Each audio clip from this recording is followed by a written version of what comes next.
pass the Rick and Bubba. Ooh, it brings me to my All right, 8 minutes past the hour. Here's old Helmsy digging. Look at him. That a kid. It's a quick 10-yard sprint. We are rolling today. The Good Time Gang in here live. Alapuka, your intern this morning. He's got show prep. Getting that ready for the guys. Rick, Bubba, Adler all join us in 1 hour from now. Don't forget, it's a short week as far as live shows go. We'll have a best of on Friday and then have best ofs next week as Rick and Bubba are on their 4th of July vacation. And so it's hard to believe. It really is. And I know I sound like an old man. Oh, it's hard. Time's flying. I can't believe it's 4th of July time. I really can't. All right, let's bring everybody in. Over my left is Greg Burgess. To my right, it is Michael Hams. You know what I'm talking about? I know. Huh? I mean, because when I got to tell you, when I was younger, and I've described this, I remember my Uncle Bill turning like 50-something at the time. Like I want to say it was 50, 55 or something. And I thought, man, he's so old. Oh, yeah. Sorry, Uncle Bill, if you're listening down in Ocean Springs, Mississippi. And I'm that age now. And so I know when I say stuff, I probably sound like an old fogey too. But time does fly by. And we did a study, Greg, and you brought it to the show about how when you get older, time does fly by a little bit. Yeah, they broke it down. Yeah. I don't remember it. You know why times flew by. Yeah, you don't remember it. Something about we get into we get into just our routine. Same routine, and you almost fast forward through it. Yeah. He's got Helmsy ripping paper up. Well, I mean, for some reason. Ripping a shot. Clean it up today. Okay. Get some stuff cleaned up. Well, you waited till we were allowed to do it. Hey, come on, let's do it. So, yeah, something about when you're young, everything's new to you, so everything slows down. Yeah. Something I can't remember. Now Greg's off in his laptop, not listening. Completely abandoned. I know time flies, guys. Completely abandoned the conversation. I got it. I was at least in it when I was ripping papers out. That's true. I mean, was there something more? At least paying attention. We were discussing the details of it. We couldn't remember, and then I asked you a question. You had moved on, and that's fine. That's okay. I get it. LSU national champions. They respond to. My goodness. They respond to the blowout of 24-4 in Game 2 of the Men's College World Series and beat Florida last night in Game 3 to win it 18-4. No, that's the most bizarre. It really final is. Ever. It's so college baseball. Game 1 is decided in 11 innings with a walk-off. It was one of the best baseball games I've seen in a while. Game 2 is a blowout, 24-4. 24 and then Game 3 is a blowout the other way, 18-4. That's so who's the better baseball. team? I have no idea. Well, I guess LSU is. They won 2 out of 3. I know. But you know what? They play tomorrow night. If they played tonight, Florida might win. I don't know. You talk about one extreme to the other. I know. They both finished 54-17. So 42 runs combined for the two teams in the last 2 wins. Yeah. And the winning team. I thought alone. I came in late, and they jumped on them even early. I thought they were up by like 6, and I'm like, my goodness, we ain't even started. I stayed with it. When I came in, I want to say it was the second inning, and it was 2-1 maybe. And it was like the 4th or 5th when I come in. And then I gave it till and then it was 5-2, and I was even thinking, okay, it's still close, it's still a good game, blah, blah, blah. And then it got to be 6-2, 7-2, 8-2, 9-2, and I'm like, well, here we go. It was. That's when I left. I think it was 9-2. How do you mentally deal with that as a player? It was Game 2 in reverse.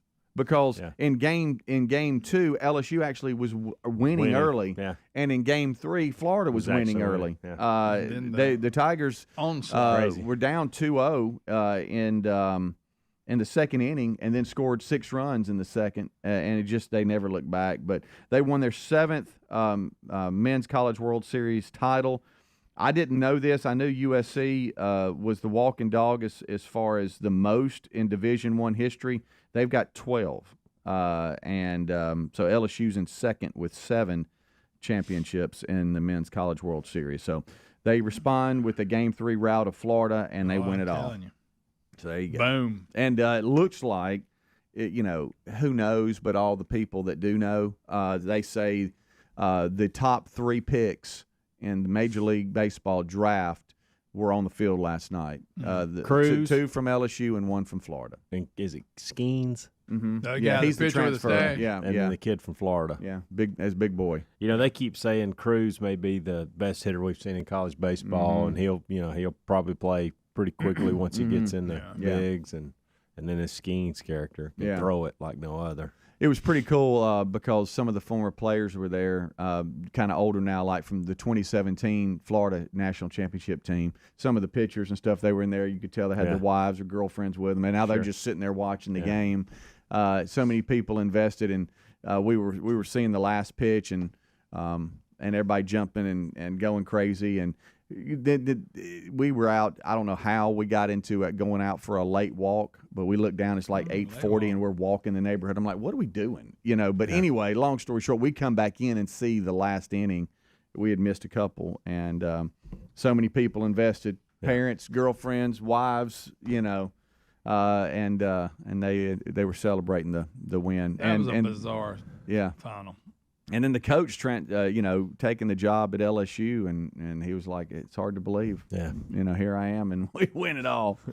So there you go. Especially Congratulations to LSU. Hammered the night before, 24 run. Yeah. And these Jello shots thing or whatever it was. I sent y'all that text. This is it bar. Is it Rocco's or something like that? I was showing the boys that. I'm like a good Jello shot. Well, Helmsy said, "Hey guys, this is what I was talking about last night." Or the other day, when it comes to the local pub, and they write down the Jello shots of all the teams and who all the fans are that are following them, and everybody's got a couple of thousand, whatever, and then there's LSU with 64,000. It's again another blowout. Rocco's Jelly Shot Challenge. $5 a Jello shot. Yeah. Now I want you They're to making the money. That's what I was going to say. Think about the money they've made. Good, not just off LSU. Yeah. Mm-hmm. But it's not even close. It's a route. Yeah. I mean, the only other the closest one. Now this was as of yesterday before the game. The closest one was TCU at 8,067. LSU's 64,808. 64,808. So. Wow. How about that? At so $5 a pop. They won it again. Yeah, we were discussing that. We were going out the door, like I said. Didn't look at the time. Know why we were walking that late. Got dark on us actually. And Terry said $5 a shot. How about do the math on that? That's a big Virginia and Stanford. I guess they weren't there long because they were under 1,000 apiece. Yeah, they weren't. But Florida being there the whole time, they didn't have but 4,000. All right, at $5 a shot, how much money does how much money do they have in each shot? Like, what do you think they're making? I don't know. Not very much at all. It can't be Jello, much. really? Wow. Maybe Jello, a little $2, $2.50. I don't know. I won't have that.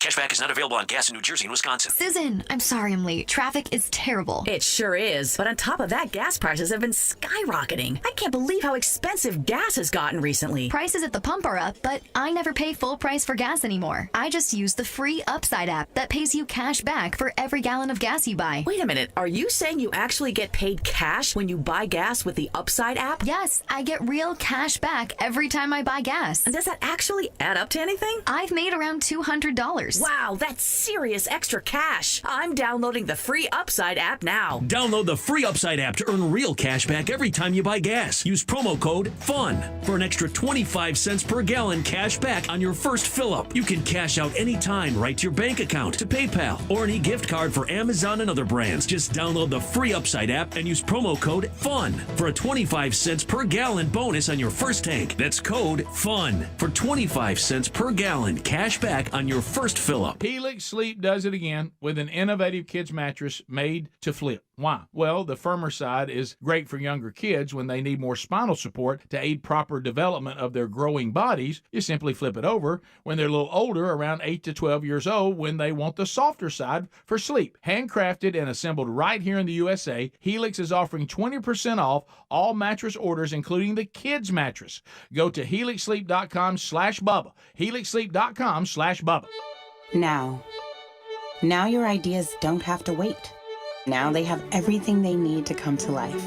Dell Technologies and Intel are creating technology that loves ideas, loves expanding your business, evolving your passions. We push what technology can do, so great ideas can happen right now. Find out how to bring your ideas to life at Dell.com. Welcome to Now. All right, folks, you've heard us talking about what Relief Factor can do for your pain for several years now. If you struggle with occasional aches and pains due to aging, exercise, everyday living, consider this. Relief Factor is 100% drug-free.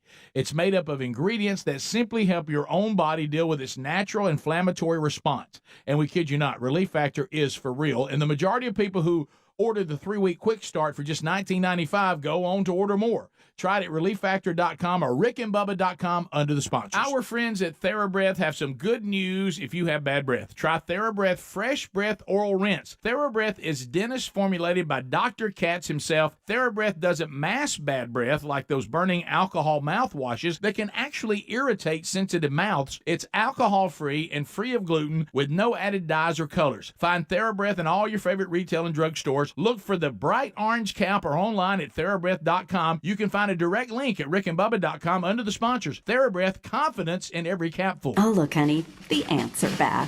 Wow. We leave one itsy-bitsy speck of food out, and they appear out of nowhere. Yeah, it's pretty hard to believe we used to try to get rid of these guys. Now they're just part of the family. To be honest, I liked our family the way it was before they came. I guess it's time to call Cooks. You don't have to live with pests. Get proven protection from Cook's Pest Control. Call or go online for a free quote. Cook's Pest Control. Looking for peace of mind when it comes to your car's performance? Look no further than our friends at CarShield. With plans for every budget, CarShield offers protection plans that cover more parts than ever before. Whether your car has 5,000 miles or 150,000 miles, plus they offer plans that come with roadside assistance 24/7, courtesy towing, and rental car options. Call CarShield today at 800-465-6550 to save 20% on your plan. 800-465-6550 or go to carshield.com/Bubba. Our friends at Simply Safe were recently named Best Home Security of 2023 by U.S. News and World Report. So they're probably resting on their laurels, right? Definitely not. They're always innovating, like their new 2-in-1 smoke and CO detector. It's hazard detection. It distinguishes between fire and cooking smoke, so you get fewer false alarms. Get 20% off at simplysafebubba.com. That's simplysafebubba.com for 20% off your new system, or visit rickandbubba.com under sponsors. There's no safe like Simply Safe. Attention, all you coffee drinkers. There's a brand new brew that you definitely want to make part of your daily ritual. If you enjoy delicious, good coffee like us, My Coffee needs to be your new drink. It's organic, which is so important because if not, then it contains chemicals banned in this country decades ago. You've heard us talk about My Pillow for years on this show, and now they've got My Coffee direct from the mystore.com website. Go to mystore.com, enter the code Bubba to save 25% off your order of My Coffee, or find a link at rickandbubba.com. Rick and Bubba's in Ohio. Rick and Bubba. Pass the gravy, please. Rick and Bubba. Ooh, it brings me to my knees. Rick and Bubba. I can't start another. Rick and Bubba. Day without 'em, brother. Rick and Bubba. 21 minutes past the hour. Thank you so much for tuning in to the Rick and Bubba Show. 866-WE-BE-BIG. We got Alapuka. He's on the phones and doing show prep as well. 866-WE-BE-BIG. If you call, that's who is on the phones, and he's getting everything lined up for Rick and Bubba. When they come in, as with Adler at top of the hour, couple of things. This one I'm just flying by, but I'd love to discuss more with him. When Greg and I were wrapping up some things yesterday, Helmsy, Adler was leaving, and he was in his gi. Oh my God! He was going to do a lunchtime roll, and I mean, he looked like he was sponsored to fight in a tournament. Yeah, he was fired up and ready to go, and the class at lunchtime has really helped him a lot. And yeah, so, it's good. It's good. He's getting back out. Yeah, wanting to get a little bit more from him on that at some point. Also, I hate he's made Webby mad, but yeah. Well, last night I felt like I kind of failed the family a little bit, but it actually ended up working out. And I'd like to get y'all's opinion on this and just see where I'm going wrong. And it has to do with my outdoor grill. Okay? And I don't know how to keep the grill I don't know how to keep the crates or the grill top from rusting. The grates, yeah. I don't know how to do that.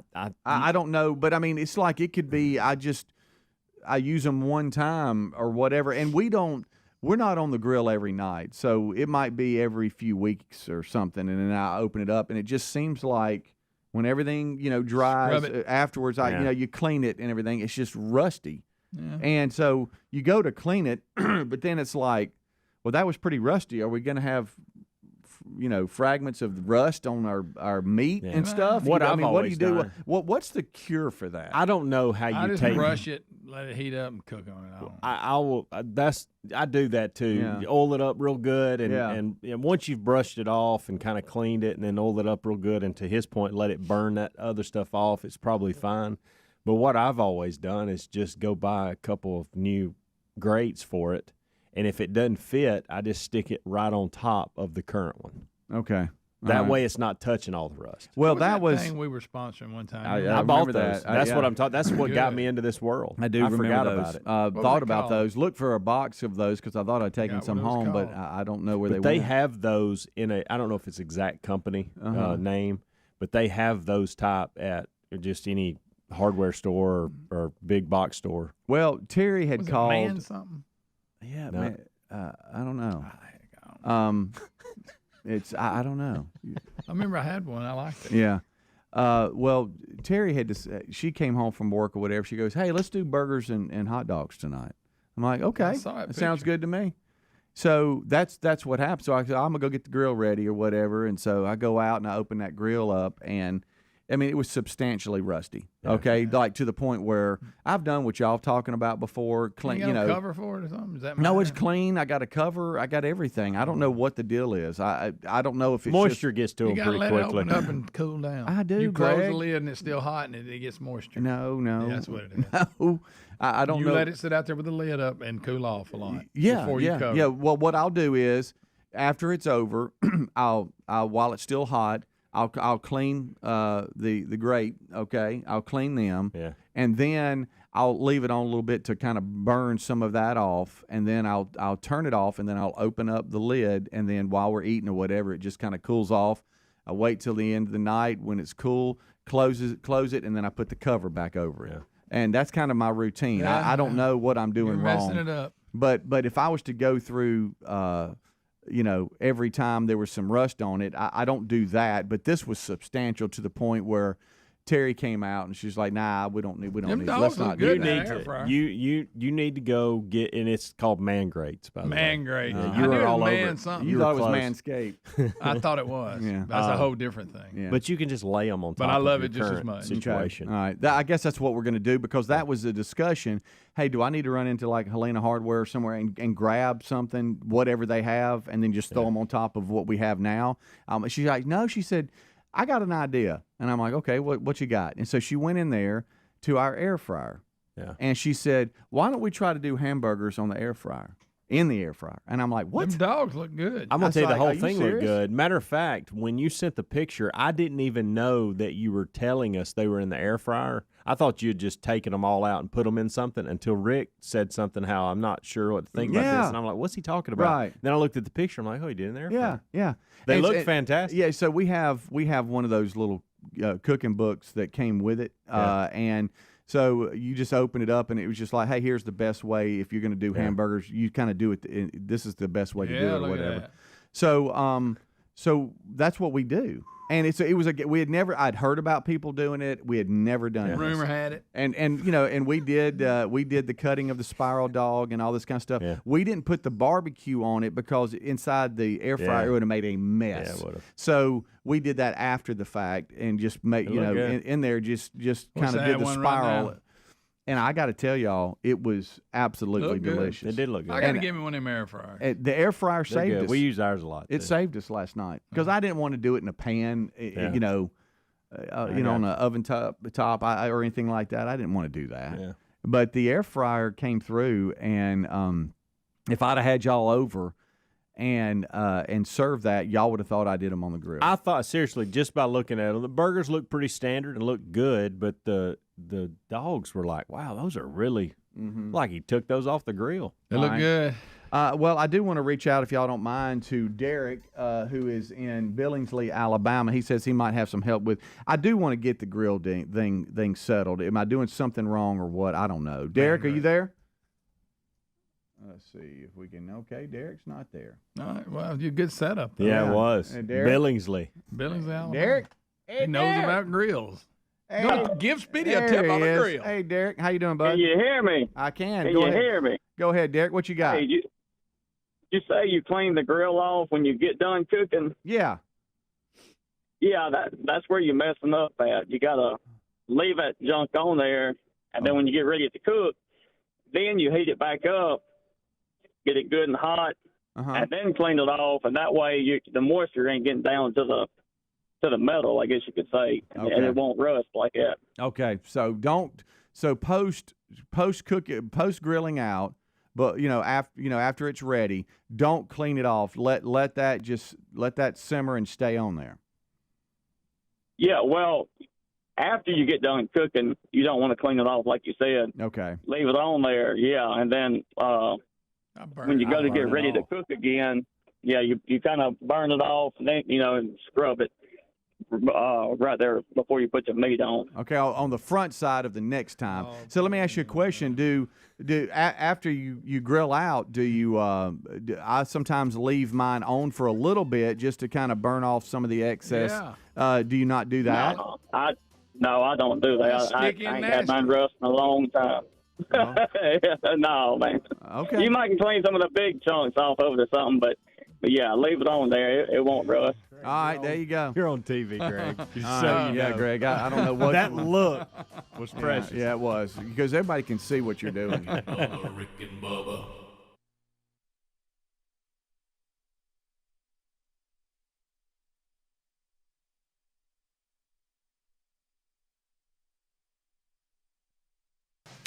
Imagine getting ahead of your irritable bowel syndrome with constipation or IBS-C by treating it with Linzess. Then you could start proactively managing your constipation with belly pain and get ahead of your symptoms. Talk to your doctor about Linzess, linaclotide.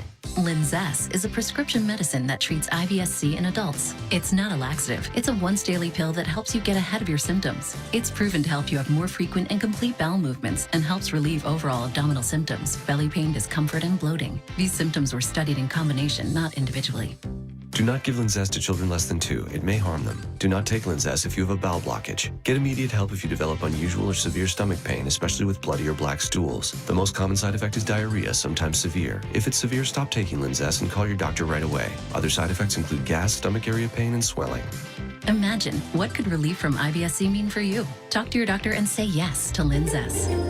Learn more at linzess.com or call 1-800-LINZESS. Oh, look, honey, the ants are back. Wow. We leave one itsy bitsy speck of food out and they appear out of nowhere. Yeah, it's pretty hard to believe we used to try to get rid of these guys. Now they're just part of the family. To be honest, I liked our family the way it was before they came. I guess it's time to call Cooks. You don't have to live with pests. Get proven protection from Cook's Pest Control. Call or go online for a free quote. Cook's Pest Control. Our friends at TheraBreath have some good news if you have bad breath. Try TheraBreath Fresh Breath Oral Rinse. TheraBreath is dentist formulated by Dr. Katz himself. TheraBreath doesn't mask bad breath like those burning alcohol mouthwashes that can actually irritate sensitive mouths. It's alcohol-free and free of gluten with no added dyes or colors. Find TheraBreath in all your favorite retail and drug stores. Look for the bright orange cap or online at TheraBreath.com. You can find a direct link at rickandbubba.com under the sponsors. TheraBreath, confidence in every capful. Summer is calling our name, and this year you can actually get the free time to enjoy it like we will with HelloFresh. Figuring out what's for dinner, not the top of anyone's summer activity wish list, but with delicious HelloFresh recipes delivered right to your door, pre-portioned and ready to cook, you can skip the planning and shopping and get back to what you were doing, which is whatever you want.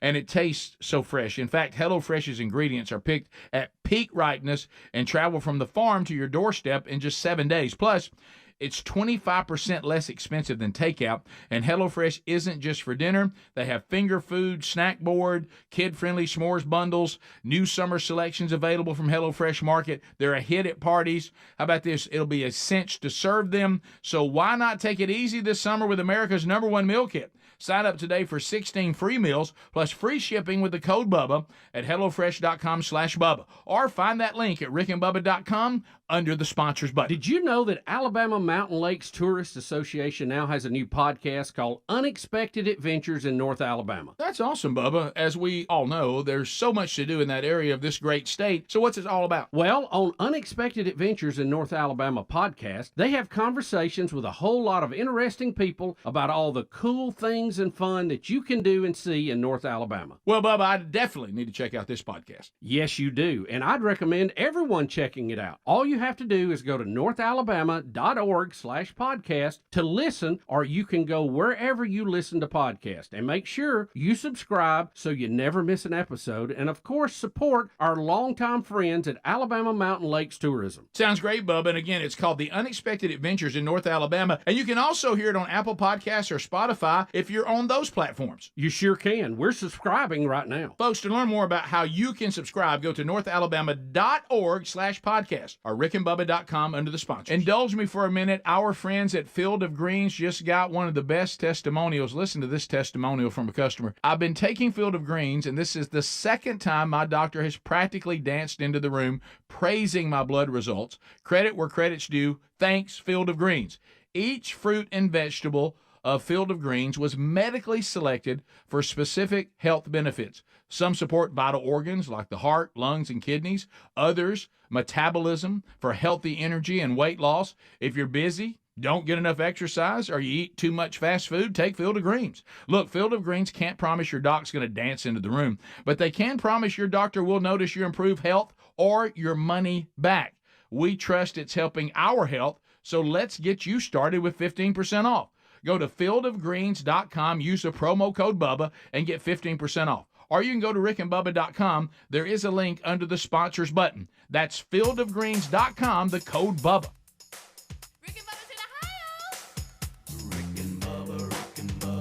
Pass the gravy, please. Rick and Bubba, Rick and Bubba. Oh. Brings me to my knees. I can't start another. Greg, always consider it hot, buddy. Always. As we come on back, 25 minutes till top of the hour. I learned a lot last segment, and some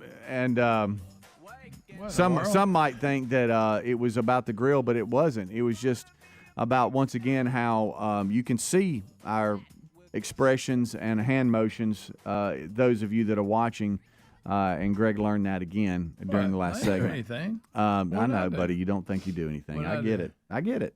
But thank y'all for the information on that. But I guess really the air fryer is a great backup. For those of you that have them, don't be scared. Some of you I know have already emailed me. Hey, yeah, we do that too. But if you haven't, just know it's a backup if you have grill issues like I had discovered when it was time to grill out. And until I opened up the grill, I didn't realize what I was looking at. And so thank you for the suggestions, though, that are emailing. And I won't take any more phone calls. Those of you that are called, I won't put you through it because Greg might get on you again. But, Helmsy, you said that you had an encounter with a homeless person I did. Interesting yesterday. encounter yesterday, yes. So, and I may be unfair. I'm pretty sure the guy was homeless. Is that what you call him now? Is that okay. I'm sure there's a new word. I'm sure I'm probably offending half the population of people. Yeah, they change this stuff with my words, and because words just kill these days. Right. But I think he was, because I've seen him around before taking naps and stuff like that. Maybe free roaming person. I don't know. I was on tennis courts and. I was putting something. We got these bins on the court, and I was kind of bent down, picking up something, kind of organizing, and bend over. Is this the way this is going to go? I don't know. I'm kind of in a y'all will enjoy this story, I believe. Okay, we're enjoying it. It involves a homeless. Now you've been over. It involves a homeless man and a possum. Okay. Oh, wow. Okay. Oh, just get this one to pay attention. Don't let him look off at his laptop. You'll ask him a question. He'll be like 2 blocks. I thought we was done with that. So I was organizing, trying to put something in there, and I hear, "Hey coach, hey coach, hey coach," and I thought, I just looked up. How far away? 12, 14 feet. Oh, close. Yeah. Oh, yeah. He's in your area. And I just thought he was going to say hello because he's done this before. And, Go Blazers, coach. Move on. Hey, how about $1? Got a 5 I could have? And I'll pay you back. Blazers. He said, You got He 96 said, cents. Coach, he kept saying it, and he kept coming closer. He come all the way up to the fence, and I said, "What's going on, man?" He said, "Got a possum in the garbage can." Oh no! What do you want you to do about it? And I said, I hate and I possums. pointed. The garbage can was outside the fence, about Possum needs to eat too. 30 feet from the fence. I said, "In that garbage can?" And he said, "Yeah. I don't know what to do. I'm scared of possums." I am too, buddy. And I said, I don't like them. I said, "Is it alive?" And he said, "It is. It's alive." And I said, "Can you pick the can up?" Are y'all talking or through the move it?" fence? Yeah, we're talking Okay, through the fence. I all said, right. "Can you take the can and push it over and just let him run out?" I ain't getting close to that thing. I'm scared of possums. I am too. I don't Scared of possums. Don't mess with possums. But And what, I fighting said, over the food in and there. so, What? Hey, coach. So I said, okay. I said, I'll go out there and in a minute, and when I get a chance, and I'll see what I can do. Just leave him in there. And he He'll said, leave when he's full. Well, I don't think he could get out. This And is that's Greg. what- 'cause This I is asked Greg that. Burgess's approach to I know, most I know. anything. I just leave it Just alone. leave it alone. Well, So, I mean, because I said, doesn't affect me. Greg, I actually made the comment to the guy. I said, he got in there. He can There probably you get go. out. Oh. I don't know, Coach. I don't know. Looks stuck. Looks stuck to me. Mm-hmm. Possum need to get out of the can. Well, stay away from the can. And so I How like do you- 10, 15 minutes later, I walk over there. And Did you sew it up? and I don't know why I thought it was going to jump out at me or something. Well- but once I got like 3 feet from the can, I started like tiptoeing and looking up and over. And all of a sudden, I looked in this can, and it was at the bottom. And I thought at first it's dead. Like I thought, well, the heat's It's got faking. to it. Playing It's dead. dead. It's Playing I mean, possums. it's laying in Playing there. possum. And so Hey, coach, playing possum. I now You know, the listen. correct term's opossum. Yes, Opossum. it is. Okay. It's the way it's spelled too. And, Look at me. I'm listening now. Got my laptop closed. so I look over, and this guy does not want any part of it. Okay? Yeah. So he's like, He's just letting you know. He's 100 feet. You should have away. grabbed him, threw it towards him. He's 100 feet away, but he's wanting to know that the possum's going to be okay. All right. Oh, my And God. so What if you'd have went over and just beat the snot out of it? Greg, and so I kind of shook the can. Ooh, I can And- shake things. Go ahead. I can shake things. That's what you went with. Yeah. So I kind of nudged it a little bit, and he kind of, and I thought, okay, he's alive. Well, the can, it's a metal garbage can this you can't move, like it's in the cement, concrete, and whatever. But there's a plastic can inside of it, and so I was able to pick it up. With the possum in it. But with the possum in it, and there wasn't any trash in it. There was like a couple What was he doing? of bags of chips. He was looking, fell off in it. Yeah, there wasn't a bag and there wasn't trash, and so I was Did he like, look at you and go, thanks, man? So did you feel like you saved the possum? felt like it. So I tumped You it tell up. him, I "Save took the I took possum." the plastic. That's one of them metro I took the- downtown. the plastic trash can out of the metal one. I wish they'd have dumped on your chair. and I dumped it. And at first, I guess it was hanging on in there because it did not want me to dump it out for some reason. It was just like hanging Leave on, him. and I couldn't get finally. And so finally got him out. Of course, he's just, I think at this point because he's playing possum. I think I've heard the thing. And They're cute. I hear the well, it was a baby, by the way. It was I say a baby. It was Juvenile. it was small, very small. It wasn't full blown hiss at you, that kind of thing. It was trying to, And so I hear from a distance, "Hey, attaboy, coach! Thank you, coach." See, He's all fired up that we've saved the possum. Yeah. Well, I just left it there because it wouldn't move, and I thought, well, then I start thinking, is the thing just dehydrated and dead? And I know it's a possum, Helms, and probably gonna just run across the road and get hit by a car. After you've done that. Should have brought it home to Greg and Lisa. They'd take it in. And so anyway, I went back on the court, and he was, he kept thanking me because I don't know why he couldn't just say one time, move on, but he kept. I don't know why he cared. 10 minutes later, "Hey, coach, move it around. Good job." That kind of thing. And I was like, Well, I'm you sitting there you feeding ball. helped the man. And He so was worried about about 30 minutes later, we're into a session with some of the guys, and one of our players said, "Helms, look." And I was like, "What?" And we had music going and all that, so it's hard to hear. And he was pointing, and I couldn't really hear. I didn't know he was saying "look" at that time, and I happened to turn around that possum just to getting it. And he's going across the grass. He's going It felt across safe the to grass. run. I wish you you'd know? run right And, into a car. And I got to tell you, While they're watching. There Greg, you go. I got to tell you what. It's like letting a seal out or something. They've rehabbed and it And the finally shark swims away. hammers it. I got to tell you, when I saw it running, though, I thought, okay, I did a good thing today. Oh. Saved a possum. Saved a possum. Was he still around? Hey, Coach, it's running Nah, now. he was plenty out there that didn't make he had it. moved on. Yeah. I tell you that. So, anyway, now the people that have this, there's this garden kind of deal. I don't know what possums eat, but there's a garden like close to the courts. You can kind of see them. And there was some ladies over there working, and I saw it heading over there to that direction. And there was shade over there, some trees, and I thought, that possum's going to scare one of these ladies to death. Yeah. Because he was headed right in their direction. Yeah. And I don't know what they eat, but I thought, well, I bet he'd get something in that garden. Oh, yeah. Oh, of course. I think they eat plants. I don't know. So I don't know what they eat. But They're ugly, I know that. So Boy, yesterday, they're so ugly. I didn't know it, but I saved a possum. You saved a possum, and you helped a man that was worried about it. And do I think the possum probably, I don't know if he was enjoying taking a nap in that garbage can or he couldn't get out. I don't know. He may have. Probably hard for him to get out. Yeah, I would think so. I don't probably got up there to look in and fell in. Well, Like, there was nothing, like he could climb to get in it, but there was nothing for him to hold on to get out. Mm-hmm. Yeah. Once he finally came back from his fainting episode, he was probably glad. Well, the man was right. He was stuck in there. Yeah. He didn't want to mess with him, though. No. Coach, don't mess with possums. Don't mess with possums. Scared of possums. So he said, They got some teeth on him. Yeah. He I never don't showed like his teeth at him. me. I like think him. it's just, to your point, it's juvenile, and I don't think he. Yeah, Remember my the time dad, that somebody brought a possum here to the, to the show? Oh, yeah. It sat on my Me and you held shoulder. it. I didn't like it. My dad, when I was a kid, he was a threat. If he saw a possum, he'd go over and if you yell at them, and they'll soul up. Now, the older ones sometimes won't, but especially the young ones, and he'd reach down and grab them by the tail and bring them over there, and we thought that was the greatest thing ever. Have you seen one of the videos that went? It's gone viral. It looks like it's a farmer, and he's in his tractor, and it's in a cab or whatever. Whatever, and he sees a possum over to the right, and this coyote is running out and grabs the possum. The possum, plays opossum. He's just there. So now the coyote thinks it's dead, and so he drops it and he looks at it, and it's just sitting there still laying. And the guy's video and all of a sudden, then the coyote pees on top of the possum, and I guess to mark it. What are you watching? And the farmer goes nuts. He starts laughing so hard, and the possum's still laying there dead. It's still laying there, and the coyote just pees all over it.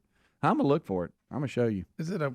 It was just like a reel. Like a reel that was on Instagram or something like that. I got you. And a farmer put out. That time I looked and my dog came by and I could tell she was carrying something. I went out there and she had a possum carrying it and she dropped it and it was faking. Mm-hmm. And I scooped it in a shovel and went out and held it up to a tree and it climbed up in the tree. Well, look at you. You saved a possum too. But yeah, it was a baby girl, my dog. She come by and I could tell. I said, she's got something. She was walking around with that possum in her mouth. It was faking. Yeah. These people that grab them by the tail and just walk around. My dad, he did it all the time. I can't do that. Can't do it. Oh, he thought that was the greatest thing ever. If I would have had to grab its tail and pull him out of there yesterday, I would not have done that. No way. Really? No way. You got to saw him up first. Yeah. Rick and Bubba, Rick and Bubba.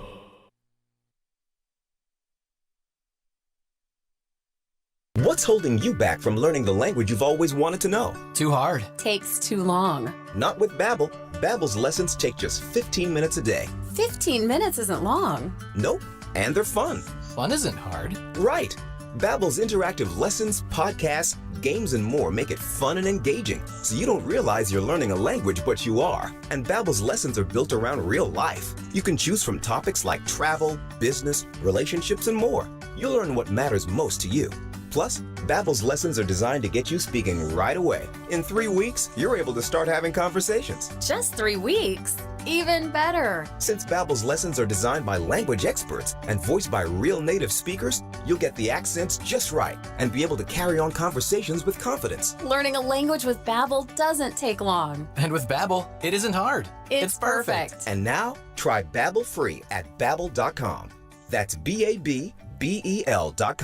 Babbel.com. Shop the best deals of the summer now at Lowe's. Save up to an additional $1,000 on select major kitchen appliances. And for a limited time, save up to $3,165 on select 4-piece LG kitchen suites. Plus, save on hanging baskets of annuals. Right now, get 2 for just $15. Lowe's knows home improvement. Offers valid through 6/28. Appliance settings vary based on purchase amount. Hanging basket offer in-store only and excludes Alaska and Hawaii. Actual plant size and selection varies by location. Exclusions apply. See Lowe's.com for details. Okay, team, line's already around the block, and we're open in 10. Yesterday, we had 3-hour wait time. Chef Pierre's staff is a little under-seasoned. Why is this pot not boiling yet? An experienced sous chef is the missing ingredient in his kitchen. What do you mean, plate or a bowl? You work at La Pasta in La Cup. Indeed can help him hire great people fast. I need Indeed. Indeed you do. You can schedule and conduct virtual interviews all from your employer dashboard. Visit Indeed.com/credit and get $75 towards your first sponsored job. Terms and conditions apply. Cashback is not available on gas in New Jersey and Wisconsin. Susan, I'm sorry I'm late. Traffic is terrible. It sure is. But on top of that, gas prices have been skyrocketing. I can't believe how expensive gas has gotten recently. Prices at the pump are up, but I never pay full price for gas anymore. I just use the free Upside app that pays you cash back for every gallon of gas you buy. Wait a minute. Are you saying you actually get paid cash when you buy gas with the Upside app? Yes, I get real cash back every time I buy gas. And does that actually add up to anything? I've made around $200. Wow, that's serious extra cash. I'm downloading the free Upside app now. Download the free Upside app to earn real cash back every time you buy gas. Use promo code FUN for an extra 25 cents per gallon cash back on your first fill-up. You can cash out anytime right to your bank account, to PayPal, or any gift card for Amazon and other brands. Just download the free Upside app and use promo code FUN for a 25 cents per gallon bonus on your first tank. That's code FUN for 25 cents per gallon cash back on your first fill-up. Have you tried the Innovative's Helix Sleep Mattress yet? Well, nothing beats a great night's sleep, the kind you get with Helix. So we love them, and Helix has over 12,000 five-star reviews with customized mattresses that fit your sleep needs because they know everyone is unique. They even have big and tall mattresses and mattresses for the kids. But how do you know which mattress is right for you? Well, Helix has you covered. Just take the Helix Sleep Quiz and find the perfect mattress in under 2 minutes. Place your order, and your mattress will be delivered right to the door free of charge. And the best part, Helix knows there's no better way to try a mattress than by sleeping on it in your own home. That's why they offer a 100-night trial for you and a 10 to 15-year warranty. Right now, Helix is offering 20% off all mattress orders at helixsleep.com/Bubba. Best offer yet, by the way, and it won't last long. So if you've been waiting to try a Helix mattress, here it is. Now's the time. Head to helixsleep.com/Bubba for 20% off your mattress order. Are you looking for peace of mind when it comes to your car's performance? Well, then look no further than our friends at CarShield. We know that auto repairs can be a headache, especially when they come out of nowhere. That's why we have CarShield. You don't have to worry about the rising cost of car repairs. Plus, you can lock in your price and it will never go up. Even if your car is over 3 years old, it's still prone to expensive costs. With plans for every budget, CarShield offers protection plans that cover more parts than ever before. Whether your car has 5,000 miles or 150,000 miles, plus they offer plans that come with roadside assistance 24/7, courtesy towing, and rental car options to get you back on the road quickly.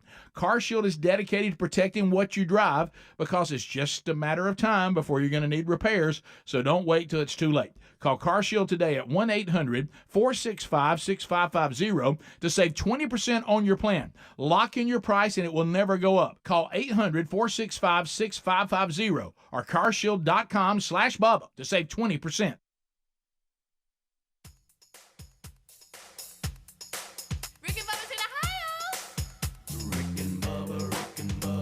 Pass the gravy, please. Rick and Bubba, Rick and Bubba. Ooh, it brings me to my knees. Rick and Bubba, Rick and Bubba. I can't start another. Rick and Bubba, Rick and Bubba. Day without 'em, brother. Rick and Bubba, Rick and Bubba. 9 minutes until top of the hour. Thank you so much for tuning in to the Rick and Bubba Show. At this time, the SSI Network, which is our syndicating partner, reminds all of you that if you are running a company and you want to help get the word out nationally, that this program and another popular program they syndicate can help do that. You know, we've got extensive experience going on 30 years with this program, radio affiliates, so many showcasing opportunities when it comes to social media. You got the TuneIn radio app, you've got iHeartMedia, you got so many things to think about besides just terrestrial radio, which we love the most, but there's a lot of avenues that your advertising can get on. And so if you're interested in that, then you need to give us a call or shoot an email to us. And the phone number is 203-431-0790. Email is Rick and Bubba, spell out and, at syndicatedsolutions.com. And if you're in the market of just wanting to get out the message locally, the guys in post-show did it yesterday. They cut endorsement spots and different things for each market depending on the sales team and what they need, and so we can help you there too. And so that's there for you. You can call or email. All right, so we've hit a lot this hour. To be honest with you, we've done a lot, and we've thank y'all for the emails. They're pouring in on my grill. I felt like I had failed the family, but we came through. I didn't. If Terry had not said, "What about the air fryer?" I would have thought, well, we won't do burgers tonight. Yeah. Was there ever an opportunity? I mean, did the rest of the family know that they came from the air fryer?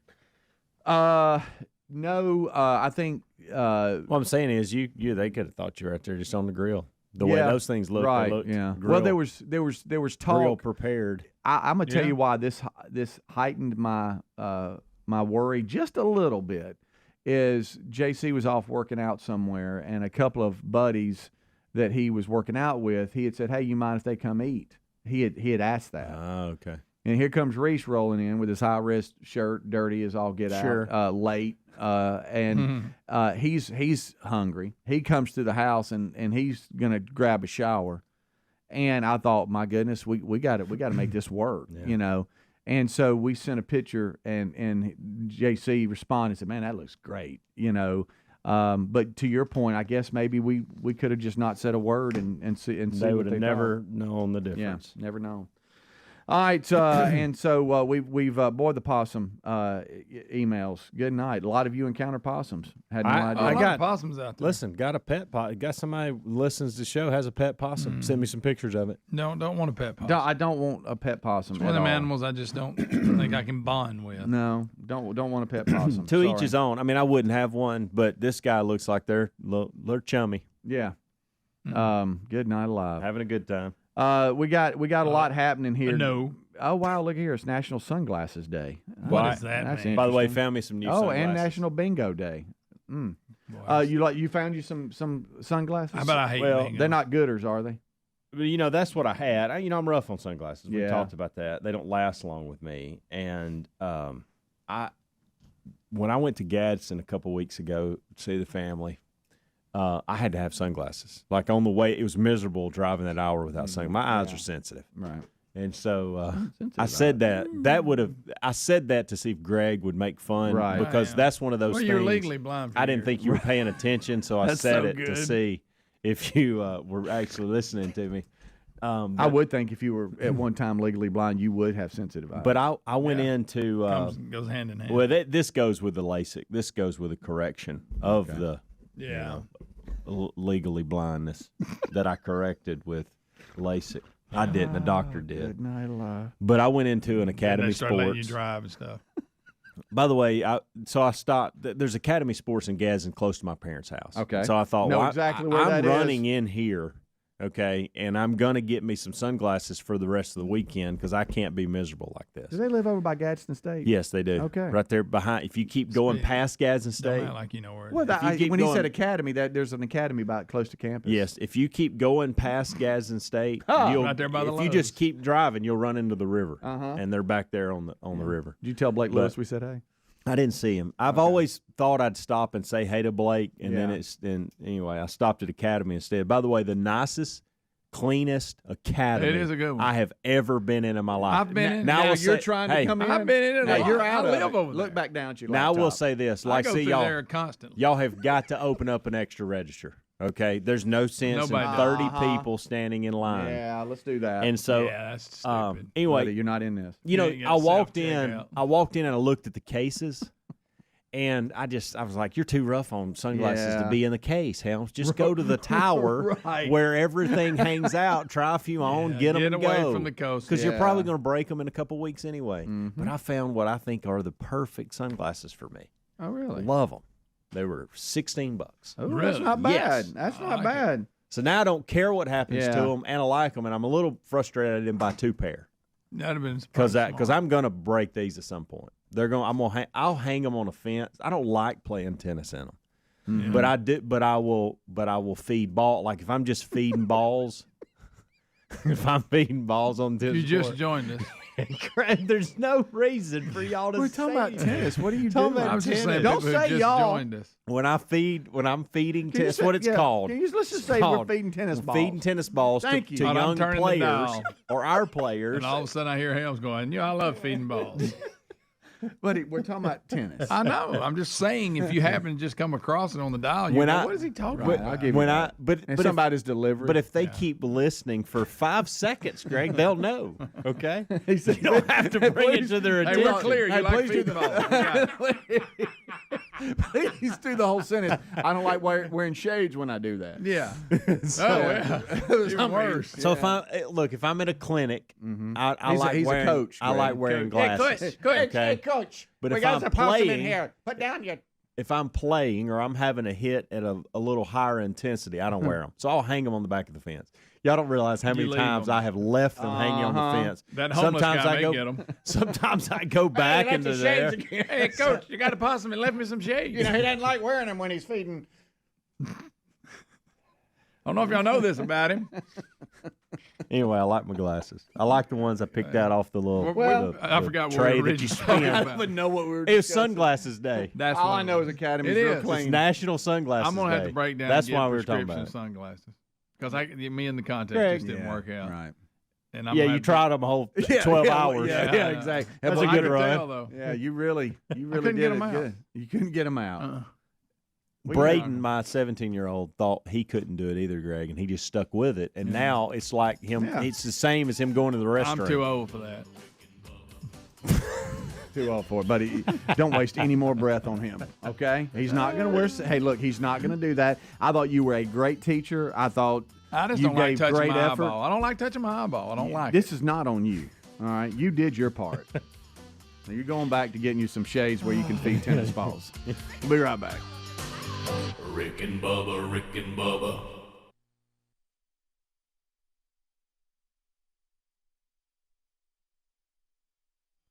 Put up there since the Star Wars pinball machine made its way here. We have it here behind us today, and it will be here until it's given away during the 12 working days of Christmas.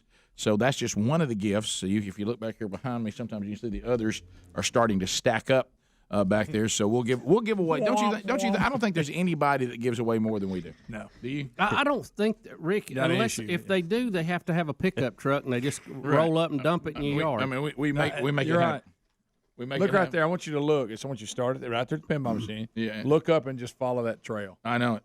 So There's a lot of good stuff up there. and we do a gift today for 12 working days, and then we end the show for the year on the 14th, and then we come back in January. It will be our 25th birthday. 25 years of Rick and Bubba. Rick Speedy's added one to the 12 days this year. He said he will actually buy someone lunch. No way. For a 12 days of Christmas. No way. That'll No be way. a very, my little very gift. valuable.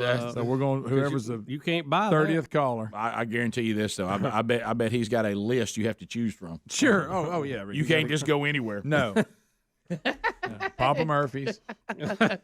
Do you remember that time with my friend of mine that I broke his obsession with his football team by him betting dinner that they were going to do a certain, and I said never going to happen. And then when it finally came around for me to cash it in, I went to the most expensive restaurant I could think of, and he began to cry as he looked at the bill. And I asked him if he needed me to help. He said, "No, if you'll just make my house payment this month, I'll be fine." Yeah, yeah. So, Even out. he hasn't asked me about that kind of stuff ever again. You guys have a bone to pick with y'all. Okay. Okay, so I don't smoke anymore, but my kids even have fun with me about it. Maybe vape. But I don't smoke. Right. And today Tyler turns 22, by the way. I Happy can't believe birthday, I got a Tyler. 22-year-old. Happy birthday, 22. Tyler. And he's requested, he got some gifts and stuff and all that. We've opened them because the boss was going out of town, so we did that with him before he left. Boss got his own trip. Yeah, we're going to join the boss tomorrow, but he went ahead. But today, Brilliant for on the his actual part. birthday, he said, I want lunch. Let's go to lunch. And then let's go. Creed 2 comes out today. And so he said if we could maybe get an afternoon of that, because then there's some plans tonight that they didn't want to interfere with. And without hesitation, one of my boys said, "You're going to buy lunch, Dad?" You know, he's joking so they're with getting me. in on it. Right. Oh, you like that, don't you? Right. Huh? Yeah. Guys, they're my kids, and they're having fun with me about Right. it. Well, I think you guys ought to feel bad. This is one area where you can prove us wrong, and it's all on you to prove us wrong, and then we have to shut up.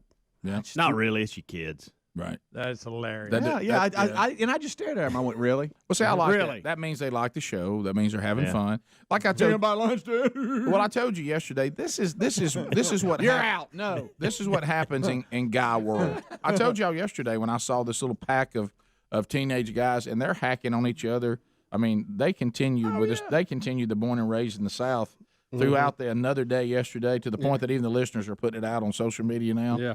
Sherry asked me, she goes, how does this person know that the boys are doing this? And I said, well, we talked about it on the show. And to watch him, just like you're doing, try to get my attention yesterday and say, Mr. Burgess, what they're claiming happened is not exactly right. And all I said was, and I said, well, it's too late. You don't have to explain that to me. What's that got to do with it? You know what's I've been misquoted, and it turned into shirts. Oh, it's Hack City at the house. There's times Terry just stands there and goes, I'm right here. Oh, yeah. Y'all remember the time we were claiming Bubba said Mama June was fine? We took like one sentence and twisted it. But see, I love that. We did that for a week. What about the grandmother? Oh, About the prom? grandmother, the boy's grandmother. His grandmother was fine. Hey, she is good looking. Now, Mama ain't bad. I'll tell you what. For 80. That's just so good. But thank y'all, guys. So now it's rubbed off I don't on want the family. that to change. I can't wait to come up with another one. And so I've got, I guess, I start looking at y'all and coming up with something. Maybe it'll. Yeah, it's fine. Maybe they noticed it. I don't know. No, believe me. Yeah, I know. Maybe I can show you what I'm paying. Maybe they spoke among themselves. Right. My That's favorite fine. when Speed does that move about he leaves his bill full of his truck. It's elbows here. That's just not. See, add twos. Greg's got his elbows down. Adds to it. Greg's got his elbows Let's down. get back on Adler wearing a female hoodie. Stop. Sorry, Ad. Yeah, I'm injured. Well, no, you're right. What happens is if everybody starts getting back to the corner, you try to pivot to see if that hurricane will hit somebody else. Right. Change the direction of it. Yeah. That's fine. That's fine. good. I just couldn't believe it. I was just standing there, and I'm like, And then he'll go, dadgummit. Like you wanted. No, this is my favorite. You know, he says too, because nobody wants this. Y'all want me? Y'all want to wait and just let me go to the truck? Yeah. You know, and then.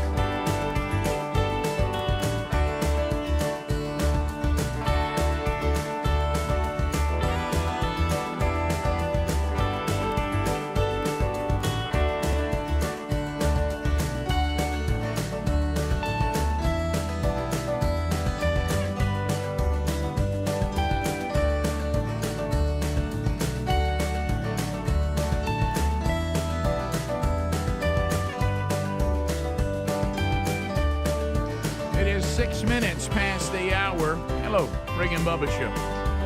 Brand new hour on a brand new day. Glad you're here. National anthem gets this baby started.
7.5 minutes past the hour. Rick and Bubba show. Let's bounce.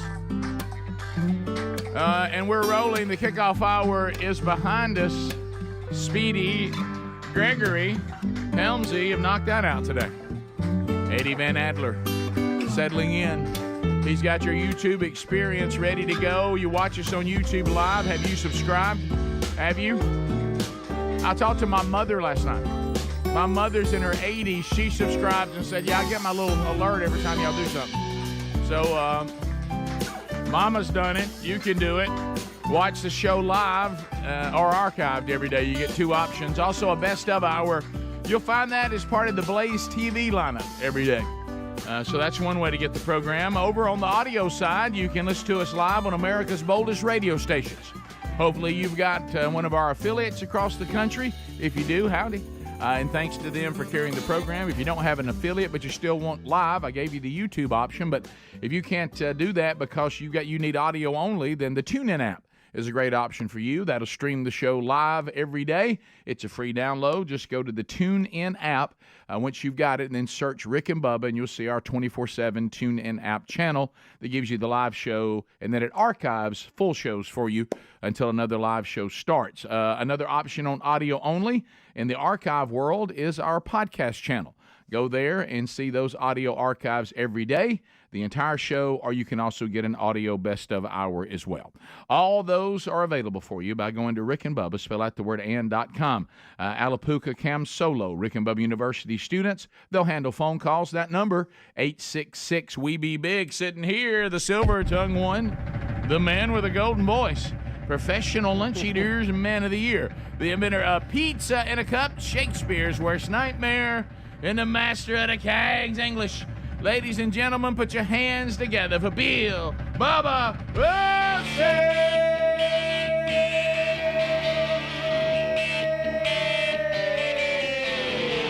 Howdy, Bubba. How about it, Rick Burgess? Friends, neighbors, associates everywhere, welcome in to Rick and Bubba.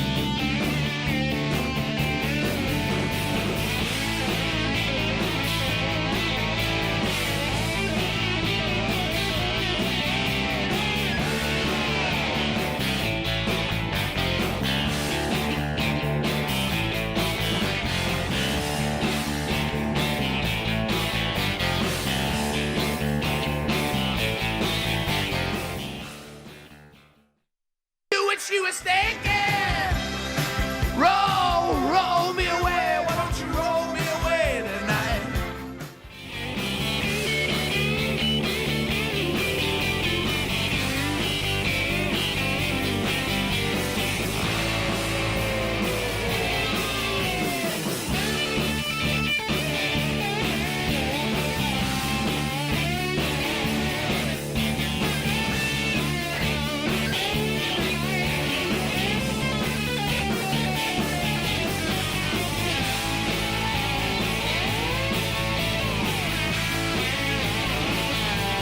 Silver Bullet Band, roll me away.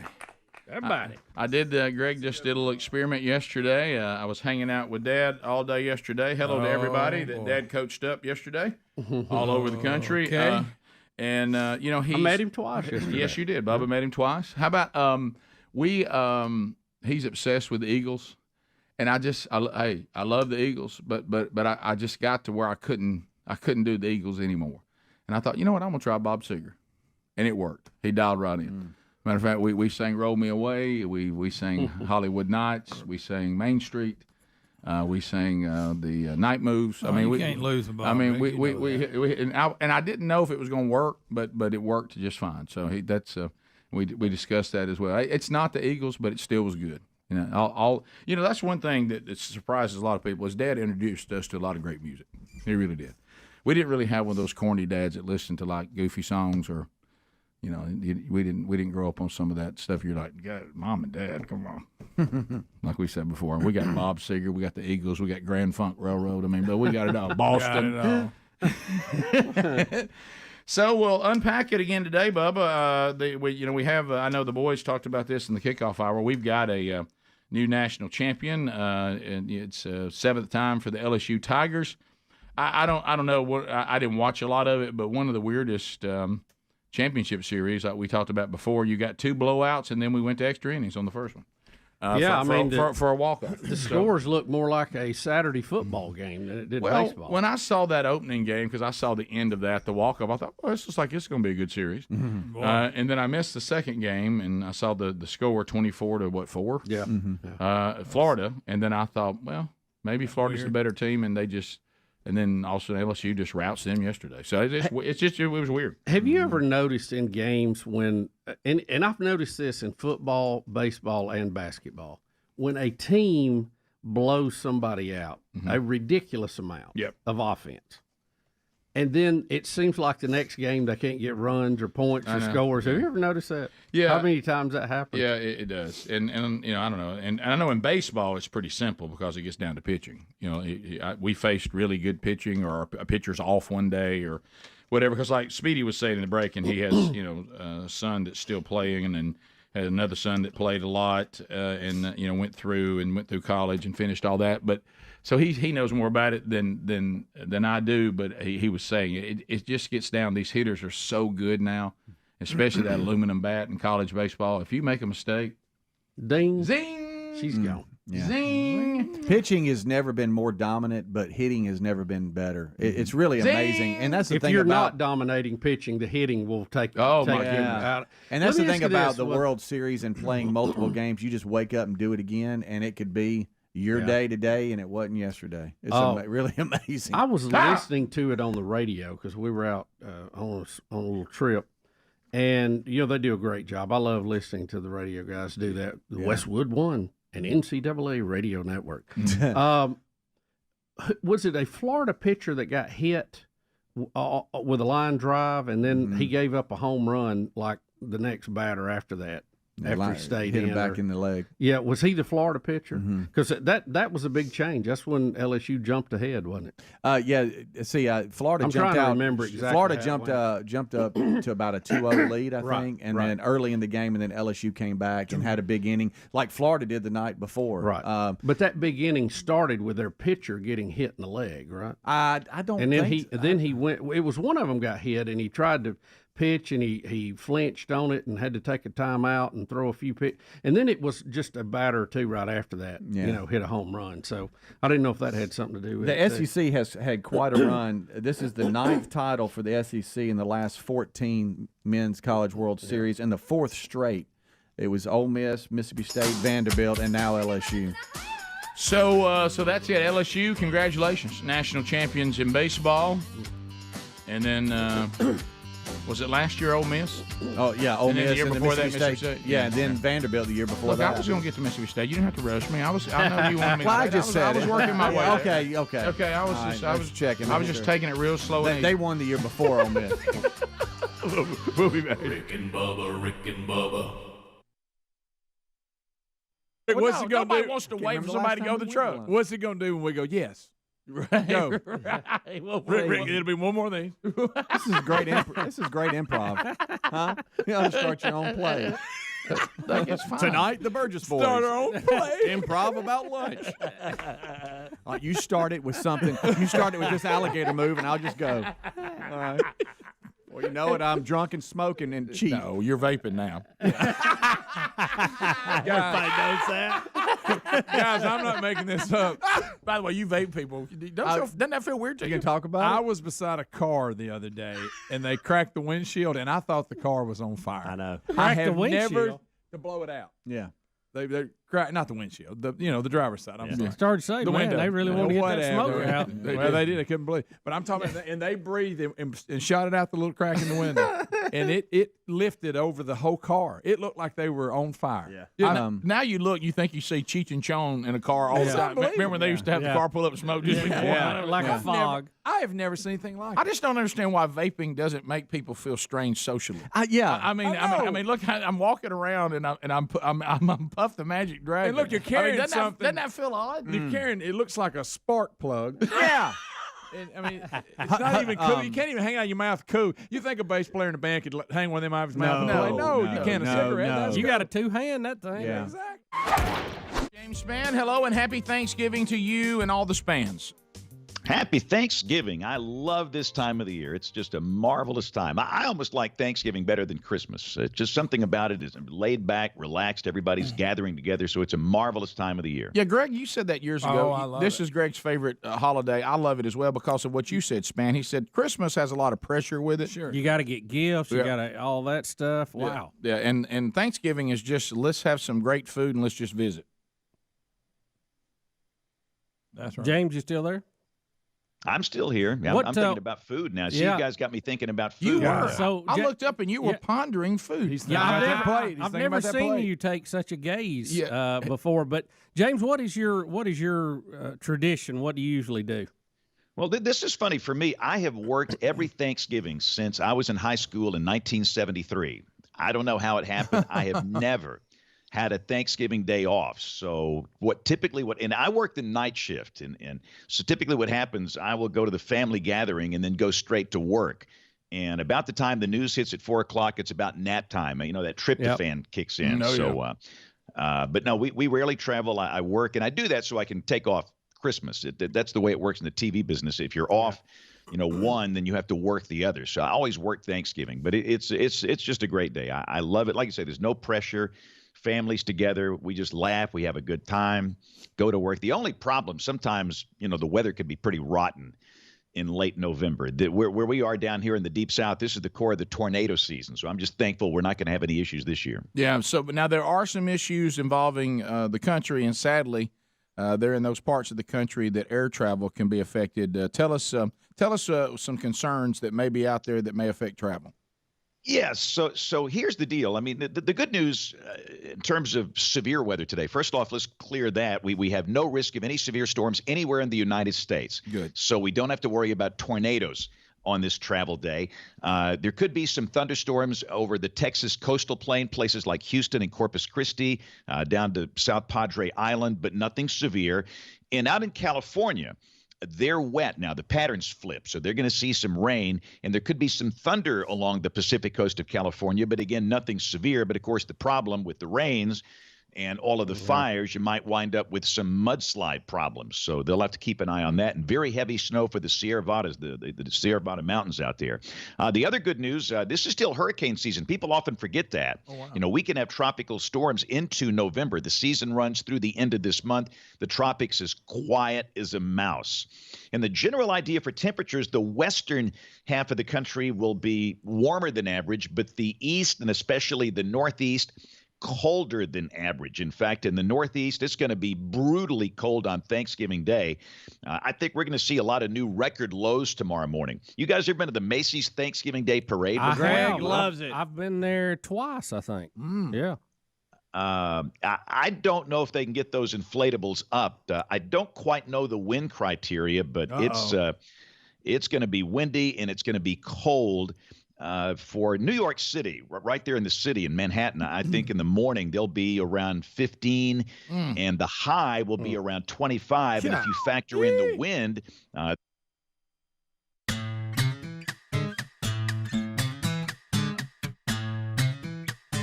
21 minutes now past the hour, Rick and Bubba show.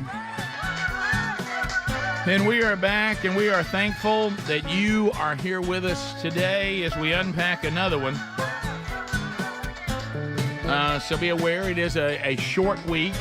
Bubba and I will be going on vacation starting on Friday. So Rick and Bubba Best Of Show this Friday and then all next week. And you'll pick up a replay maybe one of the days too when we're celebrating the 4th. And then Bubba and I, Lord willing, and the guys all back together coming up on the 10th. And the guys, some of them, they'll get different days off too, because they'll move around those best of shows. So we hope all it can. Can you believe, Bubba, it's already 4th of July? I know. I can't believe it. Next Seemed week. like we just were putting up the Christmas trees, you know. It And then does. here we are thinking about where they're located now again. Yes. Oh, yes. And so it's I'm preparing to jump on a plane after the show on Thursday and roll my way to somewhere in France. So Parlez-vous français? Parlez-vous français. I need to download that app today. I meant to do that. So I need to get You know, my Google Translate. Need to get that ready to go. You know, we actually passed the longest day of the year on, the 21st of June? So Something like that. The days Yeah. are getting Yep. shorter Yep. again. Yep. Isn't that amazing? It is. You know, I tell you what will really throw you, you know, and I know it's different where we all live, but there is such a difference. Those of you that don't know, the live show starts at, if you hear the show live, the kickoff hour is 5 o'clock Central Time, a.m.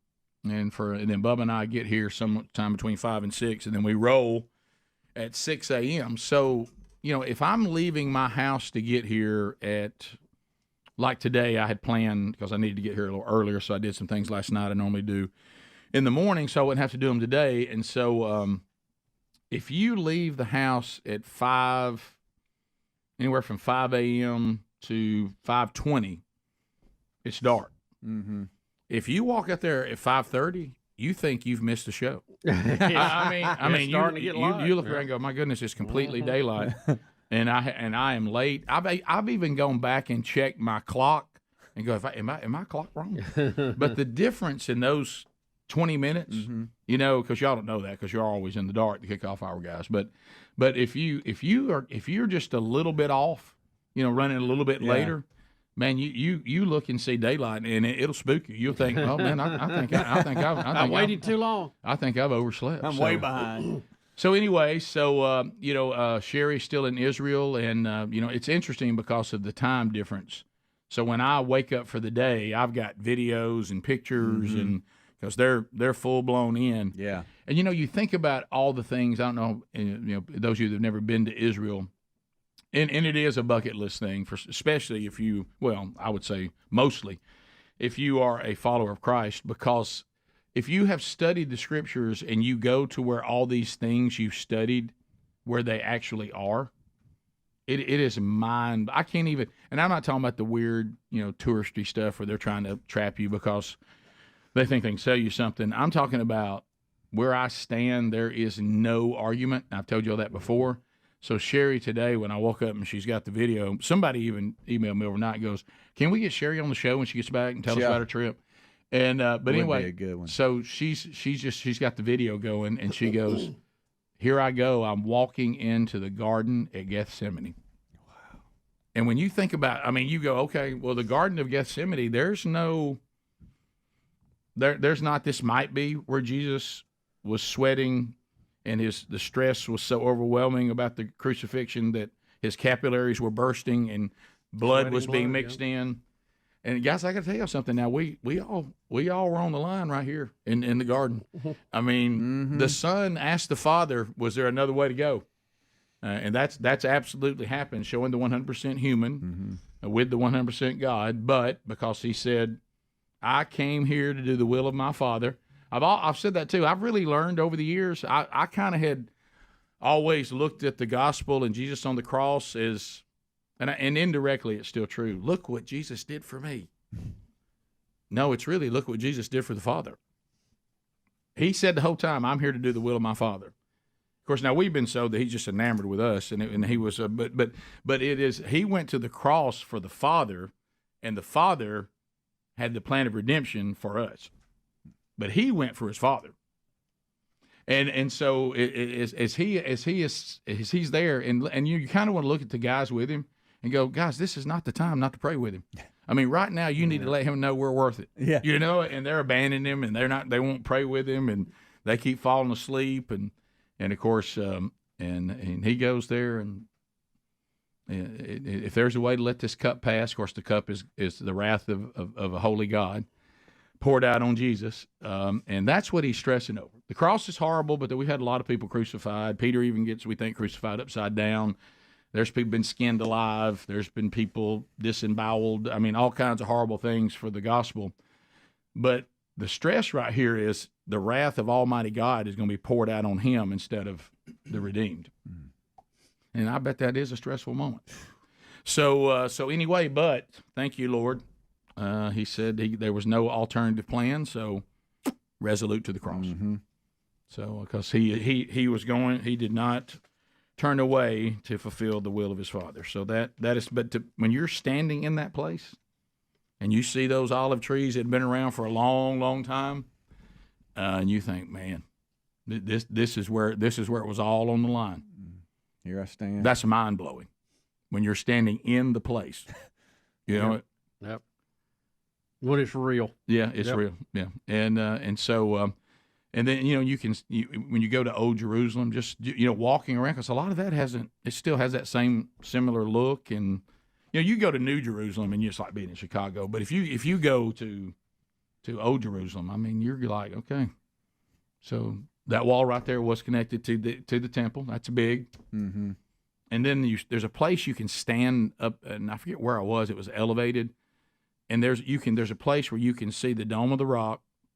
You can see the Wailing Wall, and you can see, sometimes not the best version of Christianity, some of the old legalistic stuff and some of the old weird-looking stuff, those old buildings and stuff, and you think to yourself, we just miss. I mean, this is all this. This is not it. Yeah, and you see why he was up there weeping over all this, going, I would have loved to gather you together as a hen gathers her chicks and protect you, but you weren't willing. So, but he loves us enough to do whatever it takes to get us there, doesn't he? Yes. And the pictures and video, I mean, she's been posting on her story, which I know that bothers you, but it's really amazing. And I know the next day. I know, and I'm sure she'll make a post afterwards of some of her more prominent ones. But yeah, when she gets back, that would be an interesting podcast of just tell us about it. I'll tell you what was funny yesterday was her and some of her friends riding camels. Now that was funny. Yeah, it was. I mean, that is funny. Giddy up. Bottom of the hour, more of the Rick and Bubba show coming up right after this. Rick and Bubba, Rick and Bubba.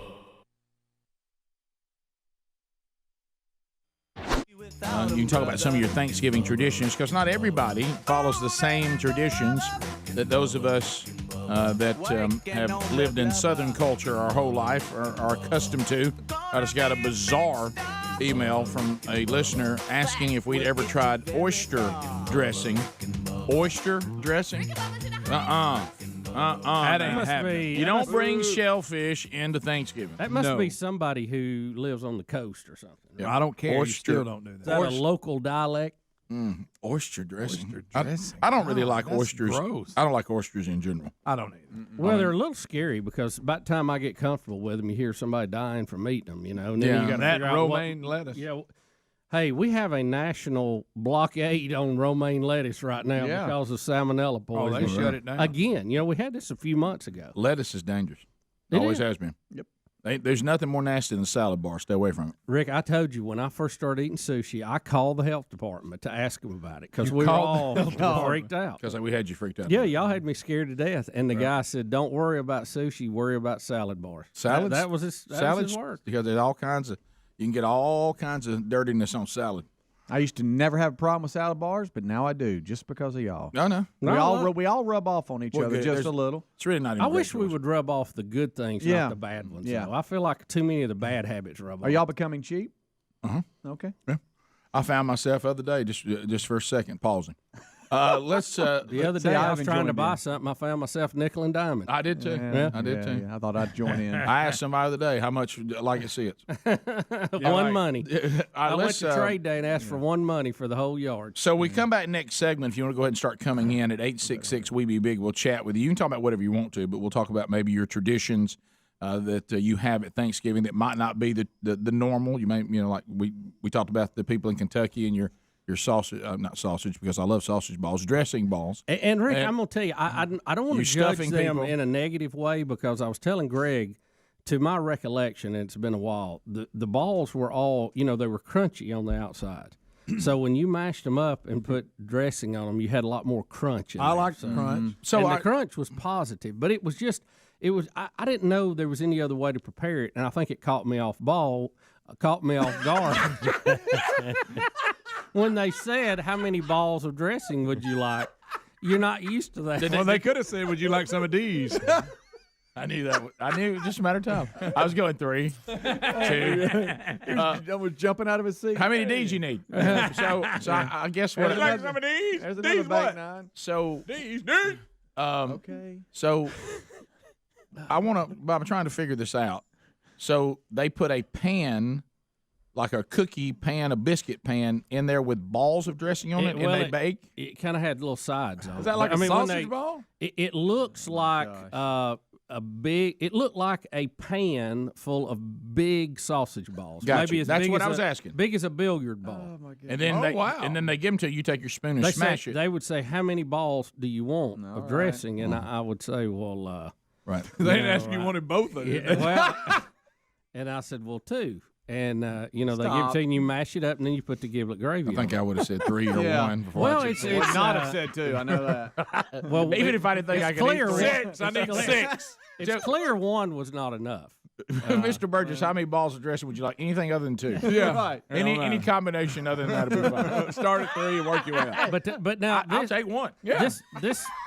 This particular tradition was in Kentucky. It was in southern Kentucky. So I don't know because I'd never experienced that up anywhere else. So I don't know. Are you familiar with any parts of Kentucky other than the South? No, that's the only part. I will say this, Bubba, and I'm making fun of it, but you're talking about being crispy all the way around. That would be a plus. Yeah, because I go to that edge when I like that. dressing So comes you out. basically got the whole edge. I know how you like hush puppy. So like imagine that. Gosh, I hush love hush puppy puppy. dressing. I think I may like it. I got to tell you something. I really do. It's uncomfortable. It's more that size. But it's almost like every time I get dressing in that format, it's that crispy edge. And I like that. The crispy edge is good. I think I would like. I'm going to Kentucky and getting some. I think I am too. Maybe I can order some up. I'm calling down a care package. I'm calling the in-laws. Meet us in Kentucky. That's it. We're gonna find. And something. see, I don't know if it's just where we were. It was around Elizabethtown at that time, I think, or if it's over close to Somerset, Monticello, all that area. I don't know. I don't know if it's all over Lake Cumberland or just a particular area.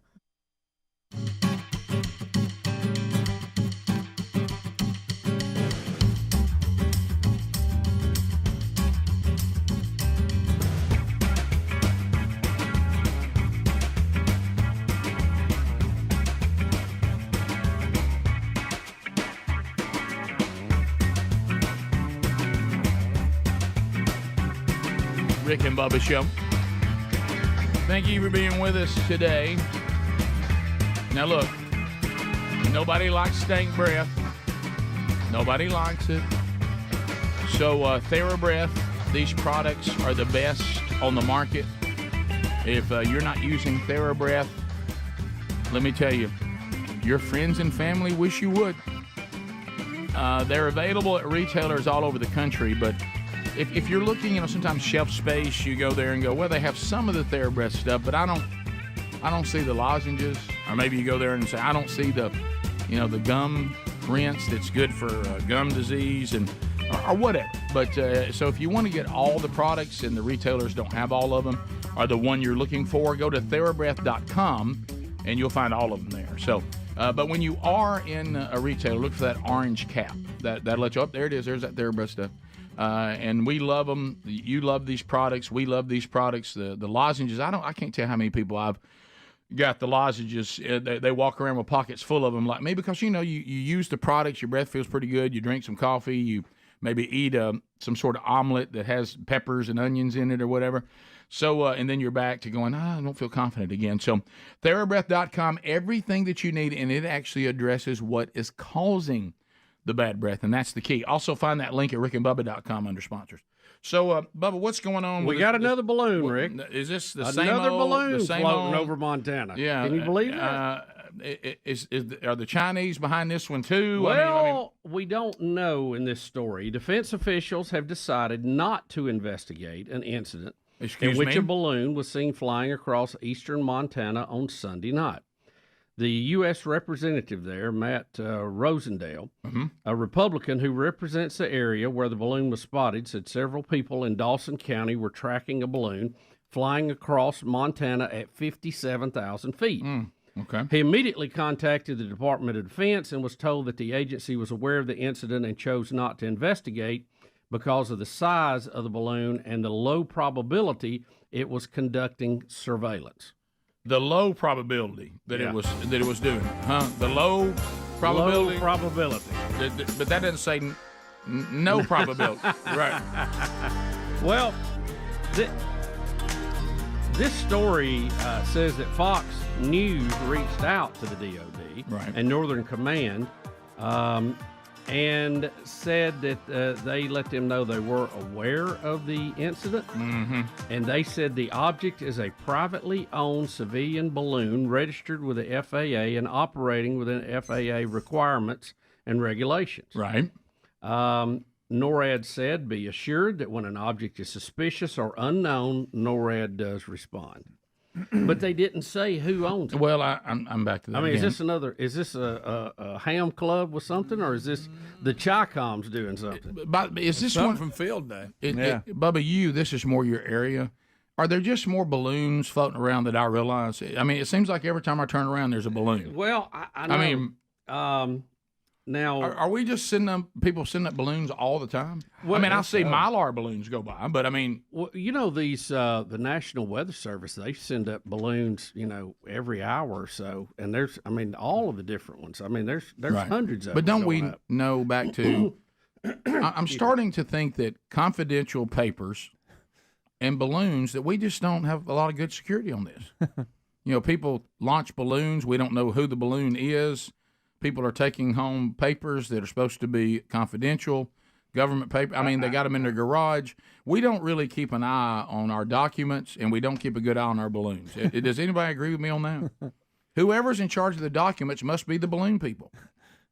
The balloons are everywhere. I'm a lot of balloons. Lots of balloons, but like in this case, did they say that it was? Who did they say it belonged to? Do they have to give that information? That's what I'm wondering. That's what I'm wondering. Do I have to document my balloon if it's a certain size? Well, I know schools do this stuff all the time. They got projects. How big a send them balloon? out. So How big a think balloon about all we the talking? schools and science projects that are out there doing it. Well, they register it with the FAA, and they put a reflector on it so that the radar will pick it up, which is basically a piece of aluminum foil hanging at a certain size. Right. They do all this, but it seems like they would go, no, this is fine. This is, some school kids from Australia or something. I mean, just let us know what it is. Now, that story didn't. Maybe it's out there. It did say a private company that it was registered with the FAA. Right. Yeah. Okay. It So did. That may be all the information they're want to give or required to give. I don't know. They may not want to. Okay. The particular company may not want their name out there. They may have said, hey, if you don't have to say anything, don't say anything. I don't know. Well, I mean, I understand HIPAA regulations. I wouldn't understand if you put something in the air that the FAA needs to keep it private, unless it's military. Yeah, I don't know. If I'm a competing company, I don't want people looking into my stuff. Right. All right, so my technologies and whatnot that I'm trying to do. We did have one people report. There's a possibility of that. There was, I don't know if y'all heard this, there was actually one report that there were like multiple balloons that had been released, and they realized it was just another pride parade. Did y'all hear about this? Yeah, right. All right. Hey, we can't get this month over with quick enough. I mean, how many more traumatized children are we going to have till we can get this month over with? Are we almost done? Yeah, we're close. Guys, have we... How about them parades? Have we lost our ever-loving mind? Toronto, good night. Have we lost our ever-loving mind? If you're part of that community, is that really how you want to be represented? I wouldn't think so, no. I mean, I know there's people that are part of that community that have to be offended. Do you remember when I was... Because all it's doing is confirming what people say about you. You remember when I went out and I said, I'm trying to protect Donald Trump from Trump supporters? You know? And I said, some of y'all do more damage to Donald Trump than you do good. Surely there's people who are just wanting to live their lives, even though we would disagree, that they're like, we just want to live our private life the way we want to. They have to be looking at these people going, y'all are killing us. Oh, really? Yeah. I mean, this is not what we wanted to do. Because what we have now, when you have a parade that features Satan and saying Satan loves you even though Jesus doesn't, which, by the way, it's sometimes this concept that if you won't tell somebody the truth, you don't love them. You know what I mean? It is really a bad concept. But that's a good side. I don't know that you could hate anybody more if you lie to them. Right? Yeah. Right. Yeah. But anyway, so and then we have that. Now we've got children. We've got men walking around exposing their private parts to children. We have people in the parades that are biological females with no shirts on. Is this what we meant by this month? See, this is that thing. It's never enough. It's never enough. The concept of taking an entire month and devoting it to this was so bizarre anyway. And when the people who've died for our freedoms get a Monday. Yeah. It just is. But all you're doing is This the is- people who think your lifestyle is nothing more than a perversion. You're just confirming it. Yeah, this is not. all you're doing. That's all you're doing. This is not the PR campaign. They're going, see, look how they act. Well, so let it be. But I mean, it's turned into the stories that I'm seeing now. I can't even believe I'm reading them. Oh, yeah. I mean, It's very disturbing. Very I can't even believe I'm reading them. And people just clapping. I mean, yeah. kids, young kids. Well, standing and don't right there. don't forget the. I blame the parents for that. Yeah. I don't blame the drag queens and all these. I don't blame them. But any parent that takes their kid to any of these shows or any of these parades, you're the problem. Yeah, you need to be dealt with. Well, if nobody shows up, then ain't nobody gonna be offended. The problem is, if I go to one of these things and pay admission and walk in, but when they allow these kind of things to walk up and down your street through the middle of your city, you may not. I mean, I know some have brought them in to watch. You see the one like these strip shows. But But kids there tipping on. But what if that's the parents? But what if I'm just trying to go to lunch with my exactly. Let's say you're in Portland or Toronto, and you're just downtown for lunch, and that parade. And comes here through. we come. But you know what? It got on this, like I said, about the discussion about abortion on demand. I remember saying in this microphone, and I think we all did, I thought we all agreed that life began after birth. Yeah, I didn't think that was Rick, even up for debate. Nothing is prime example of is something not in play now. So when I see the debauchery of these parades in the public arena, I thought we all agreed that wasn't appropriate. No matter what your worldview No, is. how about if it was? I thought we all agreed this is not appropriate. No. Yeah, Just appropriate nobody should put that show on. No matter what your sexual preference is. No, that's not even the point. Didn't we all agree, no matter how we see the world or see gender or see intimacy or see marriage, can we all agree this is not appropriate? Yeah. And you want to be taken serious? Any other time it wouldn't be. Right. So love is love, guys. I'm sorry, but look, nobody should be walking around naked, but especially a lot of these people that you're seeing. Correct. Oh, yeah. Have you noticed Mima, what are you doing? Right. Yeah, it's like the nude beach. Yeah, it is. Grandpa, no, please, stop. Let's face it, some of y'all are really just disrespecting God's beautiful creation of human beings. It's just, hey, the human body's beautiful. Not yours. Yeah, not you, pal. Not yours. It's never even painted that way. It's not. It's never the fine ones. No. Never. No. And that poor old bike seat. Good night. Good. I know it. Goodness. Large Marge, please. Have you ever seen know a how you ride a sculpture? bike like that. Have you ever seen a sculpture of David? That's not what you're doing. We'll be back. More Rick and Bubba coming up right after this. Rick and Bubba, Rick and Bubba.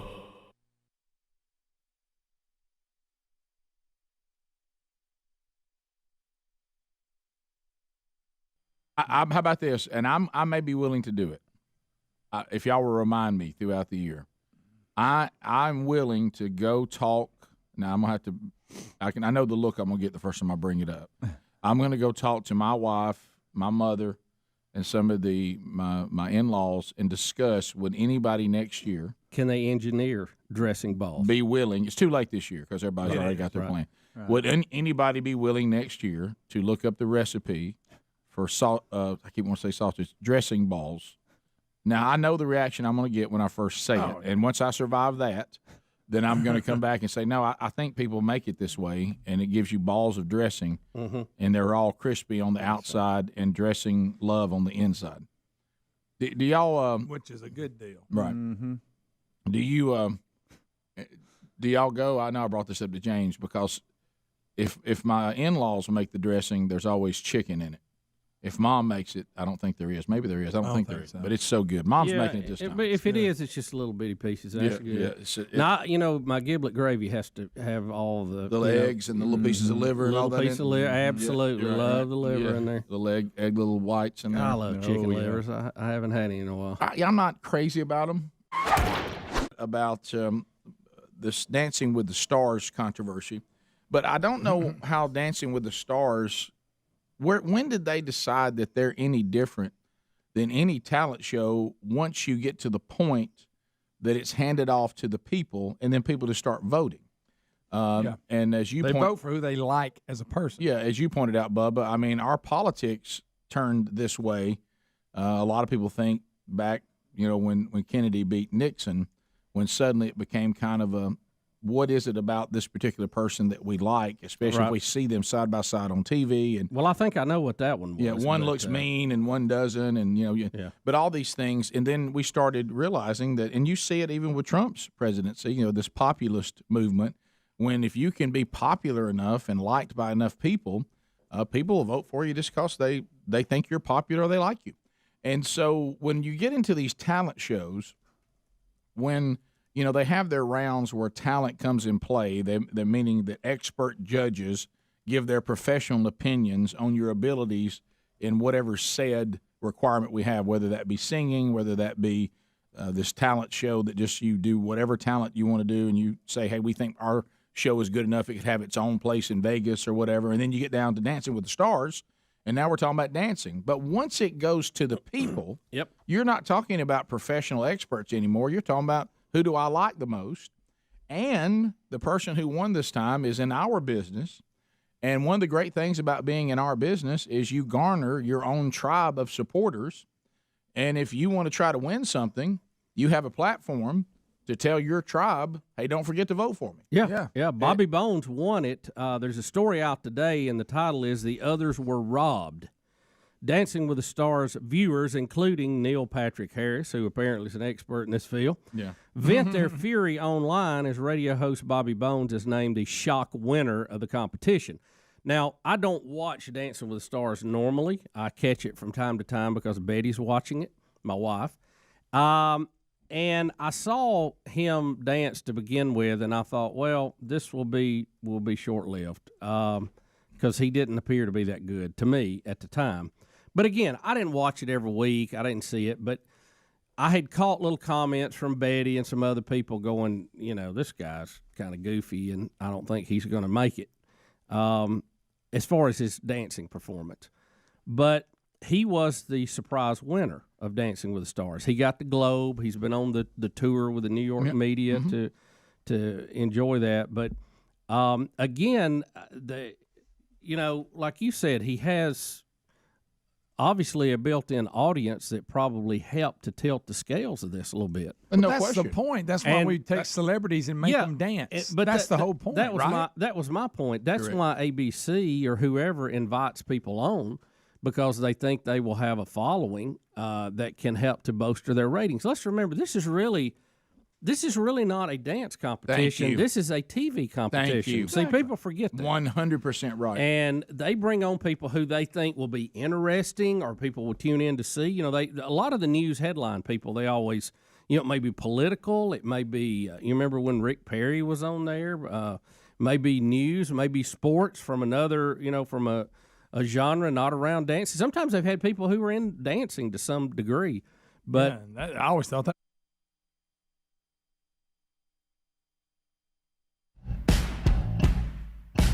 10 minutes to the top of the hour, the Rick and Bubba Show. We're back.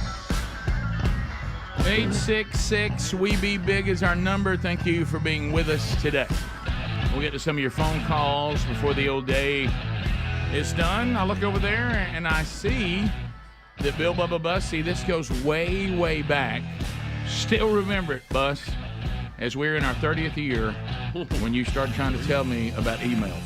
I'll never forget it. I was just like, what? You couldn't grasp it. I was like, no, well, Greg, I mean, had you ever? No, I agree. I ain't never heard nothing like this in my life. Listen to this. It started as post on bulletin boards. Yes, yeah, right. That you dialed into. Yeah. And then I would love to find the gentleman, and I don't know who he is now. It's been so long. Right. That called me and said, "Come to Talladega. I got something you got to see." And he showed me the internet for the first time. Yeah.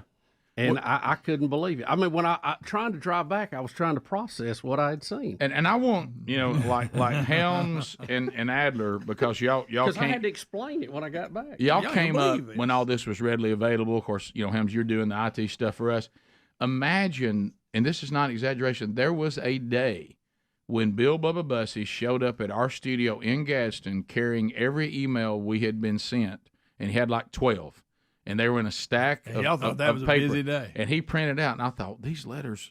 And then he tried to explain to me where they came from. And I was How like, do you think that went? golly. I was still amazed with the fax machine at that point. Helmsy Adler, I'm going to say this again. We were printing out every single email. Because we couldn't believe it. We were like, what? And now, of course, all of us get hundreds every single day. And we, just whatever.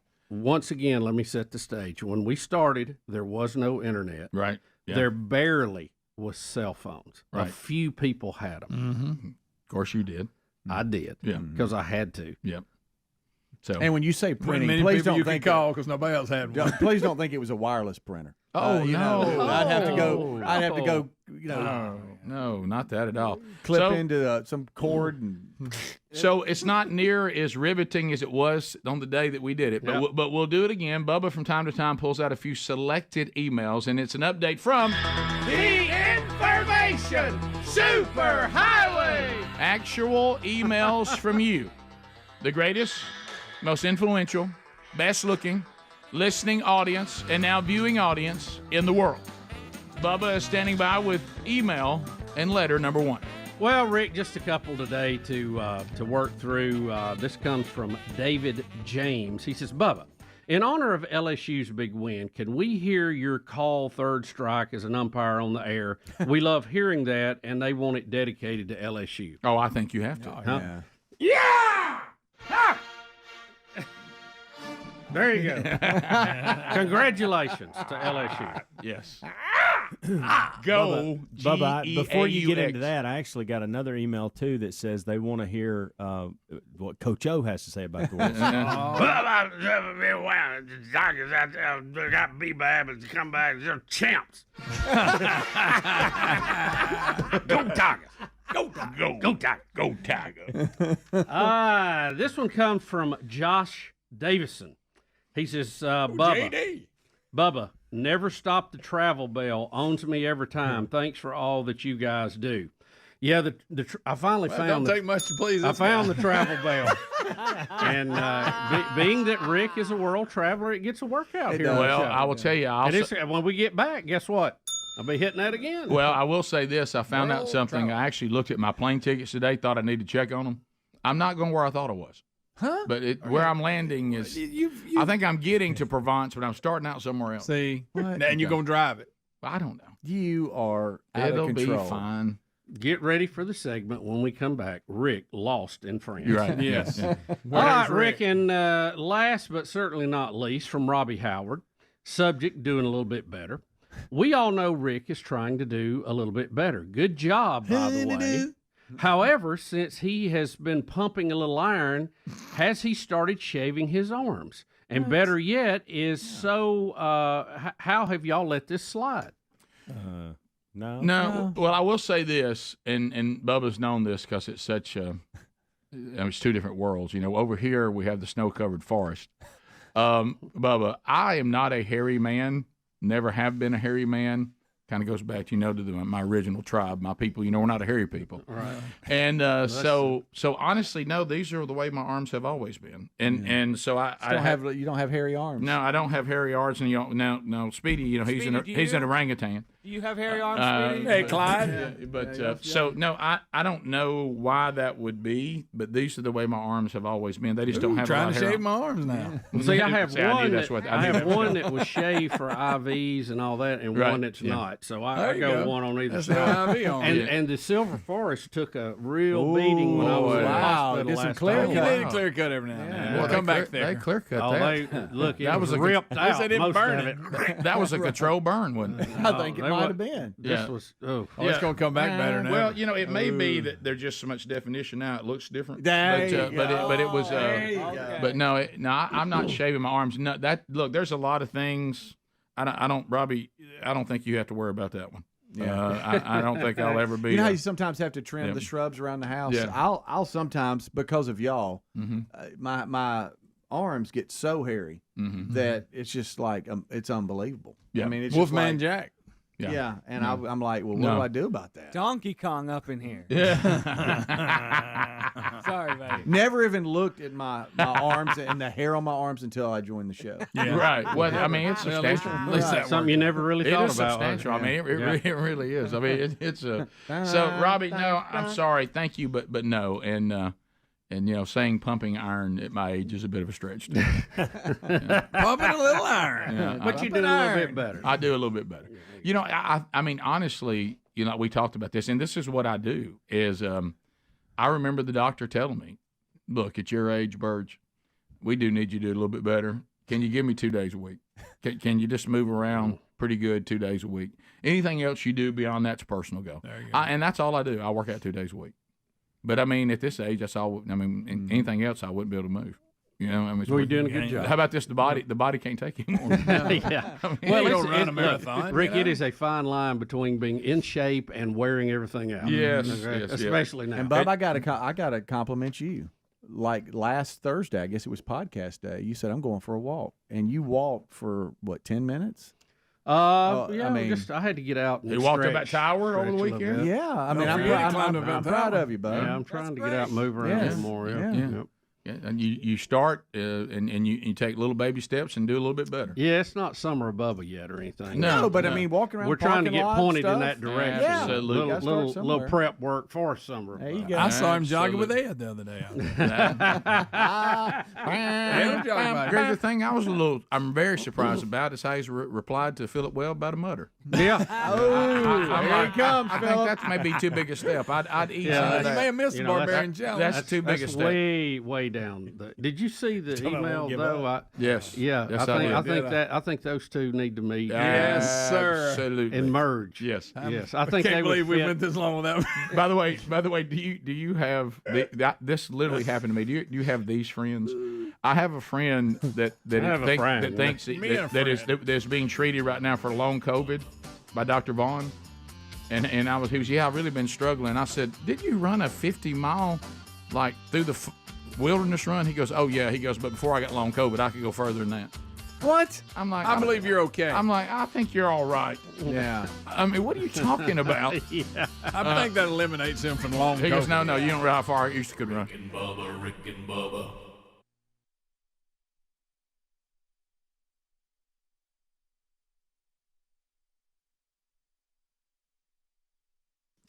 Well, we were just talking about on the live show doing a little bit better. I'm just trying to do a little bit better. Well, one of the ways that we can do better is stop mistreating our livers. Boy, our livers take a beating here in this. Think of all the things that we throw at our livers. We throw high cholesterol at our livers. We throw, some of you, look, y'all take a bump, like Greg said. You take a bump here or there, and you take more than you should, and you throw too much alcohol at your liver. Toxins of all kinds, these processed foods and things. Tylenol, we'll just take those like they're Tic Tacs. Statin drugs, if the overuse or long period of time, those can have side effects. Those of you that in modern times that smoke, I'm not sure how much more information we have to get on smoking. Yeah, I think the jury's in on that one. But one of the things that could really help, the American Liver Foundation says that 100 million Americans have fatty liver. And one of the ways that you could help is by going to the liver health formula that is available. It's called Liver Health Formula. I like how they didn't give us a name that was hard to remember. All natural supplements, got 12 clinically proven botanicals, and it helps recharge and protect our liver.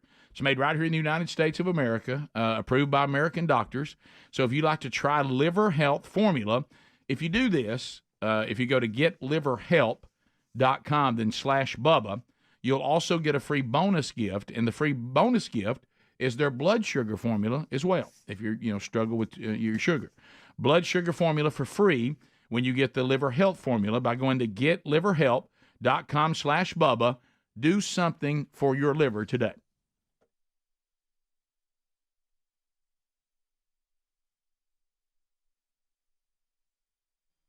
Fair. But when but when the audience goes to vote on it and then they don't like the outcome, I mean, that's just they were in the minority. I don't know how else to say it. I know it's kind of cool now in America that if you have the fewest votes, you claim that you were robbed. I get that. That's kind of the new thing we do. But if he got the most votes, then he had also probably the most viewers tuning in to see him. Well, let's go back to Bubba's point, and I'll give you other examples of this. The end goal is to have a TV show that lots and lots of people watch. That's what they do. And then when lots and lots of people watch it, they sell advertising. And when they sell advertising, they make money.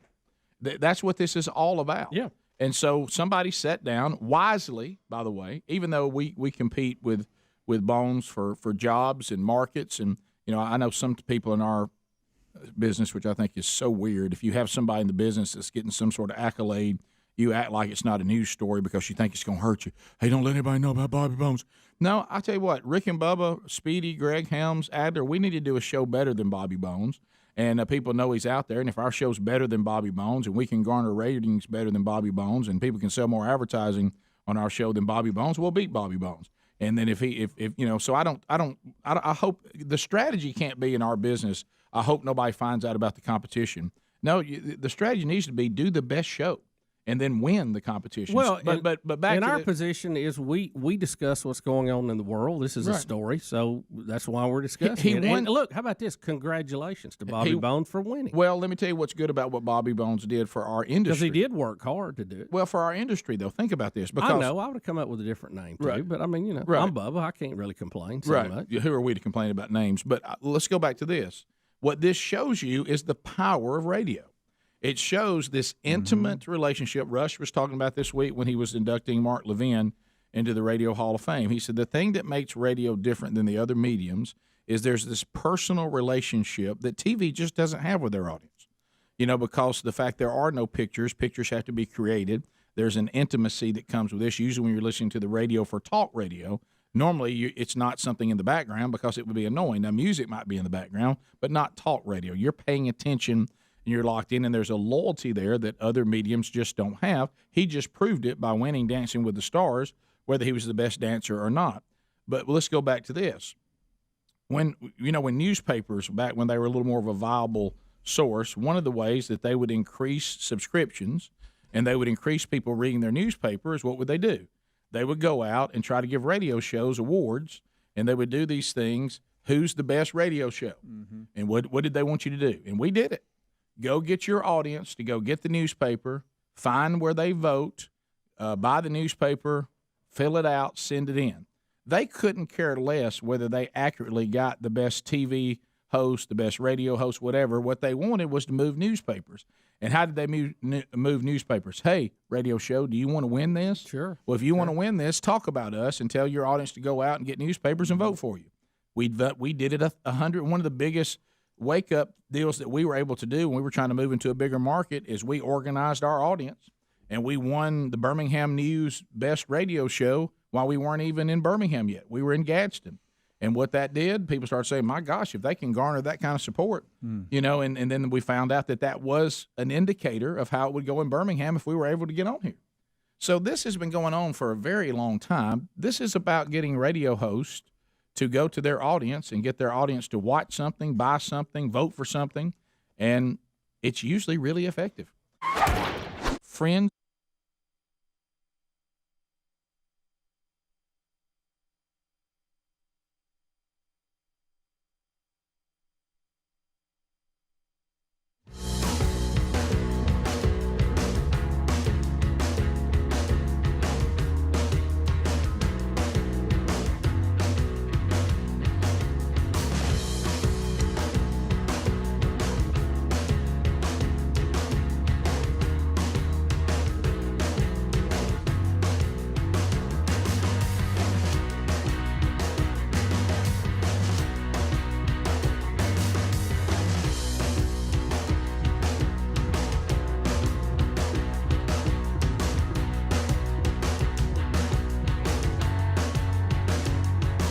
is 6 minutes past the hour. Let's go with it. We'll get some phone calls in this hour at 866 We Be Big. Cam Solo taking phone calls. She's flanked by Rick and Bubba University student Alapuka. We got Speedy, we got Greg, we got Helmsley, we got Adler. And then welcome back, we got Bill Bubba Bussey. Rick, glad to be here. Thank all of you. We appreciate it for 30 years hanging with us. Bubba, we have a little fun talking about that our studio is on the bleeding edge of technology. A little something you'll always learn from your old friends Rick and Bubba is technology is always out ahead of the ability to monetize it and try to figure out how to rate it. And so what we have noticed is when there's some things that are driving old Rick and Bubba crazy because we come from the world of, and Bubba, explain to them what I mean when I say terrestrial radio and terrestrial TV. What I mean. Well, we're talking about your traditional AM, FM broadcast stations. Right, yeah. So TV stations. Yeah, and so when you get into the streaming world, and we know we're there, we don't have our head in the sand. Look, everywhere I'm going lately, I hear a lot of podcast archives. I hear a lot of TuneIn app. I hear a lot of YouTube. And of course, still hearing about the radio station, which is great. But what I mean is I'm hearing about all of it. I'm not just hearing about one thing. Well, we have been trying to figure out, number one, YouTube, what do we have to do to pay you a licensing fee so we can play our bed music on YouTube? Can y'all not figure this out? I mean, radio stations figured it out. We pay for that, and we can play, okay, the stuff. So we can't figure that out. And then for our sales teams and for everybody, for the love of all's good and kind, trying to figure out what is the audience. And then we try to figure out, like if, in the old days when all we did was look at terrestrial radio, wherever they are, the county by county comes out. I don't think you say that. Yeah, well, there's a thing that happens where they try to give you some idea how big your audience is based on how they do ratings. There's companies that do that. Yeah. Well, this streaming stuff and these podcast things and how they're ranked, and I can't figure it out. Can you? But Bubba's got some funny stuff. Well, we do check into a group that rates these or ranks them. Right. Yeah. And I get periodical information on it. Some of it is funny. Some of it gets a little bizarre. How many? Speedy, just real quick. Will you Google how many podcasts there are? Oh my goodness, out there! Oh my goodness, what because that number? I think that number is going to be amazing. Did you love Babylon B? Woman wants husband to do something, and she didn't even listen to his podcast. Yeah, she didn't even subscribe. Says here there's about over 5 million podcasts globally. Good gracious! Over 70 million episodes between them all. Okay, so in 150 different languages. 5 million. We'll go with that. Let's take that number. 5 million. And we have two different podcasts. We have the Rick and Bubba Show, which is a recap of the Daily Show here on the radio TV, right. And Rick and Bubba University, which is a standalone podcast. And look, it is confusing. I realize that, but that's where we are. And can I say this, Bubba? Out of the 5 million, there's about 700,000 active podcasts. The 5 million are like total number of. You want to go with 700,000 then? I like 5 million. Okay. Right. It just sounds better. Yep. So our daily podcast will just on, and I'm speaking very wide brush here, will usually be between the top 100 and 200 in the country. Okay. In the country or the world? Well, however they rank. I guess it would be the world. It's got to be the world. Well, no, let me say this because they break it down by which country. Countries. By okay. country. Okay. That's what I'm trying to get to here. I'll do the U.S. So ours is every day is in one of the top 100 in the country, top 200. Mm-hmm. And if we have Travis on, we're the top 100. That is correct. Okay, so we know how that kind of runs. Right now, and this is week to week, we're currently 171 in the country. May I ask you this in the question? United States. And I'm so sorry. Yes. Is that the daily archives? That's the daily. Okay. That's the daily Rick and Bubba show. Okay. But now this is what's funny. We are number 11, Rick, in the country, BURKINA-FASO, which is a country landlocked in Africa. I don't know where. On the Ivory Coast. I don't know where that is. I've never heard of it. Does anybody know how to say it? Oh, no. I looked it up. Oh, no. There's no way. I looked it up. We're number 11 there. We can't even say Illinois. How can we be number 11? I didn't even know they had internet You know, I mean, how are we number 11 in that country? I will tell you. Don't you find that And interesting? Bubba, get the bell ready. I will say this: when I traveled Africa, I will tell you that people love us. They like our culture. I just found that interesting that we would be that. Now, if we move down to Rick and Bubba University, the podcast, it has a little crazier reach as far as states. Here in the U.S., that podcast is currently ranked number 73. Okay. Rick and Bubba University. Okay. 73 in the country. All right. Okay. Which is, again, I think anything We're in 73. those top 200 We're are outstanding. 73. Yeah, I couldn't be prouder. In Australia, Rick, we're ranked 114. Okay. All right. And they do a little work there, but that's not bad. In Malaysia, we're ranked 119. Okay. Wow. And in Guatemala, number 41 for Rick and Bubba University. How about Guatemala? Guatemala. I just That's where Edgar was from. You know, we gotta Guatemala. Maybe we need to work more Spanish into the podcast. Well, you know, to reach out to that. ¿Qué pasa, Guatemala? It's that's just funny to me how these It's things weird. come out. Yeah, it's so strange. And then, you know, the thing that makes it, you know, okay, I got you. Yeah, is you can look at, you know, you can see. That may explain it, by the way. Thank you. What's that? Well, what did you just say? I was. Where are you going with this? Are you talking to yourself? No, I was. Am I part of this? Got an email and that let him know why people are listening in these areas. And Yeah, now that he's may concerned. be that may be valid. That is 100% valid.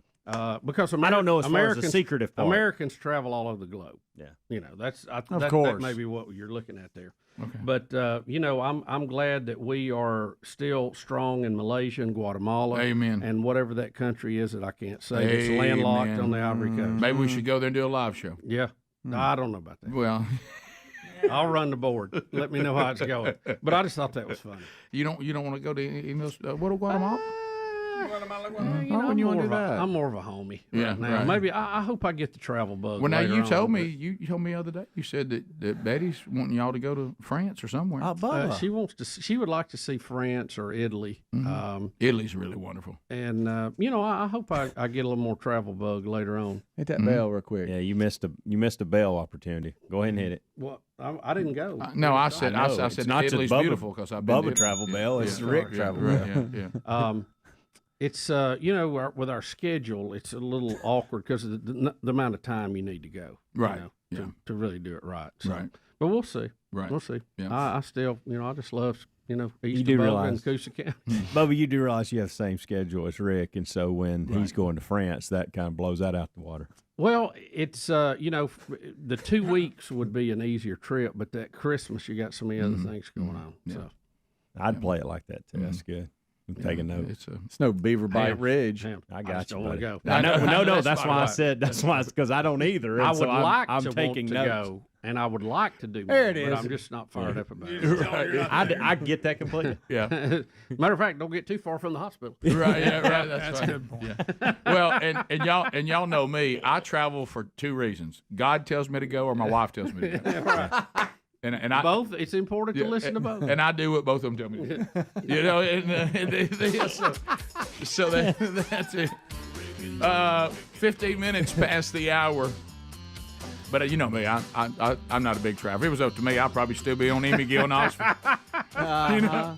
But I'm glad that I did it, to tell you a point, because I had experiences that I personally would have never experienced without God telling me or my wife putting it And together. usually when you step out and go, you're always glad you did Absolutely. and stuff like that. And then sometimes not. Rick and Bubba. Friendsgiving? Well, I asked No. y'all if you had heard the term Friendsgiving, and you said no, and then I got some other responses. I keep seeing this a lot on social media. It looks like some reason to have a party before Thanksgiving with your friends, not your family. Am I interpreting that right? I think. Yeah, it's pretty much. It was really. It's hit my household, okay, because of a couple of reasons. The girl that JC's talking to had this Friendsgiving with all of her friends that got in the way of him doing something one night, and I said, "Well, where is she? What's up?" And he said, "Well, she's at a Friendsgiving." And I said, what? And that's what the little girls brought gifts for each other, and they hung out. And I'm like, okay, Gifts, so that sounds like Christmas. I said, so it's almost like it's a girl thing. Well, then it was a big controversy today with Tyler. It was his birthday, and we were going to have our little plan. He goes, well, Dad, I got Friendsgiving tonight now. I can't get – I said, whoa. I said, that's a girl thing, isn't it? He goes, no, really, we're just getting together and eating. But we're calling it a Friendsgiving. Why but are they calling it the that? dudes are just – I said, well, let's not call it that as men, as boys. A lot of married let's couples not do that. it. Yeah, and it's a couple thing too. So I think there's a different variety of ways you can do this. And Minnie Mouth is over here. She might know more about it as well. But I thought it was just for the ladies. But now JC is they're doing something with all the guys tonight. I'll say this: but don't look just up eating. the Urban Dictionary. Really? Well, I mean, I guess we can make anything nasty, but I think it's meant for just hanging out. Well, I don't know. Now you're making me wonder. I never heard this term being used, and frankly, I hope I never hear it again. I don't either. But what I'm Especially saying, after what I just read. Well, what I'm saying is this: Where is it, Ham? I had my son from college got home last night, and he did not call it this, but he said, "Hey, I'm gonna probably be at the house around 5. I know you and Brody are hunting. I'm gonna see Mom." But at 7, and he mentioned a bunch of friends from high school that all went to different colleges. Yeah. We're all getting together since we're all coming home from college. But there was no mention of the term Friendsgiving. Right. But I guess JC called it that, and I was like, well, why are you calling it that? That sounds kind of like a girl thing. No, why you? Well, one of the guys said we're all gonna get together. And that's just what we're.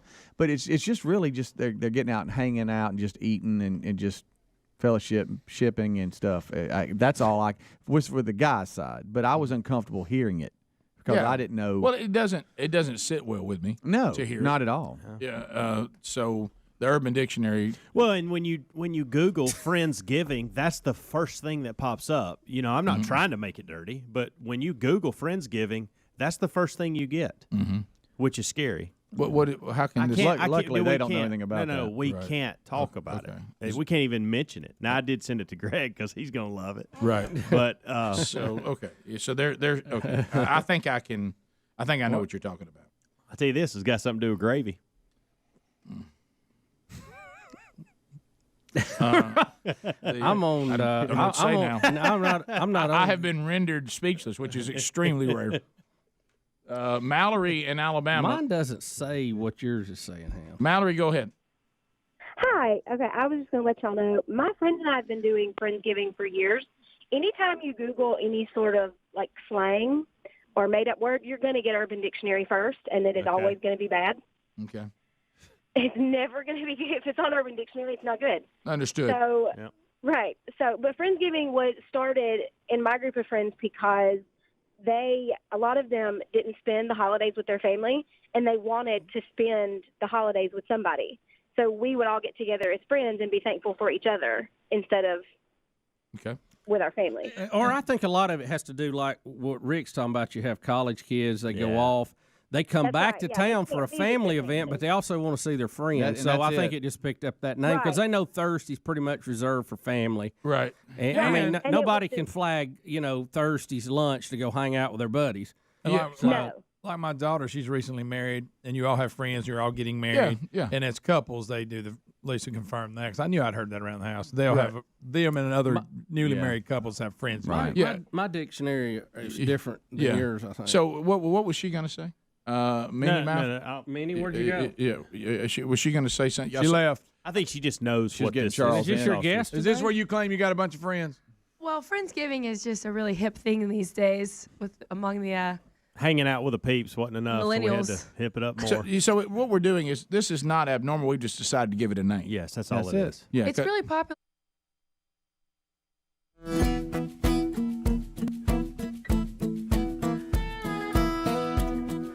It is 21 minutes past the hour. 866 We Be Big is our number. There's that phone troll music. You know what that means?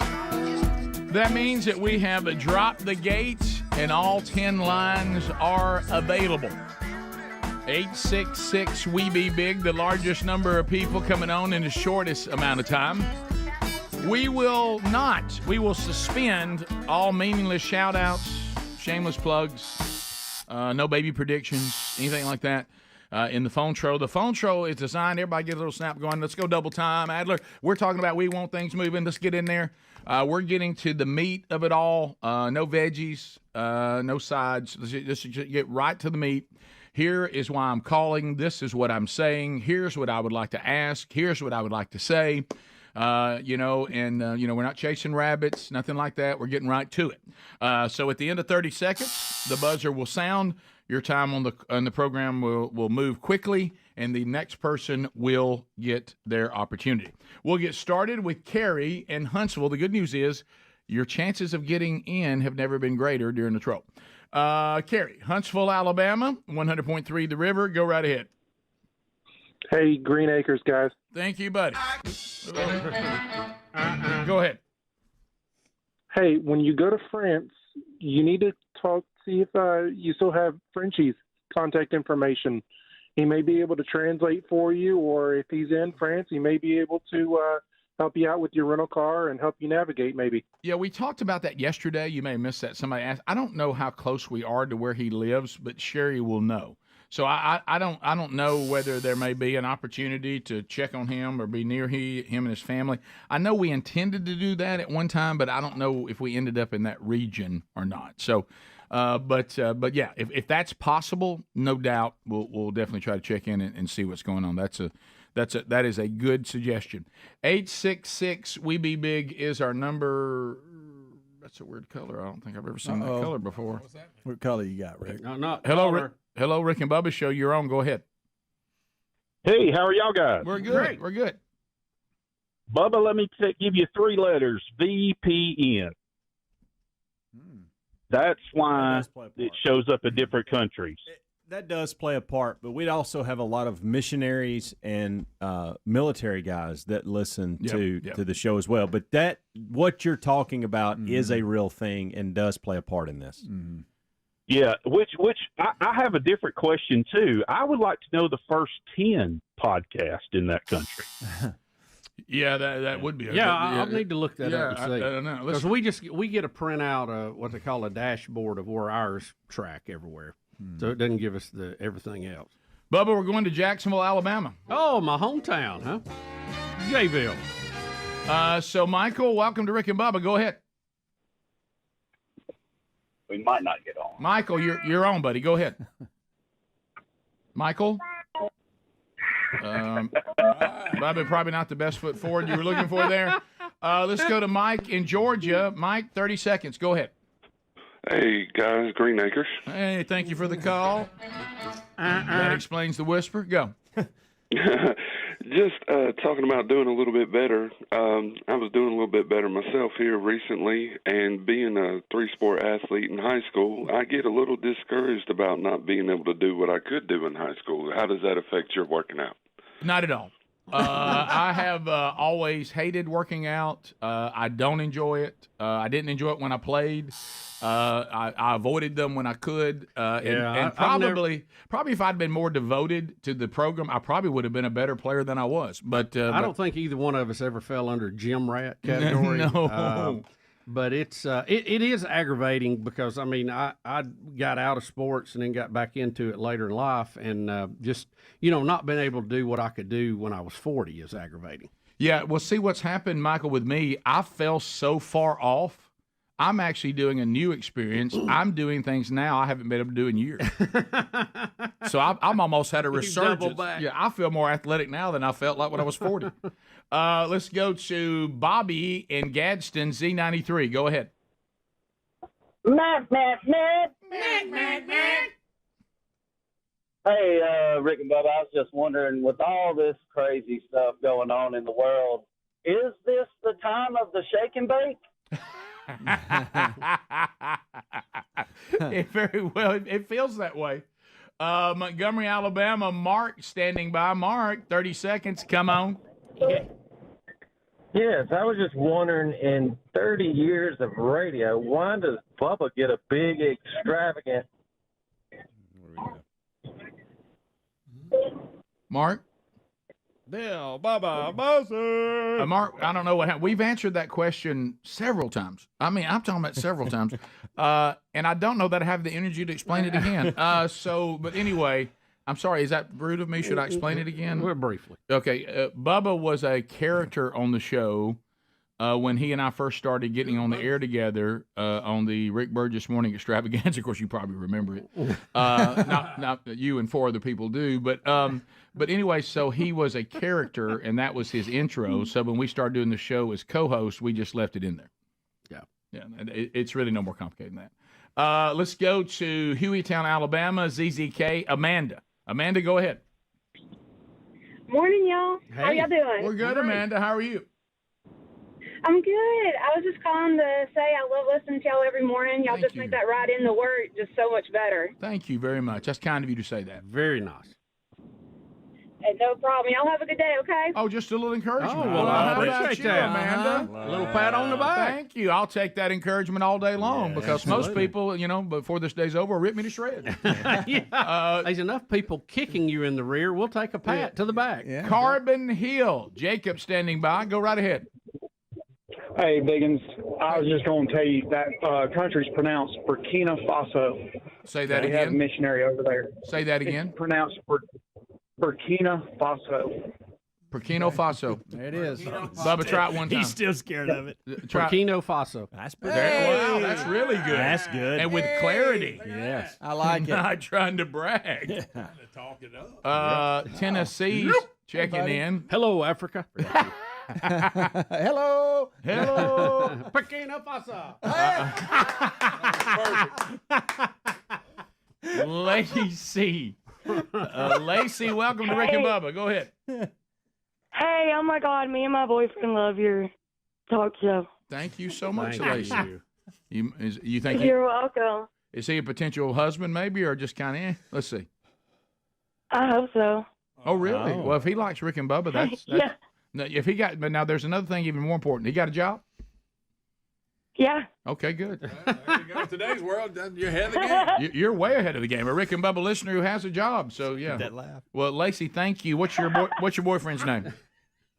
Corey Holmes. Hey, Corey. Hey, Corey. Corey and Lacey. Corey. Hey, at a kid, Corey. He appreciates that. Bo in Andalusia, 107.7. Bo, go ahead. Okay, good. Today's world, Bo, you got to turn this down, Bo. That boy, Bo. Good job. All right. Okay. Bo does not know radio. Bo, that is weeds were catastrophic high an there, attempt wasn't at a phone calls I've ever seen.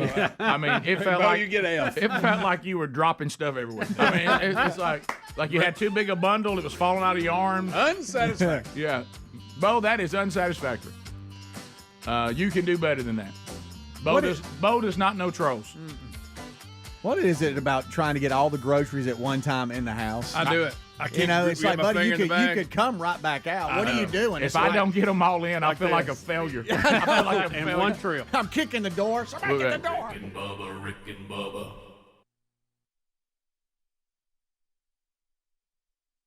Trying for it. Oh, wait a minute. Like- We got to tell you something. You got to get in big- front of that mic, not the side of it. Yeah. You either got to pull it Right around here? or get up in front. Yeah, right there. That's Okay. it. Now we can hear you. The most popular thing is to make a sign out of like not cardboard, like wrapping paper kind of. Wrapping It's paper a script or a poster board Friendsgiving on it. Real artsy.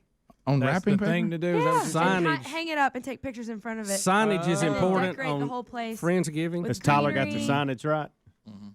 and Tyler. stuff like that. So, Minnie Mouse, do JC? you have Yeah, family what, here Tyler? today? Is Yes, this your my brother? brother's here today. Chris Coley. Hey, is Chris. here. Welcome back, buddy. Welcome to our Friendsgiving today. He's Yes, in from today's Houston, Texas. Friendsgiving. Yeah. We invited Chris. Lisa in Dothan, News Talk 'Cause 103.9. I knew you didn't bring that new boyfriend up here. Lisa, go ahead. Hey, I know we're all trying to stay in the fun zone today, but I had a conversation last night with my 5th and 6th graders, and it was just really disheartening. And just this Friendsgiving makes me think of it, just the way that things are being twisted and the filth that they're being exposed to just from talking to their friends on the bus and the playground. And I'm just thinking, Rick, I'd like to punt this off to you. Maybe as parents this Thanksgiving weekend, we ought to really stop and look at what we're letting our children be exposed to and that we're just turning a blind eye to. Well, there's no doubt now more than ever. I mean, this has always been an issue for anybody that when you have children growing up, I certainly was exposed to things at school, and when you have to go out in the world and start interacting with other people. But I think the thing that makes nowadays, tougher is it's one thing to the level of things your kids are exposed to by just other people from other families at school, playing. But now this phone. Oh, it's brutal. This phone can expose your children to things at a height and at a level that is almost overwhelming for you to even try to decipher, because there's so much of it pouring in. And I do think that one of the things you can do when your kids, especially when they're small, there really is no reason for young children to have a phone for any other reason than, talking to their parents where to pick them up. That's it. You know what I mean? And this other stuff that you're letting pour in, the problem is it's almost impossible, even with the filters, and they find ways around filters. Like I say, I know a friend of mine whose son was exposed to pornography by Googling the Boston Red Sox. So there's so many tricks and so many things that are out there. But I think the only thing we can do, to your point, and you did a good job as a parent, is to and look, parenting is difficult. Because it's hard and it requires time and energy, and I know sometimes and I've been guilty of it too. You just want to hope and pray everything's going to be all right, but you need to head these things off the first time that you hear about them. Be aware, what your kid's looking at on the phones. Be aware of who they're hanging around. If you ever want to know who the people are they're hanging around, go get my wife and to go to those friends' Instagram accounts. Go to their family's Facebook page, and people will show you everything. I mean, they'll show you everything. Let's go to Troy, where Colt is.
It is 35 minutes past the hour of the Rick and Bubba Show.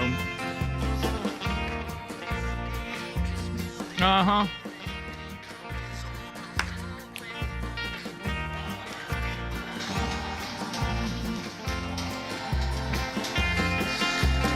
All right, so as we work our way back, let's look at mypillow.com/Bubba. Anybody got 2.0?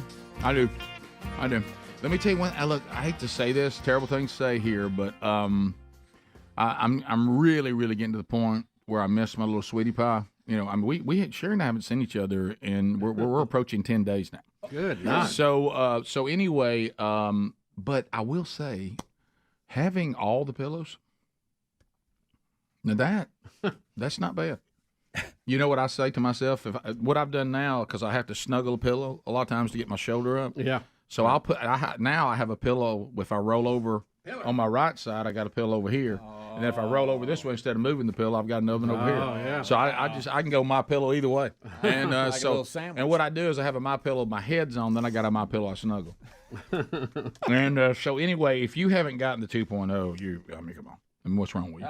They're still doing buy one, get one free. It's got that new technology that keeps the surface cool, and it dissipates that heat and humidity. And let me tell you something. I don't know where all of you live, but here in Sweet Home Alabama, here comes the heat. So anyway, buy one, get one free right now on the 2.0. And they've added that technology. That's what the add-on is. Also, don't forget they got a lot of great things. You're going to the beach blankets and beach towels. They are on sale. Look for them at 60% off. Find all this by going to mypillow.com/Bubba. Giza sheets, Greg, they're backing in as low as $29.98. Greg loves him a Giza. So mypillow.com/Bubba or rickandbubba.com under the sponsors button. Now what did you say? What are we doing right here? Well, Rick, this is about America's fastest growing sport, pickleball. Oh gosh, I remember, yeah. Boy, let me Have tell you you seen this report today? Yes, people are emailing me this because of your injury. Because you played pickleball one time, I think, for 7 minutes. Yeah, I got hurt. And was injured. And who would have thought that a bunch of unathletic people trying to move around they would get hurt a lot? Well, it's not a lot of movement compared to some things, but I thought it was good that people were getting out and moving. Until they fall apart. United Healthcare is saying that there has been a higher than expected frequency of hip replacements, knee surgeries, and other elective procedures. UBS Banking says the rise in surgeries is due to more people getting injured playing pickleball, the fastest growing sport in America. And UBS also estimates that pickleball-related injuries will range between 250 million and 500 million in this calendar year. Good gracious.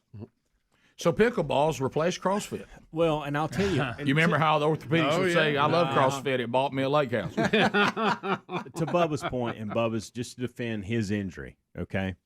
We step out on the court, and we start for the first time. We don't know a whole lot about it. We start hitting around, and you're making movements that you're not normally making. Right. And so that's what's going on with this. There's not a whole lot of warm-up because people think, well, I never warm up to play ping pong, so why should I warm up to play pickleball? You're right, all kinds of issues. And so these things start happening. It could have as easily happened to me as it did Bubba that day. I'm serious. Yeah. Because of the quick movements in positions that you normally don't get in. I know what you're talking about. Real quick without warming up. Yeah, no. Or stretching or any of that. I should have done I remember, I know what you're talking about because when I was trying to do a little bit better in a class format, and it was great. It helped me really get it established. It was worth its weight in gold.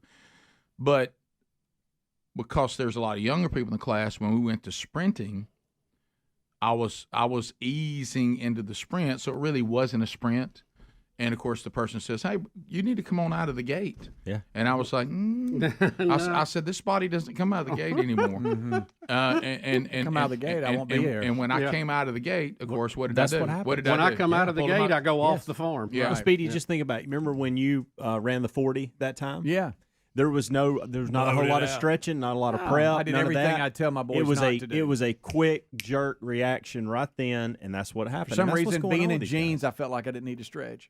I don't know why. Listen to these numbers. I have another thing I want to add this after these numbers. I want to ask this question. Follow this. As the sport gains popularity, UBS has calculated medical costs for what? We're looking at your calculated medical costs for the year around 67,000 visits to the ER, 366,000 outpatient visits, 8,800 outpatient surgeries, 4,700 hospitalizations, and 20,000 follow-up visits, all directly tied to pickleball injuries. Well, and this is my question now, and I think it's a yes because I think you just said it. I'm going to ask it a different way. I think the problem is like the people I've talked to that have tried to help me do a little bit better. When I first arrived on the scene, there we go. You know what they said? Today will be no more than 10 minutes. Yeah. We just want you to ease and move because you haven't moved. And some of these people that haven't taken that step out onto a pickleball court, and they didn't get today we just need to move a little bit. They try to move a lot. Well, I know it's not a lot of movement, but it's more than they have done in years. Yes. And like you said, it's the kind of movements that they're not used to making, and they're doing it quick. And as a matter of fact, the people that are trying to help you are not the people that kill you the first day you show up. Yeah. Because they said your body can't take that. Yeah. So what they've done, if you haven't done this in a while, today we're just going to move a little bit. Exactly. That's it. Just about 10 minutes. And then, of course, then it gets to 20 minutes. And then, then eventually you try to put an hour together. But And nobody lifting PVC pipe. Nobody thinks, and we didn't You're either. exactly right. They got working on farm. Nobody thinks that they need to stretch or jog a few laps before they start warm playing. up, When I'm in here doing these, when Adler brought the bands and the bars and all this, when I'm in here doing stuff, I'm not trying to get better. I'm trying to get loose for the rest of the day.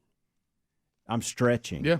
Because I know what's going to happen on the court. And so even when I get on the court now, I'm jogging a few. Before I do anything, I'm stretching. Nobody does that when they step on That's the problem. pickleball. Like today, I'll do a little better today. The first 15 minutes almost will be nothing but stretching and getting ready. Stretch City. Yeah. Yeah. What was the old Torque T-shirt? Our warm-up is your workout? Yeah, it was. Hey, and it was. Hey, boy, let me tell you. 100% it was. Especially when it involved animal moves. Yeah, I also think now. Look, I'm I not hated talking to that. those you pickleball players that are like really good athletes and still in Now, your where are prime. those?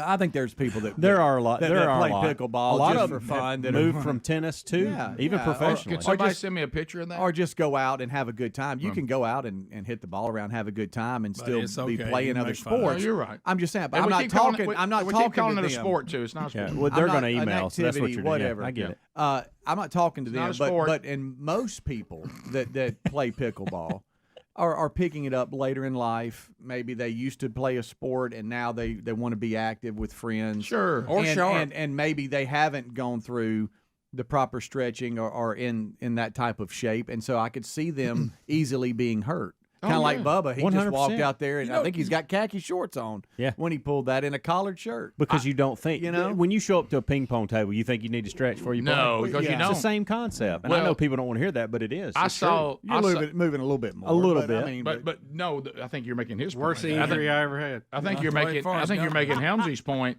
You come there thinking it's only going to require ping pong movement, Yeah. and it doesn't require a lot of movement, but it requires more than ping pong. Right. And so Especially if you're quick as a kid. when I saw the pickleballers rolling into our church the other day, I thought, where does the ambulance park? Right. Yeah. right. Because it needs to be here. Mm-hmm. And but and of course, and the only way that I And will there's not here's another thing too about this. You don't Then have there were no breaks. You don't have a lot of reaction time.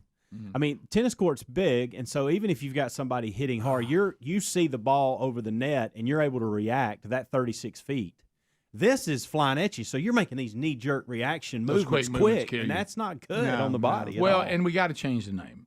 We got to. I agree with this. We got to start. I agree with we this. got to stop calling it a sport. Yeah. Well, I'm okay with them calling it It's an sport. activity. It's a game. It's fun, and all that. It's not a sport.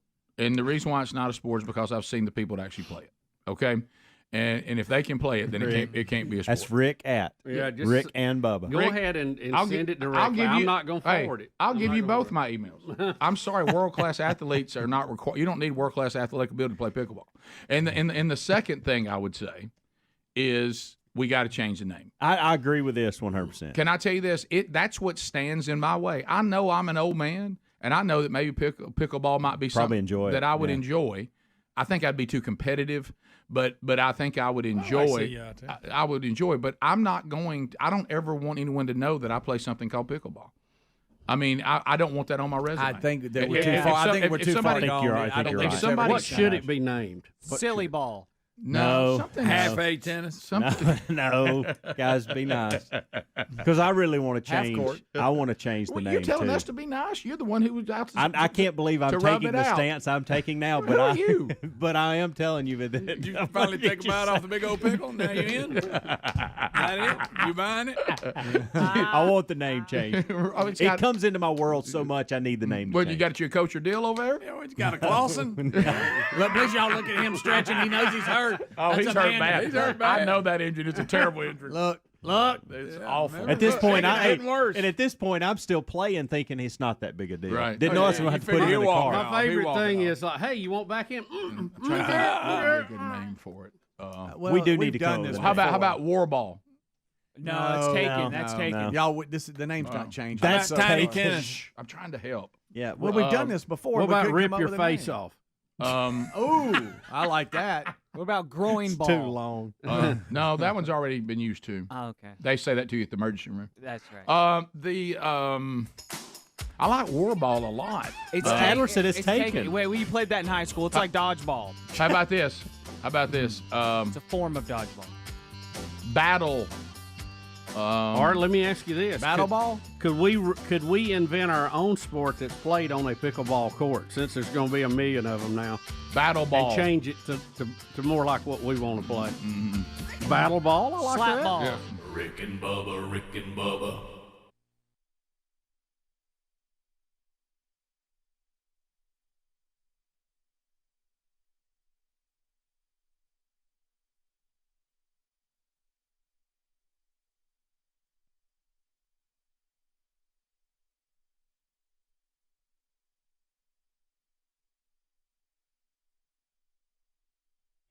To come over and try pickleball. Bubba went out and got him a pickleball racket. I love that footage in slow motion. It's so serious looking. Well, it looks like the start to an E60, doesn't it? I'll tell you why you got the serious look on your face is because you went out and got your show enough good pickleball paddle. That win right there. All right, so anyway, we that paddle's got a name to it. I can't remember. It's like the Black Diamond or something. I forgot what the name is. So Bubba, you and Helmsy start playing, and now this segment will be the incident. Okay. We will break down the incident, then we'll talk about everybody's lives after the incident. Okay. All right, I'm on the right side of the court.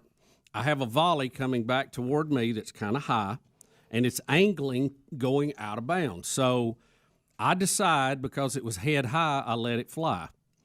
And I'm watching it, though, as I turn, and then because the pickleball doesn't travel as fast or as far as some balls. It's like a wiffle ball. I'm thinking. And here it comes. It's going to land in, and as I'm watching it, I'm just kind of shadowing it over to see what's going to happen. And then I decide, hey, that ball might go in, and that's when I decided to try to go get it. Did you try to that explode stride into right it? there is what got I think it's it right there. That's when your growing is tearing apart right there. We're looking at it. Did you try to accelerate? Yes. Oh, yes, yeah. I tried to kick it into gear to go get it. Mm-hmm. And there's a lot of lines there, and I was confused immediately because they use it for multiple things. Exactly which was the outline, so I wasn't sure. Here it is at regular speed, and then boom, right there, I know I'm hurt. I can't stop. Oh my goodness gracious! Oh my goodness! There's Timmy. Oh, he can't even. And then I thought, uh-oh. Oh no! Uh-oh. But you are smiling. Well, Yeah, I didn't know. I saw it. I don't thought know. It was funny. You thought it was funny. Guys, he nearly face The video never lies. Huh? Look, he's running and stumbling. I don't realize he's hurt as bad. I just Let's think, see it well, slow When you motion. start doing those short steps, trying to chop, stop. Yeah. You're like, oh, it hurts. It hurts. It hurts. Let's look at it in slow motion. In slow motion, I'll show you exactly where you get hurt. It's the second one. Right there. Oh wow! That's it. Yeah.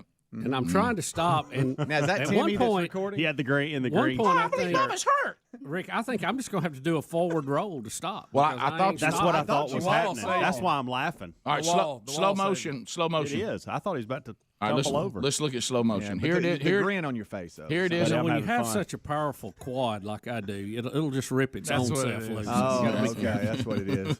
I see right here. Everybody's happy. It might be that you're running with a 50-pound bag of deer feed in front of you. All right, so Here, I'm going back to where the volley came from. Yep. Yeah. Oh, She said, and immediately, first I think it's happening. I think, uh-oh, that may fall in, and I'm Right confused which there. line. Oh, That's that's it. That's it. Oh my gosh. oh, Oh my I goodness. hate to bring up the obvious. See, I'm already stepping lightly on that right leg then. Oh wow, the concern on that guy's face at the other end of the court. Oh, look at that face. That's a hurt face right Little there. Timmy's got it right on his phone. Yeah. Yeah. I got it. Don't worry, I got it on video. For some reason, Helmsy's laughing. You know, let it roll. It's Let it gotta roll hurt at her. And knowing that the ball was out too. This happened on Right. we were going to win the point anyway. Oh, It's no. gotta we hurt did add to win it. the point. Yeah. And That we ball were was ahead. out. We were up when I went out. We lost the Bubba, though. Yeah, we did. did. Adler, let it roll right there. Let it go from that, and look at what I did after that. Oh wow. Because I knew I was hurt. Yeah. And I'm just thinking, am I bleeding internally? And I want to go back out, and then I go, uh-oh, problem. You stayed in that one spot for minutes and minutes. I've never seen somebody minutes laugh that went by. hard. Hell. Buddy, I'm enjoying pickleball. the fun of Helms, pickleball. and it would be right to think that maybe I'm out of breath right now. Yeah. And I'm mad because I think, crap, I had pulled something bad. So there was no scream, there was no fall. I'm just thinking, walk it he'll off. be back. Walk it off. No, I that's a can hurt walk, man and right I go, there. it ain't. It's worse than I thought. That's a hurt That's man. worse than I thought. Not getting better. Please look at him. Trying to get relief. And see, somewhere Betty has no idea her whole life's about to change. It won't quit. Yeah, Right now, I can't get it to quit. Little Timmy's already texting somebody the video. I can see it. Look, he's sending that video out so fast. I don't know. Look, littletimmy.com's got a video. Don't go there, kids. Not happy. Oh, See my if there's goodness. audio here. I think I'm talking Oh, to my Adler goodness. again. It stopped everything. Where's that come in on Skype? Yeah, it should be. Adler, back it up to when I was talking to you. I don't have Skype. Skype's not over here. So I don't have Adler's right now, but the Skype channel's been turned off. Or That's a going bad something else. sign right there. Yeah, this is. Look, I know that you're trying to find a way. Rick, I'm trying to get the bumblebee to quit stinging me. Yeah, You back know what I off. mean? Back off. All right, so here we go.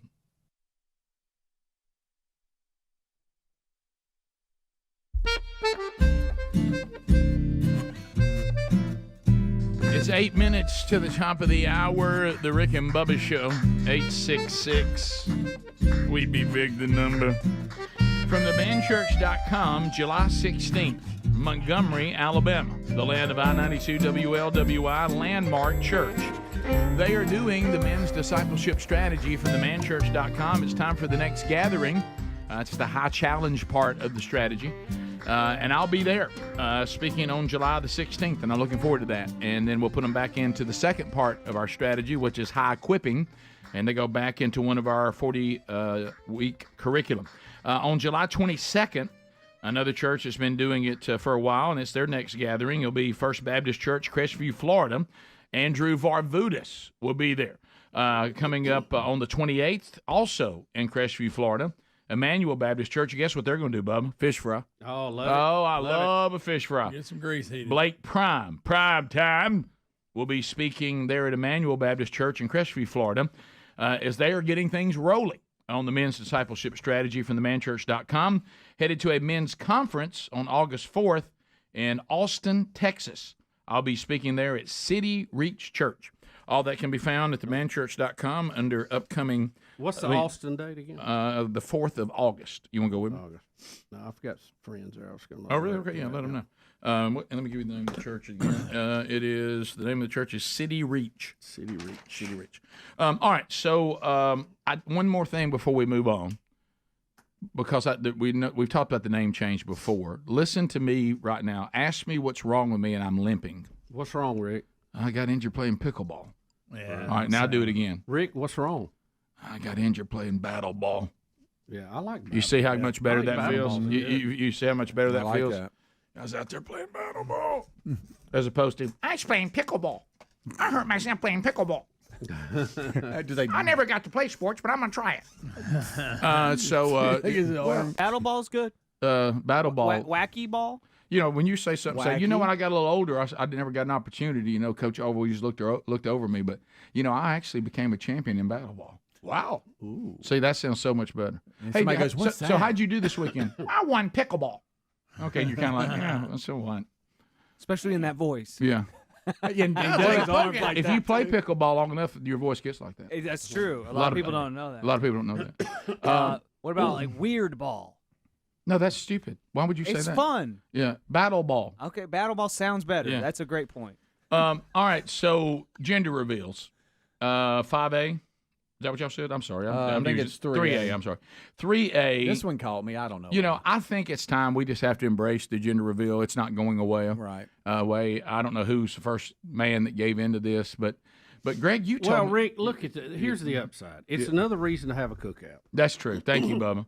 And Greg, you said that a good pickleball. But the game, people right? are getting more and more Oh, elaborate my with it. goodness. And Greg, you said that they had a pro wrestling match. Somebody sent us the link. Yeah, and they staged it, and the two guys actually. I mean, I ain't talking about it for just a second. It went on. They were throwing each other through. Were they tables. from the micro bunch that Helmsley sent us? No, it wasn't that bunch. Okay, wow. The old Buster. How about that? But these guys, one had pink, one had blue on. In the end, whoever wins the match, that's the reveal. That's correct. And this match went on for a while. Okay. They were really good. It's a good idea. I'm partial to the big explosions we used to have. I Careful. like when people blow. Well, they kept Careful. burning property. Some of those have gone bad. Yeah, they have. But this one is, and Speedy, you're the one who got this video for us. Is this guy an offensive lineman? I guess so. This one just because some What if I of had them, that some of beard? them is just real silly. Right. But this one here kind of jumped out at me All right, because you could tell he played a little ball and obviously was I played a little ball. maybe a left tackle. Yeah.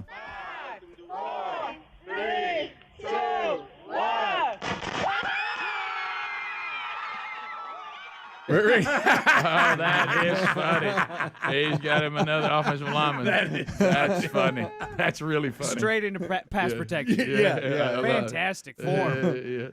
Yeah. I got a way to do it.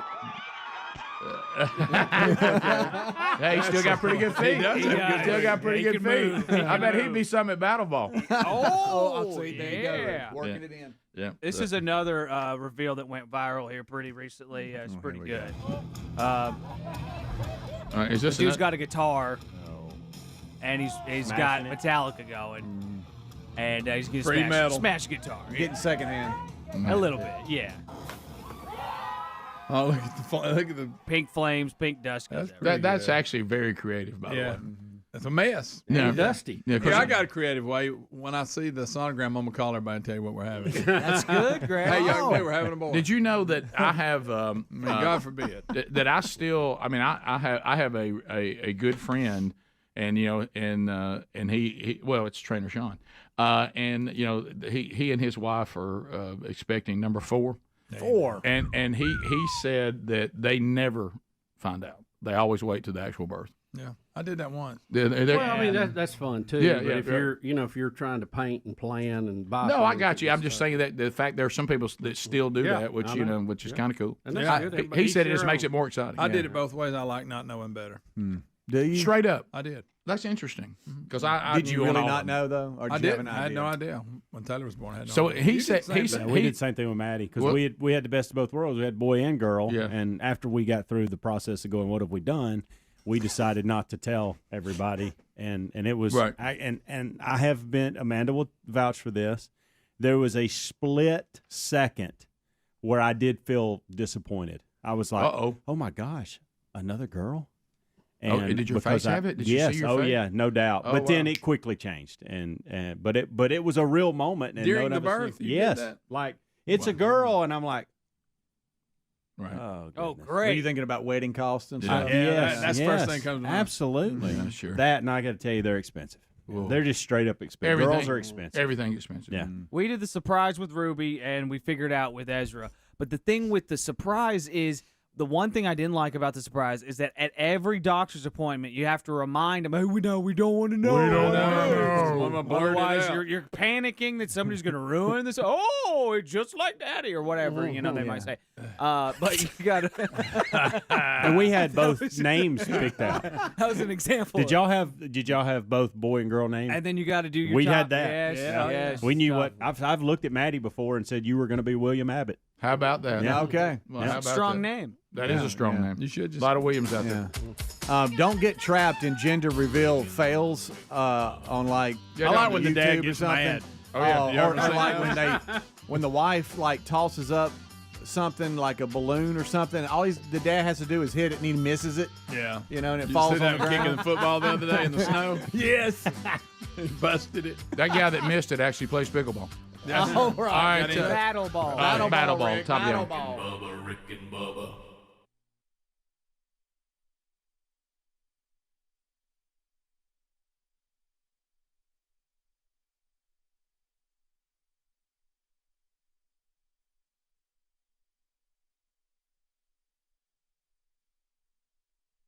Well, that didn't do it. You got to come off. We're and turn it hunting back for on. we're hunting for the audio. All right, so here we go. Yeah, what's the? Back it up again, Adam. I forgot what I said to you initially. Look, Bubba, I didn't know about the second part I just saw. Yeah, I didn't either. Yeah, that was really painful looking right there. Bubba's walking up. It's to the getting camera. worse. That hurt. Oh yeah. That's a hurt man. Look right here. Yeah, what's the? Look right there. It'll be good for tomorrow. Y'all don't worry about this at all. This is great for the show. Look at Mr. Grimace. I was like, get that camera out of my face. It's funny. Now it's funny to me too, but it also hurts. Do you realize? Now I know Speedy's going to turn this into. What's Andrew what I Luck said. doing there? Yeah. It's good. You have to bring him in now. The trainer is not going to want to examine this.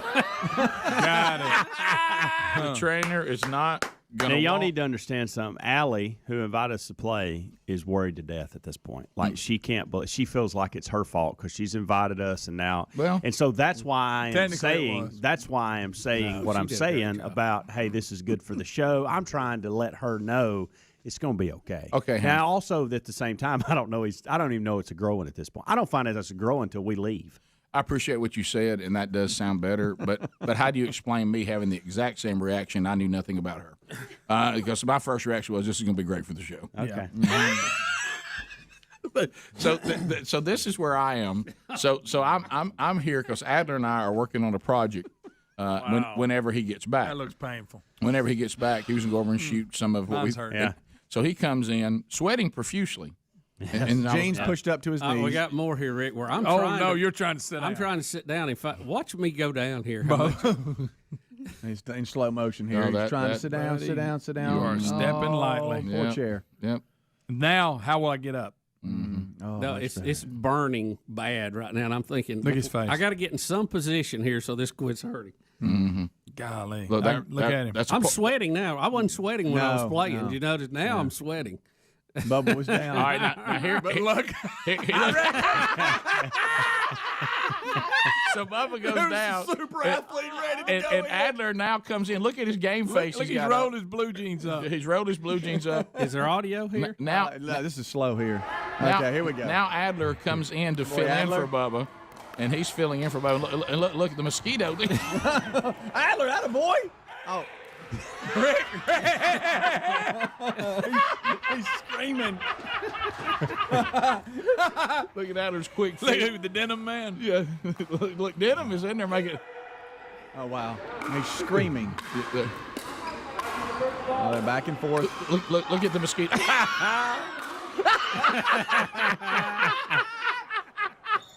that when he screamed, "Don't hit it like an old lady"? And there's old ladies around? So. That's there good. he goes. Yeah. He's pointing. Look, here's the mosquito. Adler's now filling in for the injured Bubba. Oh, wow. Uh-oh, got his own serve. Got his own. Look at his headband on like he likes. He just hit Elmsy, I think.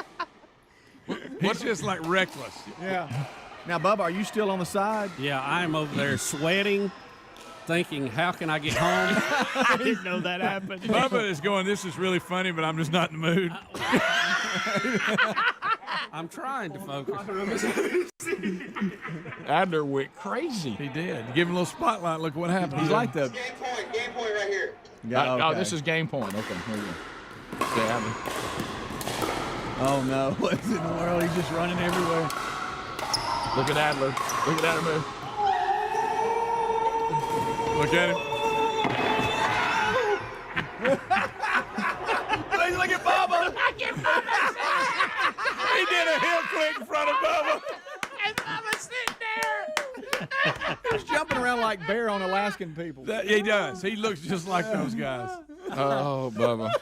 Did you even know that happened? Oh, yeah, I saw it all. Yeah, He did. A lot of noise. You couldn't miss it. Look at Bubba. Look at Bubba. Look at If he'd have accidentally hit my leg when he was Oh, no. Now we're trying to get up, Rick. Now Bubba's trying to get up. Did you just see him try to get up? There you go. Oh, now it's really stoved up now. Wow. Now you didn't let it get stiff now. Oh, no. Gather up your stuff for you if you want to go ahead and take it to the house. Nah, so that was very sweet of you, Adler. I like when he said, fortunately, there was an elite athlete. Adler, thank you. Thank you for picking up the slack, buddy. Well done. Yeah. So we'll come back. We'll talk about Hamsey's life. Now they try to leave. So you go thinking you're going to play a little pickleball, then roll on to the rest of your day. What you don't know is that you will inherit Pawpaw.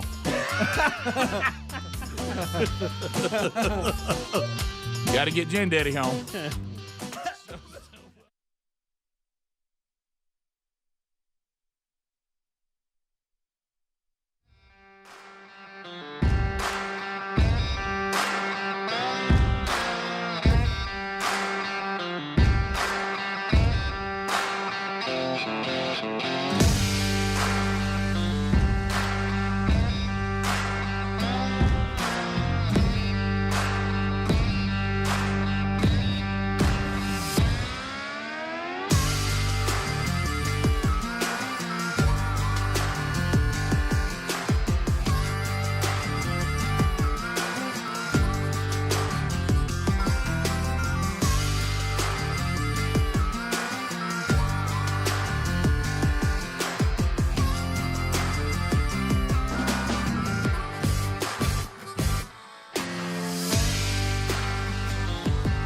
It is 6 minutes past the hour.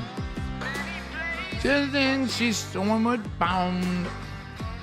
Speedy, Greg, Helmsy, Adler, all here. Alapuca, Cam Solo, our interns. We'll get the phone calls again this hour at 866. We be big. Put your hands together for Bill Bubba Bussey. Rick, glad to be here. Thank all of you for joining us on the little party we call Rick and Bubba. All right, so Bubsy, a little political update to get us started here. I got too much time on my hands. I've got too much time on my hands. Hard to believe such a calamity.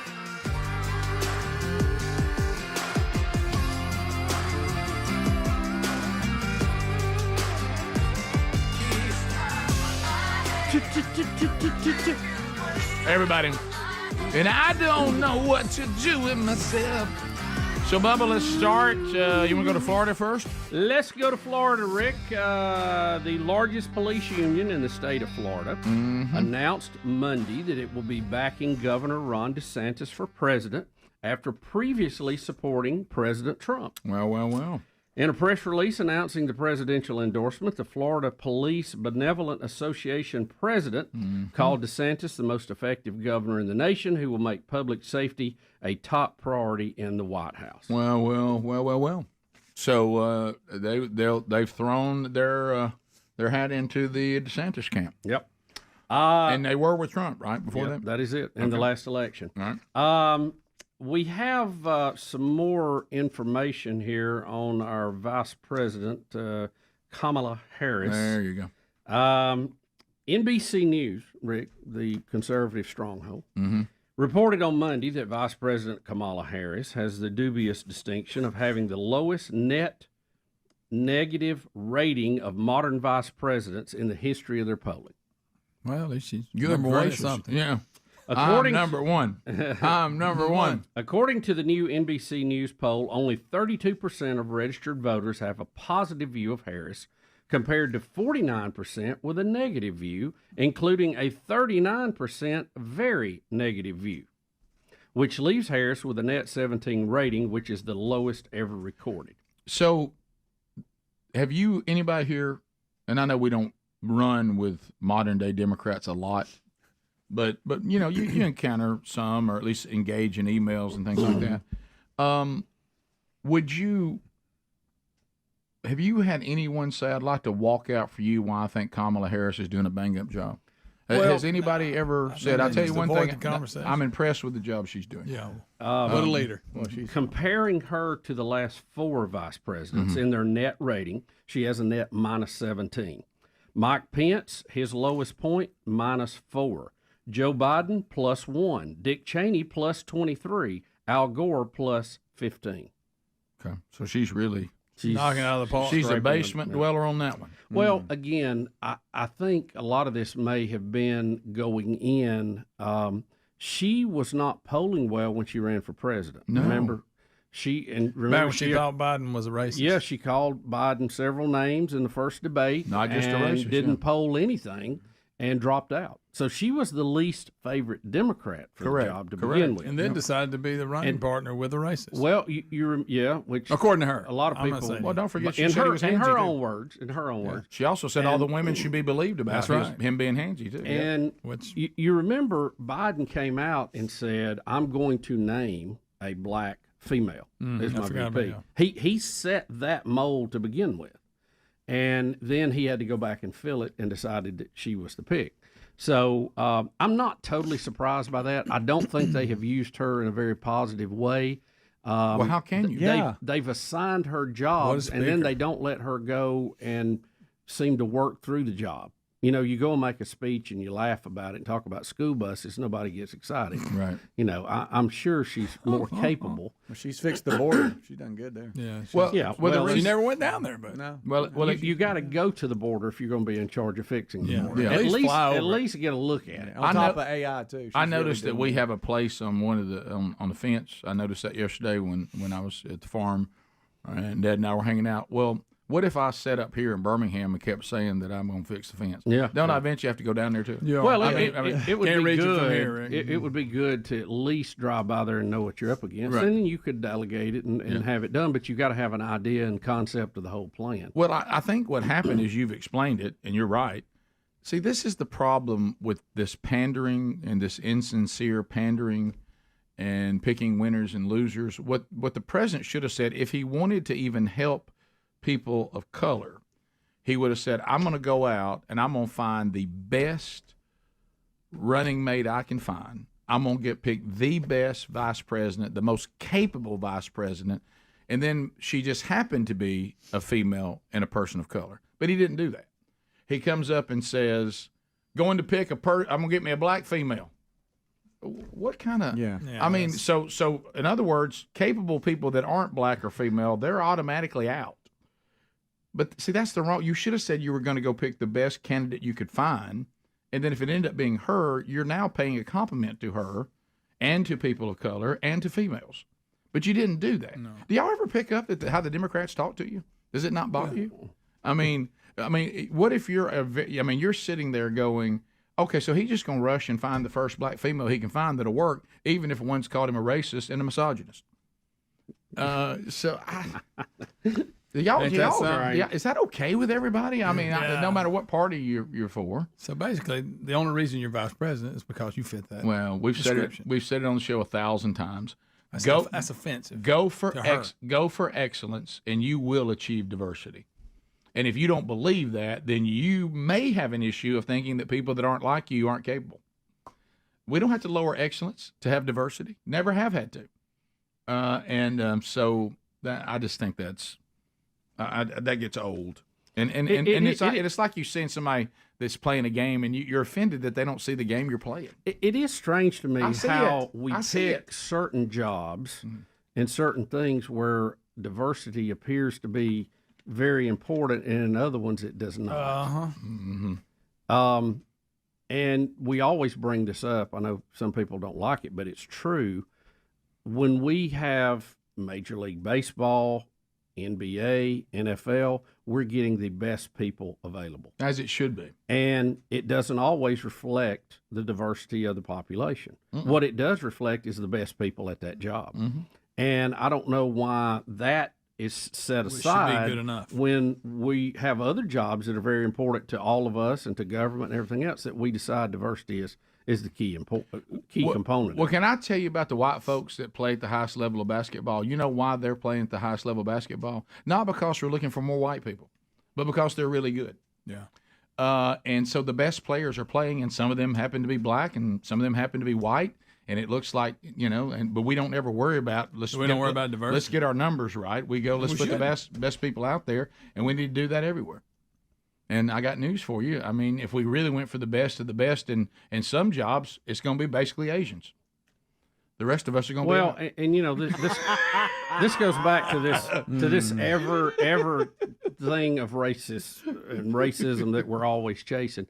And like with our state, we just had the Supreme Court ruling based on our congressional districts, where the Supreme Court said we want 2 primarily African-American districts out of 7 to reflect the population. Well, that's fine. We want good representation, and everybody should be represented. But I don't know how you get to it the way they got to it, by saying we're going to do it by skin color. Clarence Thomas, again, the great quote, "Where's the Mexican district?" Right. Where's that one at? When does it stop? Yeah, I mean, where do you draw the line and go, we're just not going to herd people that way, So I don't know. I don't have the answer, but I don't think that's the proper way to go about it if we're really wanting to get to an equal society. What we need to do is allow everybody to maximize their God-given potential by allowing them maximum liberty. That's how you do it. And every time the government gets involved and they say, let us help, Ronald Reagan warned us about that. Those words don't go together. The government is the problem. They're not the answer to the problem. Never have been, never will be. We'll be back. More Rick and Bubba coming up. Rick and Bubba, Rick and Bubba.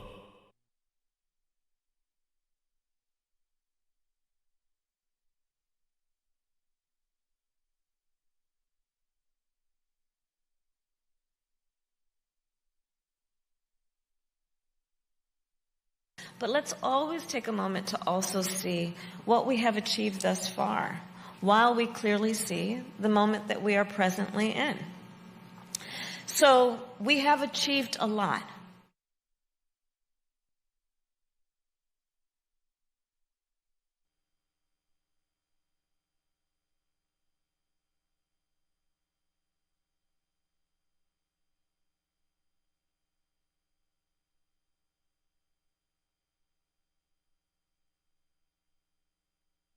By Colt, how you doing, buddy? Good. Oh, little Colt. Here we go, little Colt. All right, what do you? I wanted to tell y'all Happy Thanksgiving too. Well, happy Thanksgiving. Happy Thanksgiving to you, Colt. Yeah. Do you know what to say to get Charles to spin the wheel for you? Well, what a wheel. Yeah, my Colt. Oh, youngster. Yeah. Charles, Rick. I don't understand. But, look at the lights. They're not even blinking. Yeah, the light. You didn't put enough. Oh, Henry the horse. Right. Oh, here it goes. Look out. It has happened again. Where's Henry the horse? Where'd it go? Wait, you gotta wait. You gotta wait. Here we go. Let's go. Henry the horse. There he comes. What's up? What's up, Henry? Well, happy Thanksgiving to everybody, first and foremost. Happy Thanksgiving to you, Henry. Oh, yeah.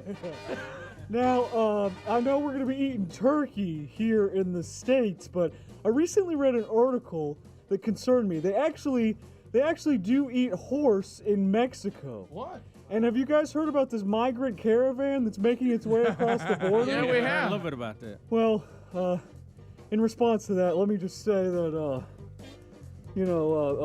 build that wall, please. build the wall, please. Henry the horse. With this Make America Great happy hat on again. He put Make America Great hat on and said, build that wall. Rick and Bubba.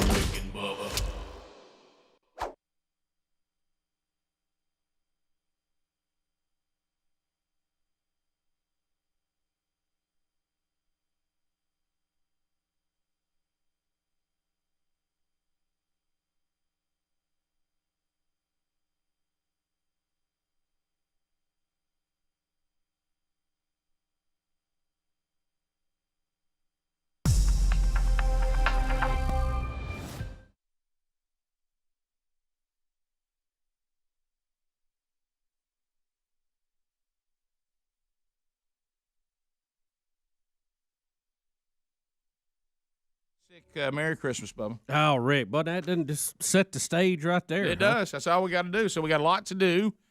We went over the weekend. I mean, we went through Thanksgiving hard and heavy.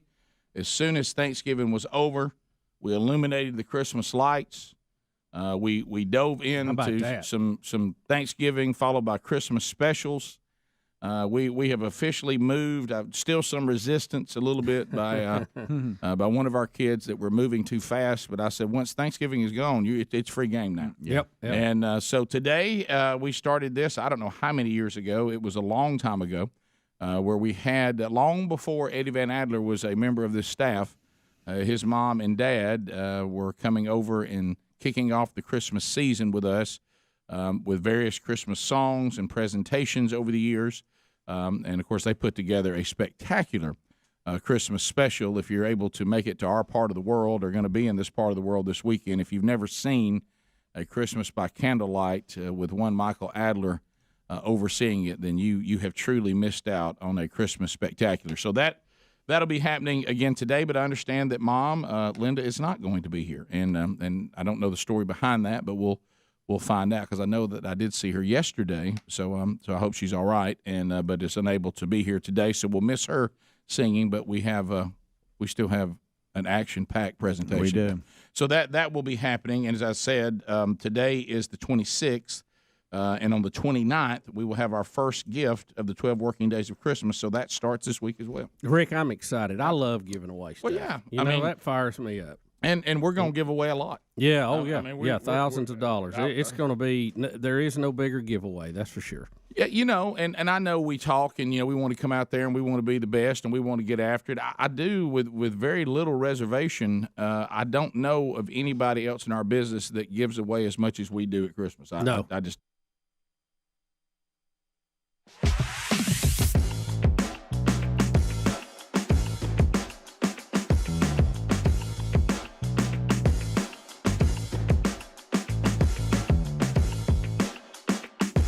It's 21 minutes now past the hour.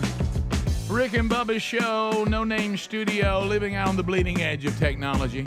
We come to you, speaking of Skinnerd, from Sweet Home, Alabama, to the rest of the world. A train roll on, all down the line, won't you? All right, so we come back. We got some updates on the old Biden situation. I guess this has got Hunter in here, and I guess that and all this. Here we go, Biden, thing. Biden. Everybody. Basement Joe. Basement Joe. Basement Joe. All right, so here's Biden last week. This is getting a lot of headlines today. It's supposed to be a joke, but now he's giving everybody a soundbite, because his discernment, as we all know, is outstanding right now. So here is the leader of the free world. He's joking, but he's saying this, remember, in front of world leaders. So here we go. I was just thanking, anyway, I started off without you. And I sold a lot of state secrets and a lot of very important things that we shared. Now, all kidding aside, look, we're teaming up to design and develop what new in technology. the world is he doing? That funny dress guy's back. Well, it's the Prime Minister of India. Look, I'm glad he tried to make a joke and understood what he was doing. Yeah. Well, I'm not saying he should. The one that got it was his Indian buddy. Yeah, his Indian buddy loved it. Oh, All did you see the look he gave him? Like, what? All right, so now the reporter. Here's Bubba's buddy. Hey, the reporter, did you lie about never speaking to Hunter about his business deals? Did you lie about that? Now, it's a lot of background What if he said, noise. yes, I actually did? Like that's going to happen. Yeah. Look behind him.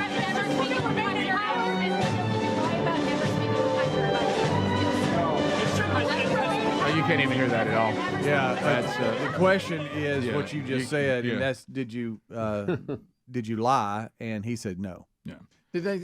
When they ask these questions, did they really think they'll go? You caught me, Greg. You got me, Greg. On my way out of here, of course, with some bed music, I'm going to tell you right here. Say, you know what? Good question, and you caught me. You got me. I lied. Of course, I've been lying about my son. Thank you. Wow, how did you come up with that? I guess you have finally got that out of me here. And to y'all's point, why does he stop anyway and talk to her? Right. He should. Well, I'll be tell you just why. I spent laser. all day with my dad yesterday. Okay. I'll tell you why. Well, I guess the reason He was why telling they're everybody he asking did a hell of a this, job. Yeah, and he stopped and talked to everybody. Hey, Rick, that's a great point. Yeah. But I guess the reason why you ask is let's get you on the record because there's text messages now that show you were sitting right next to Hunter when he was making deals. There's transcripts from, was it a phone call where he said, the big guy sitting next to me, and where's our payment? We hadn't got it. Text. And, Text on the WhatsApp. And said, what's up here? We're expecting a payment. Hadn't seen it, and we're going to. big guy. So I want y'all to think about everything that the guys just said that we know about this. Remember Hunter the Biden phone call Trump got impeached over. That's all I'm saying. Right. Remember, he asked if there was anything funny going on. Right. With the Bidens and that prosecutor, and he was impeached over that. But this is fine. I am sitting here with my father, and we would like to understand why the commitment made has not been fulfilled. Tell the director that I would like to resolve this now before it gets out of hand. Now means tonight. Whoa. I'm sitting here with my Where's father. my money? Now think about all. How is that not an impeachable offense? I'm sitting here waiting for the call with my father. He's showing love for his son. Well, and we're about to get to that. So by breaking the law together. Yes. I want y'all to think about all the stuff they just mentioned. Then think about all the laptop drug fueled everything under the sun. Sleep with a crack pipe. Yeah, the whole thing, the way he's treated his son that he has with one of his girlfriends. Think about all these horrible, horrible things that have been going on, and then the seedy things. And now I want you to hear this is the delusion of the emotional left. Here is Anna, whatever her name is, on The View. Navarro. Listen to what she says that we need to understand about the Hunter Biden.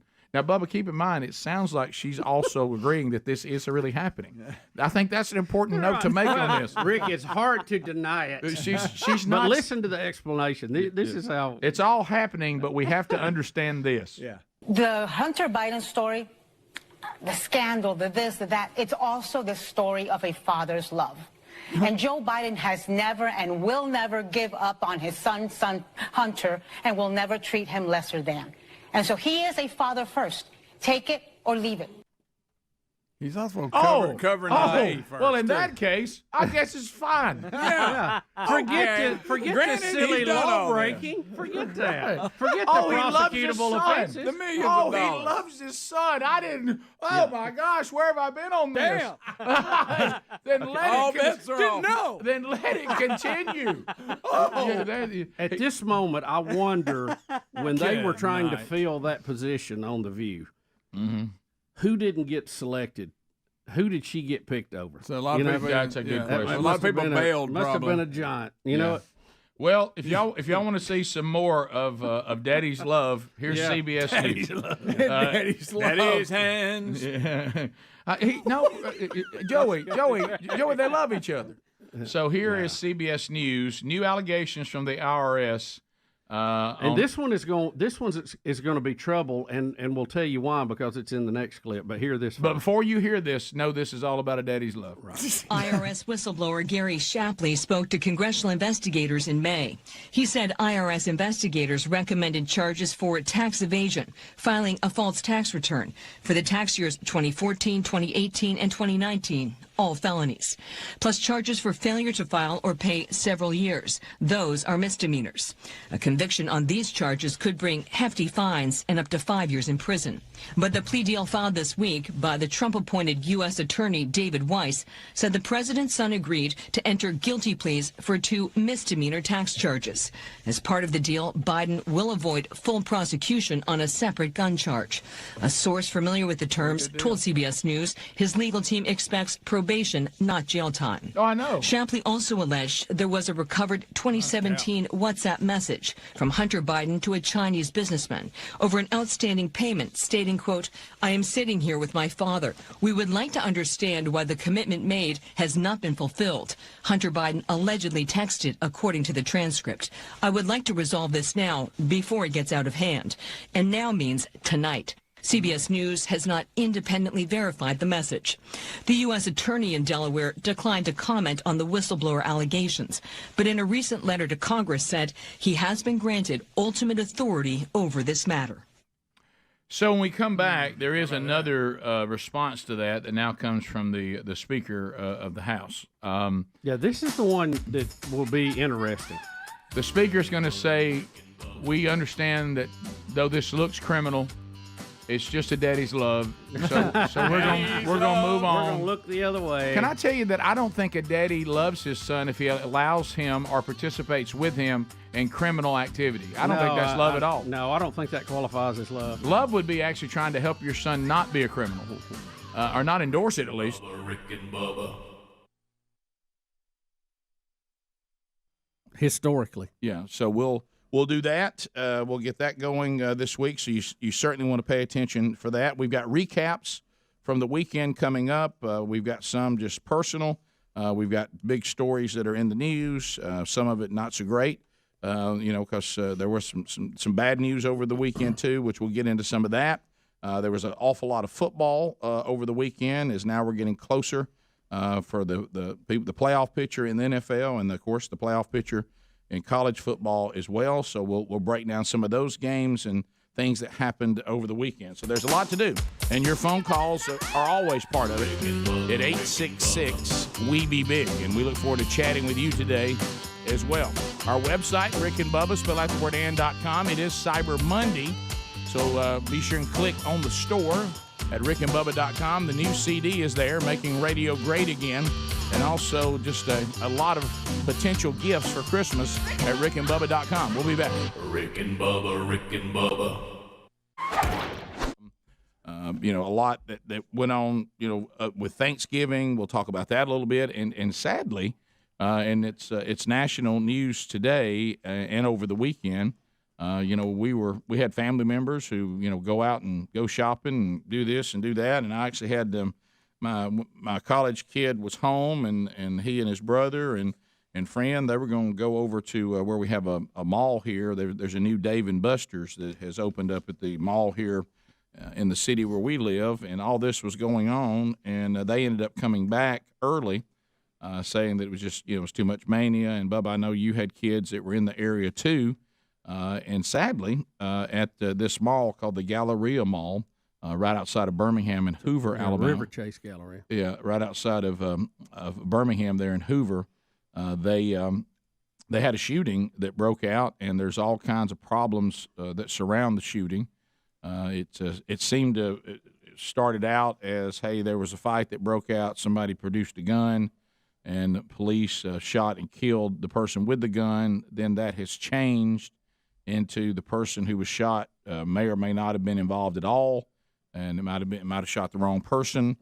And of course, that has led to all sorts of protests over the weekend. And now, almost, you're going to have this feel again of, hey, police shot somebody they shouldn't have shot, and protest, and there's going to be a lot of people. Obviously, there's broken-hearted people because we have an 18-year-old who was shot, has survived so far, right? And then the 12-year-old that was shot accidentally. Also, we know that person is going to survive, right? And then we have the person who was shot and killed by police. Yeah, he was 21, and it's all now. But I don't know why we can't do this, and I have no idea what happened. I wasn't there. People were there. Sadly, you can't trust that testimony like you once could, because sometimes people get agendas going, and then you have witnesses that disagree on what happened too. The bottom line is this: we don't know what happened, and the scenarios are what they always are in these situations. It could be that somebody who is in law enforcement made a mistake. It could be that. It could be that, hey, let's get all the information out. Maybe it wasn't as straightforward as it appears right now, that police just shot somebody that they shouldn't have shot.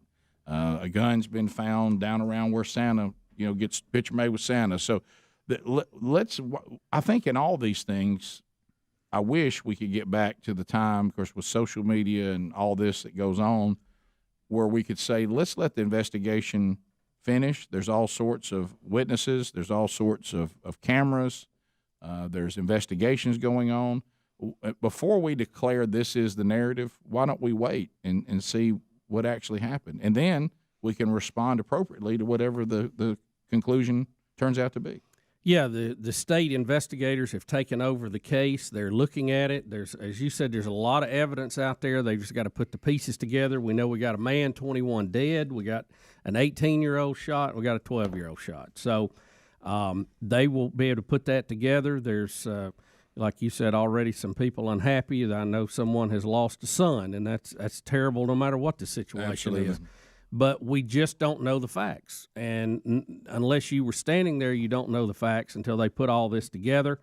The misinformation has already been all over the place.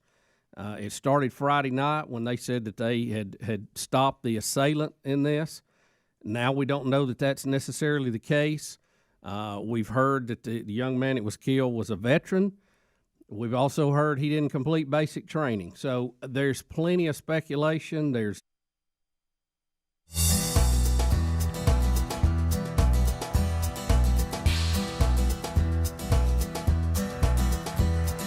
is 35 minutes past the hour of the Rick and Bubba Show. How about it? Thank you for being here today. HelloFresh.com/Bubba standing by, ready to help. Meal planning, not a lot of fun. Is anybody I'll tell you what, what I'd like to do this summer is plan meals. That'd be my number one. That's what I want to do. Let me tell you got a lot going on. We're having some fun. And HelloFresh.com/Bubba is ready. How about it goes from the farm and right to your doorstep in about 7 days. They send you a recipe card. It's easy to follow. They send you all the ingredients, fresh, delicious, for you to prepare the meals. They serve a lot of purposes. One of them just meal planning and saving money on your total food bill. But then there's also, like, we've been talking about here, trying to do a little better. I think what's hard about doing a little bit better is eating right. Even when you get to the point, say, I like some of these meals that are better for me, but it's just hard for me to plan and figure it out and prepare it. Let them know what you need and tell them, the road that you're on, and they'll send it to you. Here you go. Here's a bunch of recipes ready to go. Let's go. Or you just want some kid-friendly stuff. They got that for kids on the move. S'mores bundle. That'll get you attention. Got some great summer selections. How about a little snack board? Love that. Got little finger foods. Did you want to do that? They're ready. So HelloFresh.com/Bubba, making meal planning simpler and less expensive. HelloFresh.com/Bubba. If you go there and use the code Bubba, 16 free meals plus free shipping. RickandBubba.com also has the link under the sponsors. All right, so we gave you kind of the background on the Hunter Biden thing, which we realize now, and we're so thankful to the Views, host Anna letting us know this is just a father's love, what we see here. And I'm glad she held back tears when talking about the emotion of that. But, there's some criminal activity going on. And now Speaker Kevin McCarthy had some comments to make on Fox and Friends, and we have those now. So here we go. Miranda Devine says that Joe Biden met with his business partners 12 times. 12 different times and 12 different deals, perhaps. So it's according to Rob Walker, who was in on all this stuff, good friend. He's all over the laptop. So will this prompt you to do a impeachment inquiry?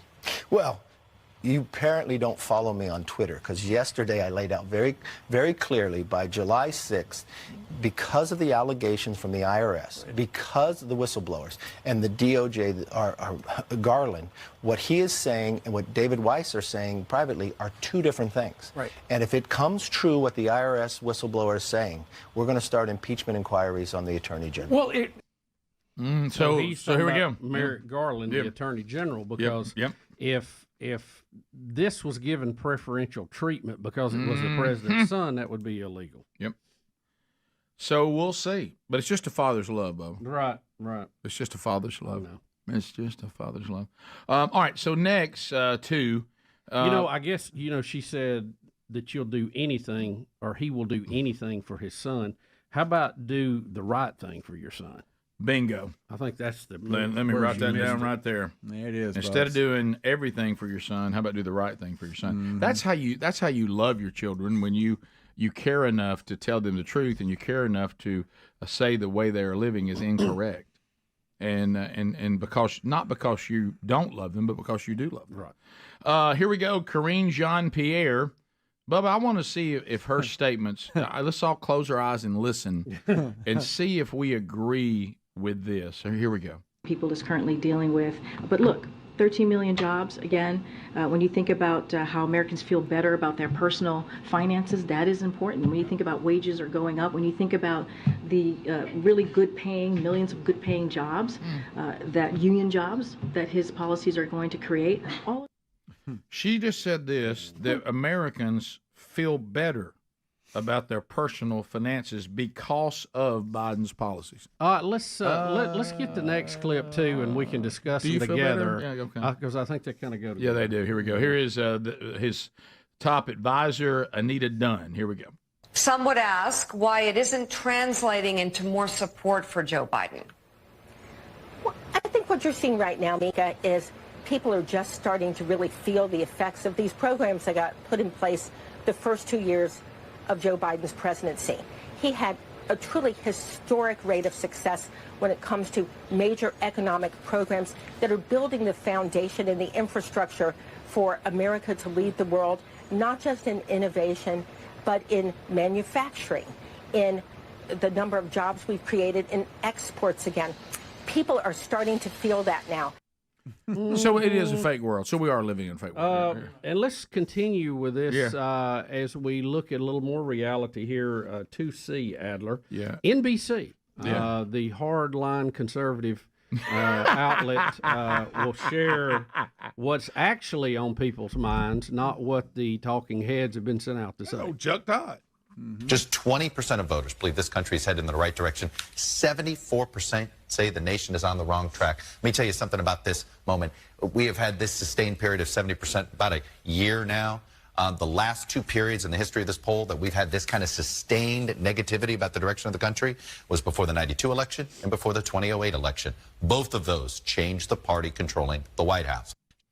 So let's say this again. We were just told by people who work for the president that we are in love with this administration. Right. We're just in love with it. Can't believe it. We can't believe it. We feel better about our We finances. feel better about everything. All these programs are kicking in. Where we People have spent love money and these drove programs. inflation we're out throwing the roof. We're throwing around Democratic little jewels like unions, and we're throwing stuff like that out there. Had to get that one in. Yeah.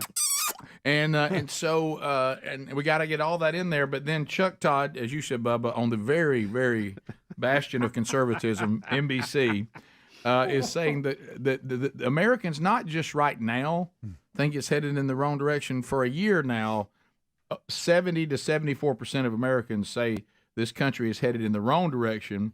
The Biden administration press secretary and top advisor just looks in the camera and says, "Oh no, they love it." It's just a fake world. I mean, you got to find the real world. I mean, because everything is just. I'm afraid that's not raindrops on my shoe. Bubba, I'll go this far. If I had the logos right. Correct me if I'm wrong. MSNBC said we're in love with it. NBC said we hate it. Yeah. Right? That's the numbers they gave you. Okay. Wow. I'm a little confused by all this. It is confusing. But we just love it. I mean, we absolutely love it. And I guess what MSNBC would say was, no, that 20%, they're very passionate. They really love it. Mm-hmm. Do you think they love it? No, I think they're nuts. They have to. That's what I think. Home team. Yeah. Is it that thing that no matter what your political party does, you have to be for it? Well, is that again, the 20%? Again, Rick, you have to ask somebody that says that. Now, seriously, where are you getting that from? Right. No, serious business right there. And are all of you are you from states that allow, pot smoking? Is that it? Is that what's the deal? I don't know where the 20% come from. It's one of those things where we've often said, like we've said on this show, the thing that's more surprising to me than the things that we're afraid of are the things we're not afraid of. Right. That really boggles my mind more. Yeah. I think on this one, I'm not as surprised at the 74% as I am the 20%. Yeah, the 20 is a real head scratcher. I'd love to sit. I have sat down with these people before. I've actually gotten emails from them. I've seen them talking on all your talks and your reels and this kind of stuff. And we guys, this is not just a statement like we're trying to have a little statement. Say, hey, we got a little statement. We say we are right now living in a society where there's a real world and there is a fake world. Yeah. And it really, the fake world is, and we've got some of it today, that is just a bizarro, and it's not the majority of the people. It's not. Which why these marketing plans are dying, which we've said and all that. They're duping so many and thinking it is real. What's happened is, not. now I will tell you why I think the fake world has some success in convincing you they're the real world. Because most of the real world is afraid to call out the fake world. They don't believe it. They don't buy into it, nor do they embrace it. They just don't want to say anything because they think they'll be attacked. You don't want to deal with it. Right. So that gives the fake world, it kind of helps their illusion a little bit because the majority of the people go, I don't want to get into this. Yeah, I think I this ain't is got time. I got to pick the kids up. I think this is repulsive, but I don't want my house burned down. Yeah, you know, and I think a lot of folks, they don't follow the news like we have to keep up with it. They just see headlines or a reel or something on social media and they think it's real. They think it's true. Yep, and it's not. Phone calls next. Alapuca Cam Solo ready. All you got to do is dial us. 866-WE-BE-BIG, and we will talk with you if you can get on the air when we come back. Rick and Bubba.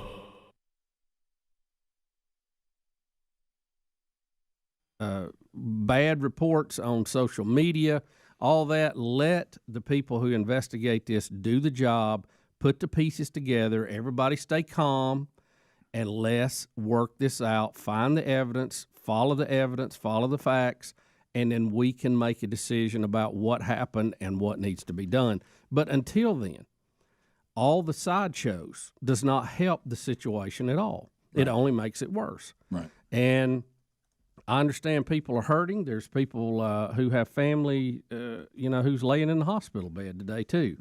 So it's a tragedy. It shouldn't have happened.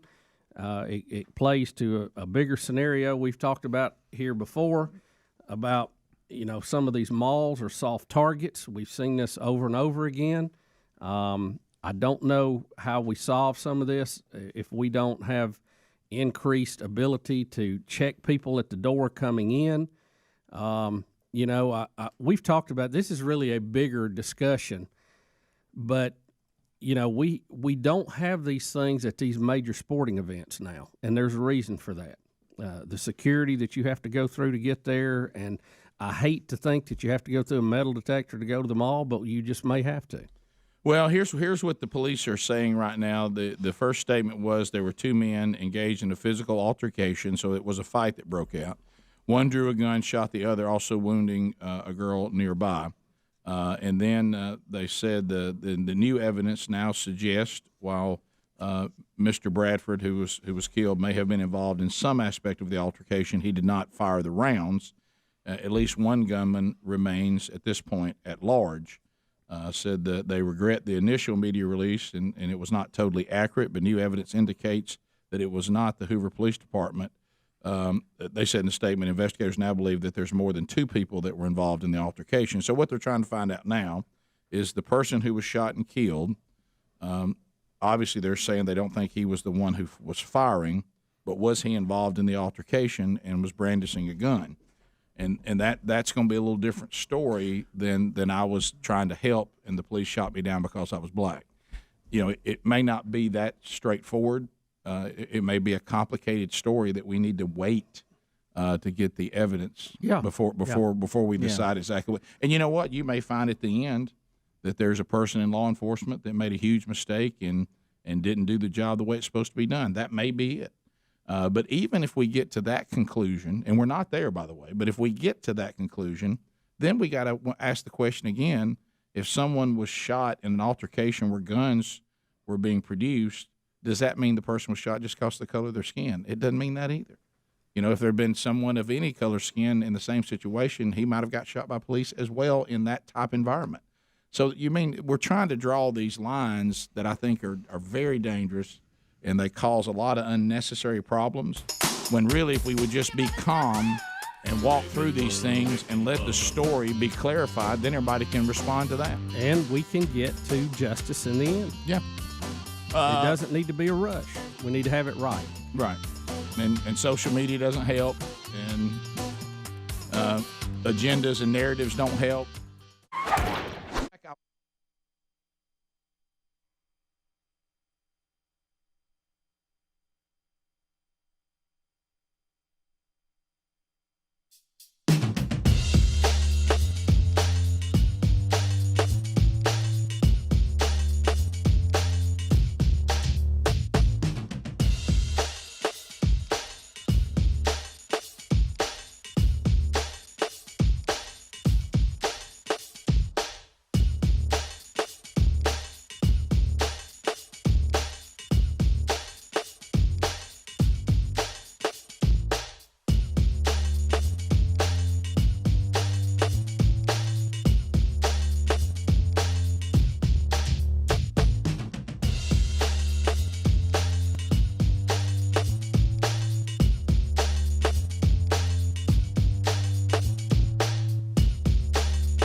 10 minutes to the top of the hour.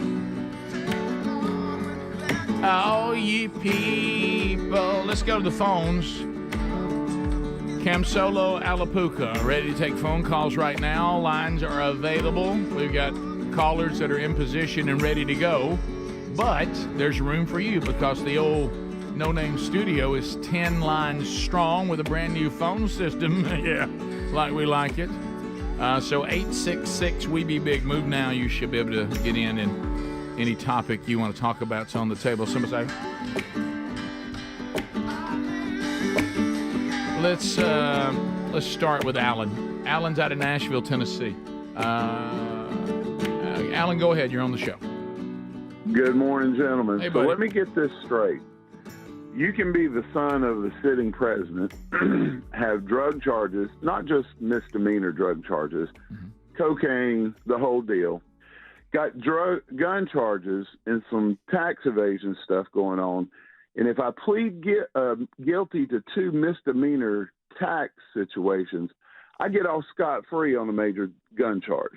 But yet Joe Citizen, myself, I had a tax situation a few years ago and ended up having to pay $5,000, and I'm still paying on that, $166 a month to get that thing paid off. But let that be me, and I go to prison. So where's the justice in our system, brothers?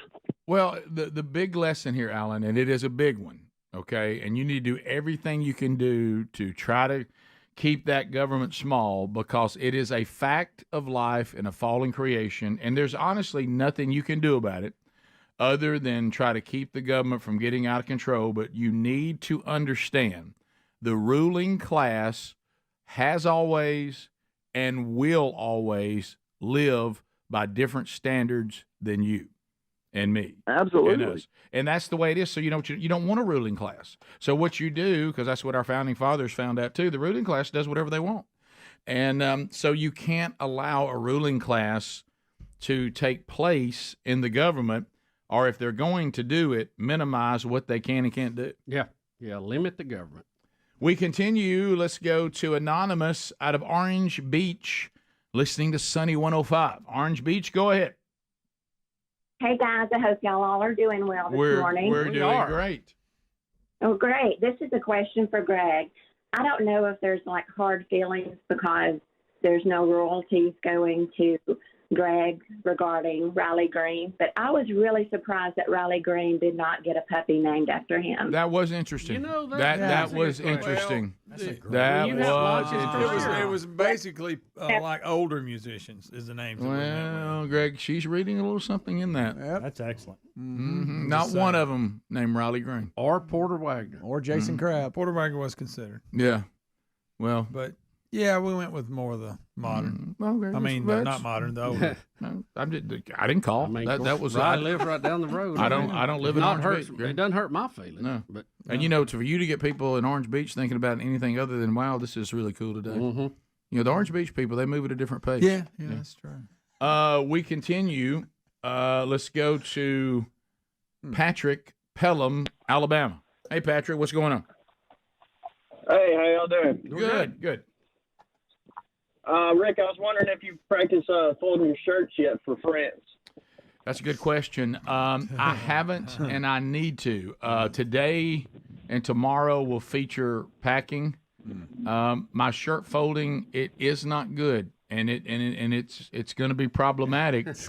I'm completely at a loss. Like if Sherry and I want to go out to a restaurant that you kind of put on some dress pants and maybe a button down, I don't know what to do about that. I guess I'll just do. All right, safe travels. Thanks, buddy. But yeah, that one, I'm not around that one yet.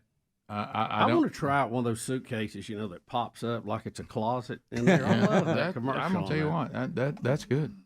Let's go to Piedmont, Alabama. Go Piedmont. Jerry standing by. Go Jerry. Call. What's going on, fellas? Hey, buddy. Jerry. Hey, listen.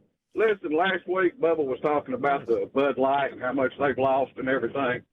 I'm kind of like Greg. I may drink 2 or 3 Bud Lights a year. But hitting a little bit closer to home, have you seen Tony the Tiger in that transgender dude? Oh no. No, I don't even know what you're talking about. Yes. Kellogg's Frosted Flakes, Tony Tiger. Are you sure about that? Will hurt. Awards. It seems like if they were going to do one of their brands, you would think that'd be Sugar Smacks. But I'm here all week. I work all the way to the plane leaves. Look, I'm having a hard time boycotting Tony the Tiger. What is that? I don't even understand what that is. Why is he I don't holding get up this. Dylan What is Mulvaney's What is Oh, this? that is Dylan Mulvaney. And I didn't know that. No. Evidently, Tony the Tiger was at a Pride event, and he was like, "They're gay." I gotta tell you, that's excellent. You can leave. That is excellent. There he is. Oh, that's That was good. just a joke, though. That was an excellent joke. Sorry, everyone. Any shot at you, Bubba, protesting Frosting Flakes? Probably not. Not likely. I'd probably give him a pass. I'll probably be eating those on my Apple computer either way. Right. Daniel in Graysville, Alabama. Daniel, go ahead. Hey, Rick and Bubba, I just wanted to tell y'all that I've listened to y'all since I was a kid. I love y'all's radio show. Thank you.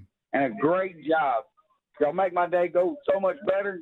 I listen from the time you come on the radio to the time you go off. I love your show. Thank you, Daniel. That's what we need right Daniel, there. we get a little encouragement today. Let's go. I mean, thank you very much. We continue. Let's go to Lynn in Sweet Home, Alabama. Lynn, go ahead. Hey, good morning, y'all. I just want to see if I could change my birthday. It's in June. So when I celebrate, see, they think I'm celebrating the whole month. That's funny. That's funny. Scott, Tuscaloosa, a road. Scott, go ahead. Hey, fellas, how y'all doing this morning? Good. Just wanted to make a comment about transgenderism. You see these men who are, quote, transitioning to women and want to be athletes because they're middle-of-the-road athletes as males, but what you never see is these women who are transitioning to males that want to step in a boxing ring with Tyson Fury or Deontay Wilder. Yeah, I actually saw. Was it Kennedy who made the comment that they were saying that, you know, so you believe that if a biological male says they're a woman, they should be able to compete against women. You think that is just a blanket statement? And the person said fundamentally yes. And he said, now, I just want you to hear me. Do you remember Mike Tyson? And, of course, the person said, yeah. He said, you're telling me that in his prime, if Mike Tyson had identified as a woman, you're perfectly fine with him walking out of the corner against a female boxer that is biologically female. You got no problem with that. And the guy didn't know what to say. It would not be pretty, I'll tell you that. No. Let's go to Jeff in Athens. Jeff, go ahead. Hey, guys. Got the weed eater on, Jeff? Have you tried your luck at cornhole? I've dabbled in cornhole, but I don't really. Tried your luck. I don't really care. Another badly named. Sport. That one needs changed. I wish I could be on a committee and all recreational activities could be run by me, and I would name them and let them go on. I'm okay with it. I mean, I piddle with it. I think I'd rather play horseshoes. Yeah, well, I mean, it's an easy setup for tailgating and things like that. I And if somebody understand asks me if I want to go play cornhole, I can't say yes. Yeah, now, Greg, do I now dial in? Misnamed or is it? Greg, do I now dial into the wall-to-wall ESPN coverage of it? I do not, because I think that's absurd. Yeah, they got it though. But it's a nice recreational, fun thing.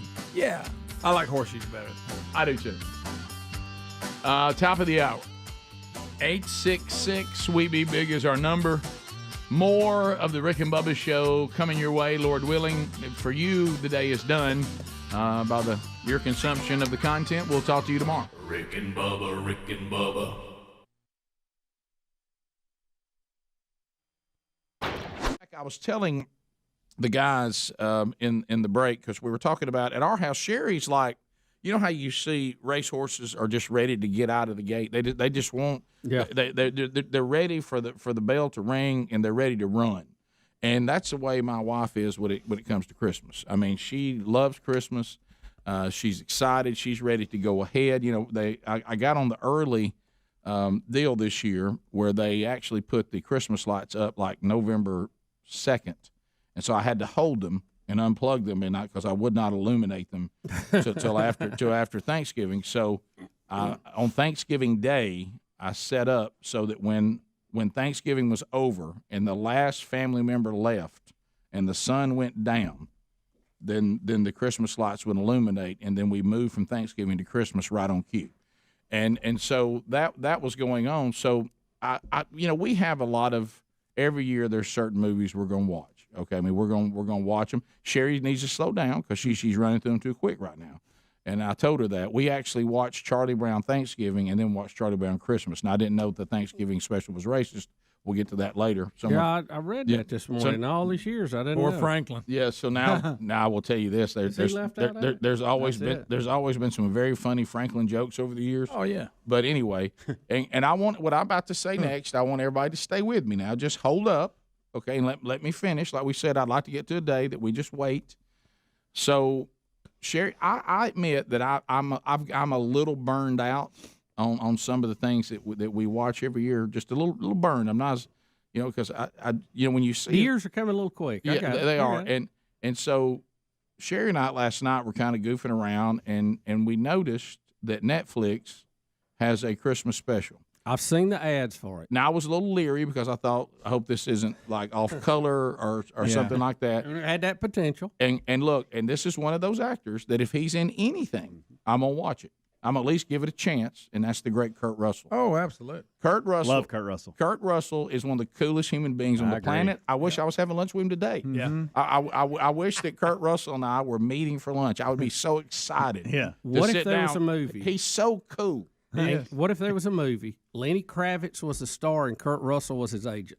Would there be two cooler people working together? Here's what I want you to know. Kurt Russell is my Lenny Kravitz. Yeah. Oh, yeah. Okay. Yeah. You want to be Lenny Kravitz. I want to be Kurt Russell. Well, I like Kurt Russell, too. Though. Yeah. I mean, they're on the mantle of cool people. Right. I want Kurt eating lunch with me with his eye patch on like Snake Plissken. Absolutely. Oh, yeah. Escape from New York. Yes, and then we'll talk about Tombstone, and I just love Cash and Tango. I love Kurt Russell. Of Guys, course. Backdraft. He's a fireman in Backdraft and awesome. Oh, it's a great movie. Miracle. Yeah, Overboard. Coaching. Look at you. Overboard. I love Overboard. He's very funny. That's a good one. The second one is cannot touch the first. No. Now I will tell all of you, and Bubba's gotten a little bit, and he backed me out of his office. I'm not going to go any further than this. Sure, you're going to tell it. I'm not going any further than this. But when I looked up and I saw the ad for the Netflix, and I think it's called Christmas Chronicle or Chronicle Christmas something, and I looked up and Kurt Russell is Santa Claus, and I looked up and I said, Sherry, I think that's Kurt Russell. And she goes, Kurt Russell is not Santa Claus. So anyway, we watched the special last night, and I'm happy to report. Now it's not going to be the greatest Christmas show you've ever seen, but let me say this: I'm happy to report there's no yuck factor. Okay. There's Netflix stayed family oriented, which I was glad to see that. When they do something original, usually you got to be careful. This seems to be just their production company saying we're going to do a Christmas movie that we hope will become a classic, and it's a new little twist a little bit there. And so what's the name of it? I'll tell you, it's called Christmas Chronicles. Okay, how about this? Santa Claus has never been hipper. He's never been cooler Well, of course, than he is right now, and it's funny because it's based in 2018. Oh, okay. So there's some current humor that is hilarious, and so I'll just leave it at that. If y'all want anything else, how old is Kurt now? By the way, right? How old is he now? My goodness, he's what? 60s. And there's a moment in there. Born in 51. What would that be? Oh wow! Wow, Kurt. But boy, you talk about being a hip, cool Santa though. 67. Hey, his Santa setup is phenomenal. I mean, his jacket is slamming. I mean, he makes everything cool. Even Santa. Santa's already pretty cool. Yeah. But picture Santa having just a little edge on it. Oh, yeah. But nothing off color. I don't like this when people try to make Santa Claus something off color. Right. No, really. This is not about that. This is just Santa's cooler than you even think he is. Yeah. He's extremely hip. And of course, Bubba will. There's a lot of Bubba moments in this that your kind of humor that you absolutely love. Yeah. So what was that movie you said you liked? Cash and Tango. Right. Tango Cash. Yeah. By the way, just know there's a lot of. Why didn't they make a sequel to that one? Greg, let me tell you this. Cash and Tango. Let me tell you what's funny about this. Greg, let me tell you what's funny about this. I love any time there's a theme running, and Kurt Russell's delivery is also key. Yeah. Sure. You give these same lines to another actor, it's not as funny. Because he can deliver a comedic line, but there's a lot of things about Santa that are out there on him that he's very frustrated about. Okay, Rick's trying to tell us. He's trying. He can't stand it. He is going to God, tell I've never you met before it's anybody over. who wants to tell you. He's going Just to add tell it to you. your. If you want to watch a Christmas special that you don't know what's going to happen because you've seen it 1,000 There you times, go. watch this. And stop.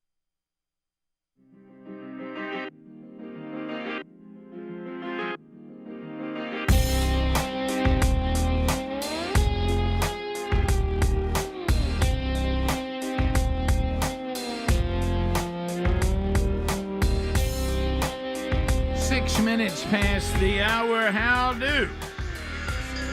Breezes and the southern wind. Speedy, Greg, Helmsy, Adler. Team Rick and Bubba all here today. Alapuca, Cam Solo here for a short window as they're educating themselves at Rick and Bubba University, hoping to leave with a degree in common sense. As you just heard, that now a superpower. Boy, now more than ever. And put your hands together and let's hear the joy welcoming back Mr. Bill Bubba Buster. Rick, glad to be here, and all we ask for is 5 hours each and every day, and we heard the caller earlier said that they listen all 5, so we appreciate that. Bubba, can I be a little selfish at the start of this hour and take one more call from someone out of Houston that says they can tell me how to pack my stuff in my bag where they won't be wrinkled when I get there to Sherry on Friday? Yeah. So, and the name is Sherry. Is this Sherry calling? She's probably found a way. Mm-hmm. Sherry? Yes, I am. Can you help me on this? Now, what do I need to do? Okay, first off, you need to go to the grocery store where they have like the spray starch and stuff, and find something called wrinkle releaser. Wrinkle releaser? Yes. Okay. And make sure when you pack it, you put it in a Ziploc bag just in case it leaks. Mm-hmm. Well, the night before, you need to hang your clothes up on some clothes hangers, your pants and your shirt, or whatever you're going to wear. Mm-hmm. And you spray it with wrinkle releaser, and it'll make your clothes slightly damp and shake them out, and it'll look like you ironed your clothes the next morning. Okay, so let them they dry overnight. Yes. So I got it. I pack it all the time, and people usually end up borrowing it because my clothes look like I never packed them. Okay, all right. I'm willing to entertain the thought of this. It's a little more complicated than I'd hoped for, but you know, and that's all right. But I mean, you know, but this I don't obviously that I would probably go ahead and do that, like probably tonight. Because you know I'm packing tomorrow, so that may be. No way you do that. No, yeah, you know you won't even go. You won't even go to the store and buy what you need. It was a good thought. You're gonna be lucky. Great thought. Wrinkled up clothes in your bag. What are you taking most? Yeah, that That's is true. What are you taking mostly? Like T-shirts and shorts? Are you going? You got to dress up. Are you taking dress clothes? Where it all goes downhill for me are the polo shirts. Uh-huh. You know, the golf type shirts. Okay. And I need some of those. Mm-hmm. That's going to be ugly. As far as how to fold them? Yeah, and picture me trying to put like a button down in there. Right. Do you need to bring those in tomorrow? No. And we'll fold them right here on the counter? No, that just seems like, then I got to get my clothes and bring them up here. I'll be all right. I want you to get one of them vacuum things and vacuum pack everything. Yeah, that's good. Them little bags. Are you a roller when it comes to your T-shirts? Like, you know, you can fold them and then roll them. No, I don't roll them. Like Adler's showing there on TV. I don't do that. Some people I do roll that their sometimes T-shirts. if I've got if I'm going somewhere for a long time and I need room in a bag, I'll do that. I know why Adler's good at rolling shirts, and I won't get into that. Hey. It's like Kenny Rogers said, you got to know when to fold them and you got to know when to roll them. Right. He did say that. But I got your joke was good too. Yeah. Did you like that? That's solid. Yeah. A minute ago, and you know how you messed up. He said, "I tell you what, you ever thought about twisting your shirt? I mean, roll your shirt, twisting them up, good." So bottom line, you're just going to do it your way and just live with it. Well, so should we I'm waste open, any energy on it? I'm open to the wrinkle thing. You are. I'm open to it. Okay. But it may not happen. I didn't understand. Did she say you spray it, hang them up, and let them? But then you're gonna cram them in a suitcase. She said lay them out, spray them, and put them over a hanger, and just let them hang there overnight, and then it'll look like they've been ironed. Is that when you get it out?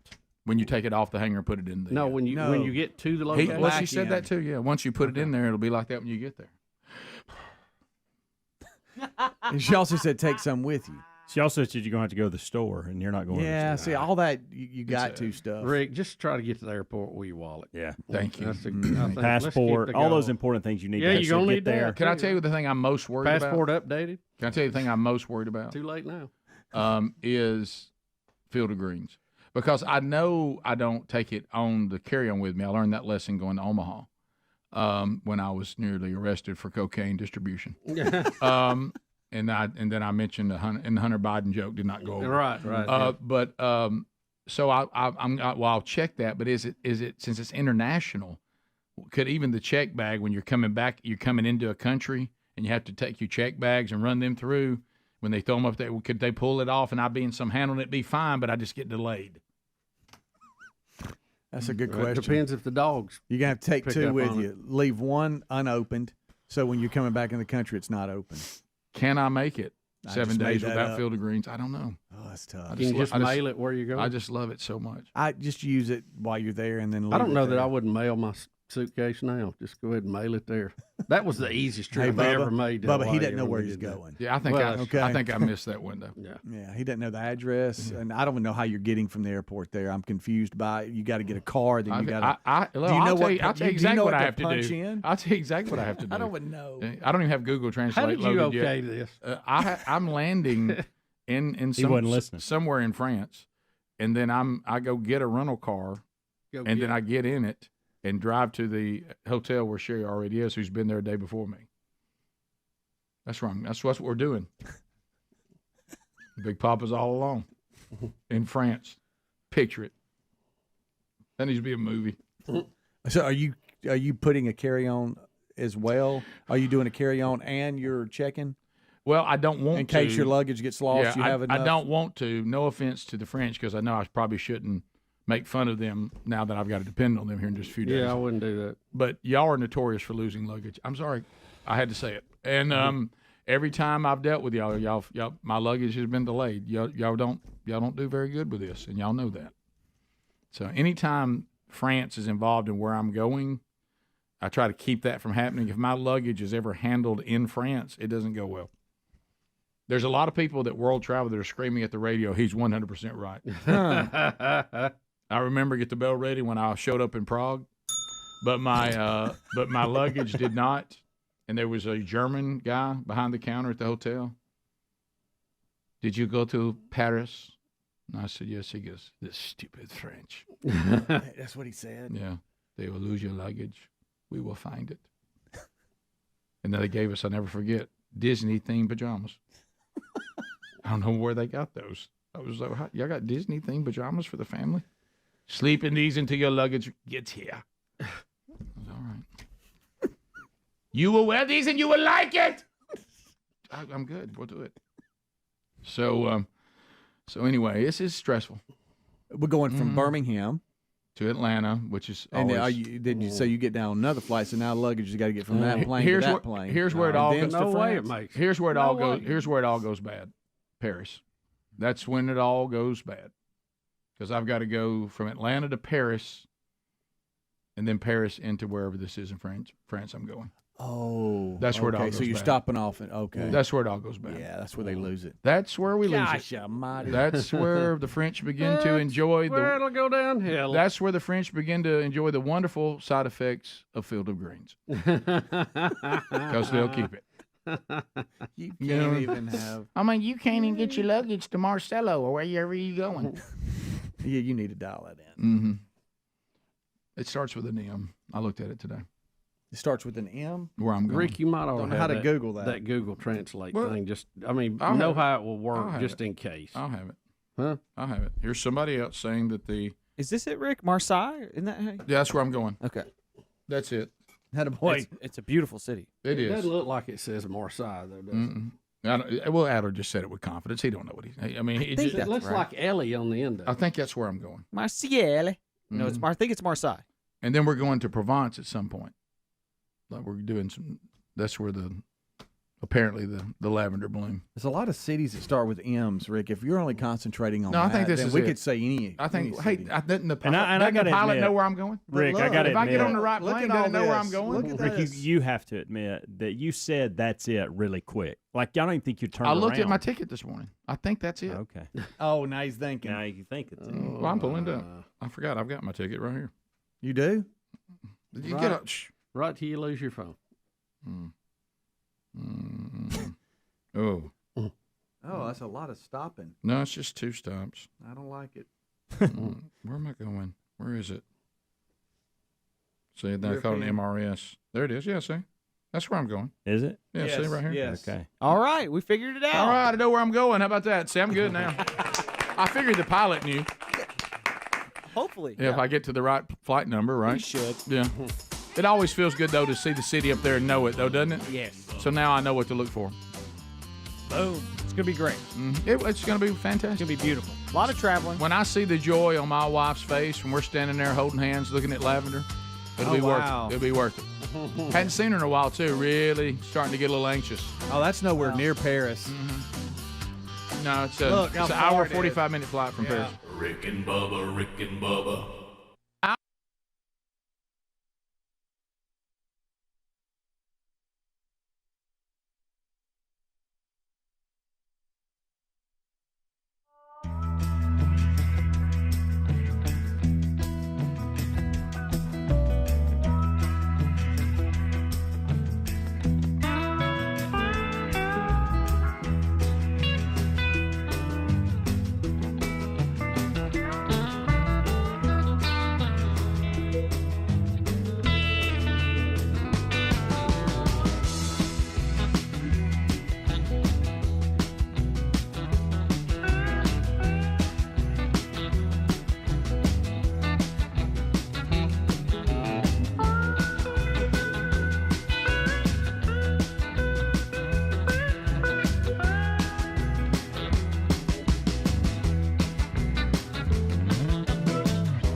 We're back. 22 minutes now past the hour.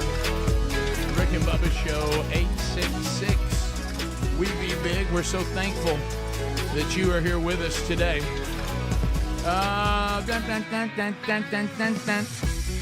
Bubba, I don't know whether to call this Your America or Wacky World. I think either one would work. It ain't science.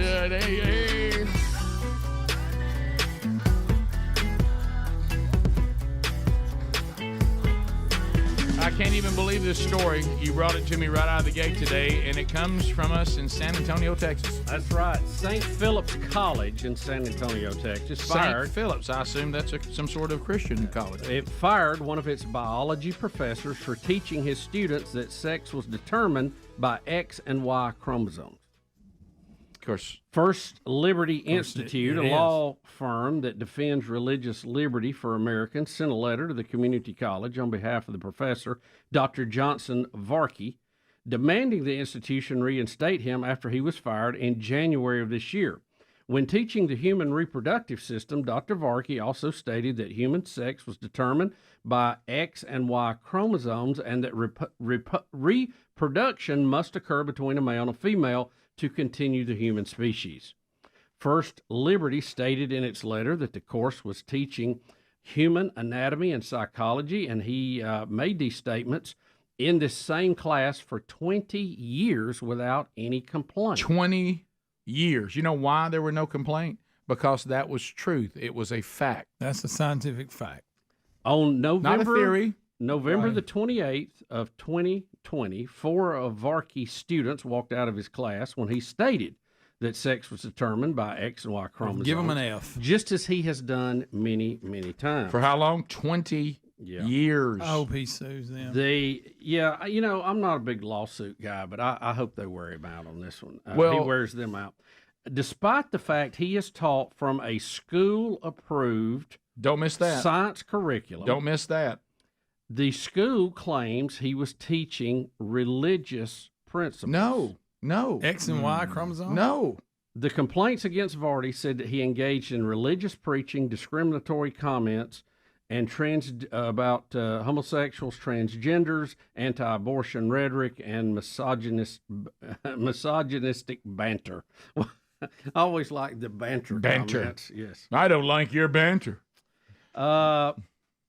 Again, they point out that he is teaching from school-approved science curriculum. Do you know where science curriculum has been teaching that for 20 years. Yeah. They're saying he's had over 1,500 students in the 22 years that he has been a teacher, and he has taught the same principles and have never had any complaints. And Bubba, the reason at the heart of all this, he can say, I've been teaching the same thing for 20 years and now I'm in trouble. But you know what else he can say? The reason why we've taught it for 20 years is because it is the truth. Now, if these people want to in their lives identify, I mean, I certainly would disagree with that. But if you're not in here to say, I'm not teaching that people don't identify as whatever. What I'm teaching you is the science of the human body.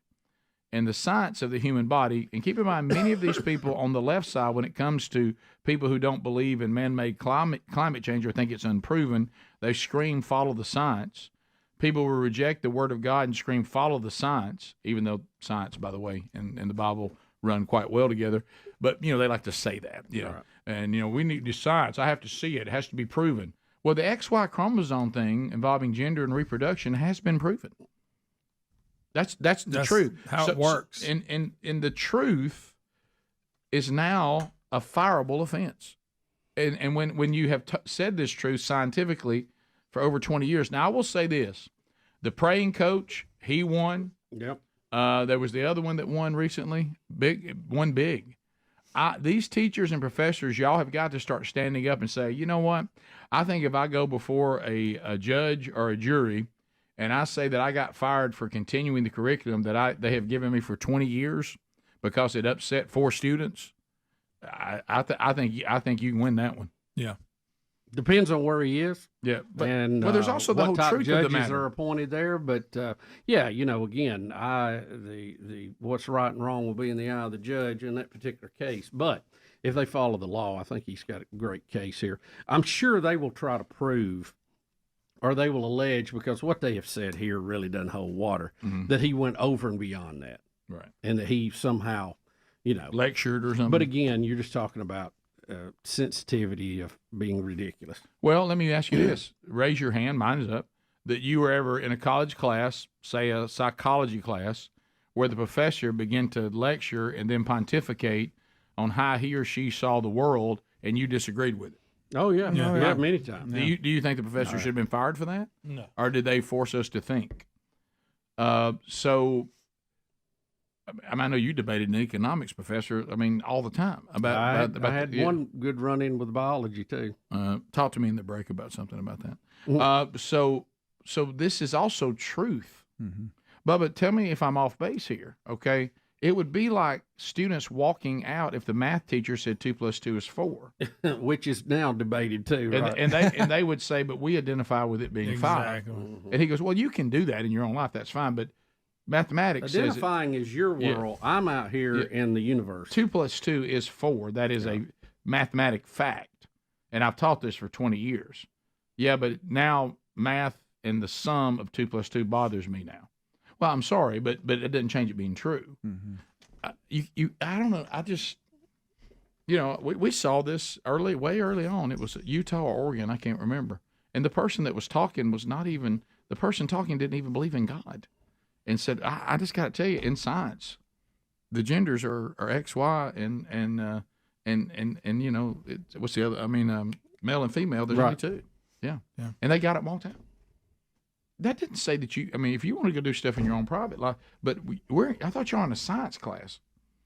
Well, it's like the story we did the other week at the magazine. Was it in Britain or wherever? The pregnant man. Mm-hmm. No, that's a woman. Let me tell you what tipped me off. She was pregnant. Mm-hmm. Right. I'd do it. But trying to look like a man and live like a man, but you're not a pregnant man because that's not possible. Do you realize that it doesn't happen? Them selling us that now it's proven that men can get pregnant is like a child running in and saying, look, I'm Superman.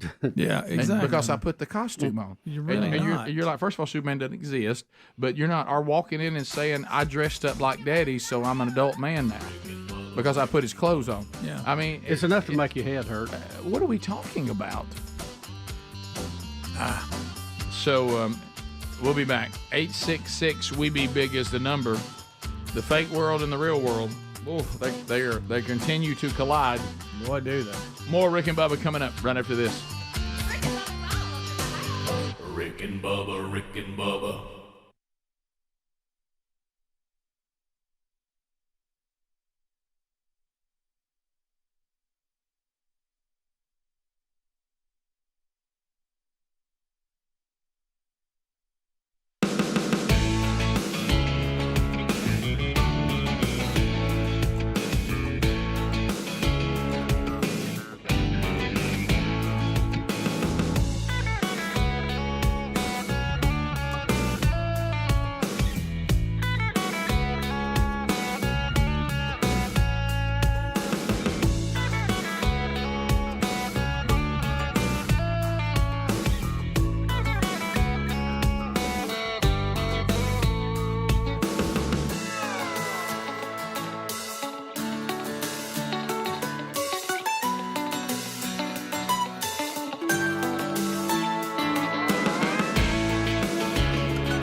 35 minutes.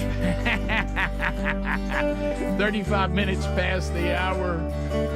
Rick and Bubba Show. Thank you for being with us. Looky. Here comes Cookie. Cook's Pest Control. Cook's Pest Control, part of the Rick and Bubba family for a long time. We love them. They take care of it, man. The service is fantastic. Boy, they do a good job. And if you're looking for, the best termite protection, well, they got that for you, no problem at all. With Centricom, what a great system. But also your monthly, you want to keep that going. You want to have that monthly service. I'm anti-critters and pests. I don't want any of that. So put them to work for you now. If you're, a contractor, new home construction, they'll come look at that too. Let them give you an evaluation of your home or your property. You're not obligated to use them. We would go ahead and say you probably do want to use them. Hey, anybody have a problem with wasp right now? Hey, they'll nest, won't they? They can help you with that. Roaches, rodents, which I am anti. It's a buggy time of year. There's a lot flying around, a lot stinging, a lot landing, a lot tearing up property. Buggy. So go and go to cookspest.com right now and let them come out and give you an evaluation. So we haven't played this yet, but it ties into the fake world.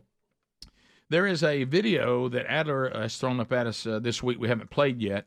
This goes back to 2020. Let's see, when was it? In 2013. So Serena Williams was documented making an interesting comment in 2013 about biological men competing against women. And she knows this, of course, firsthand. So here we go.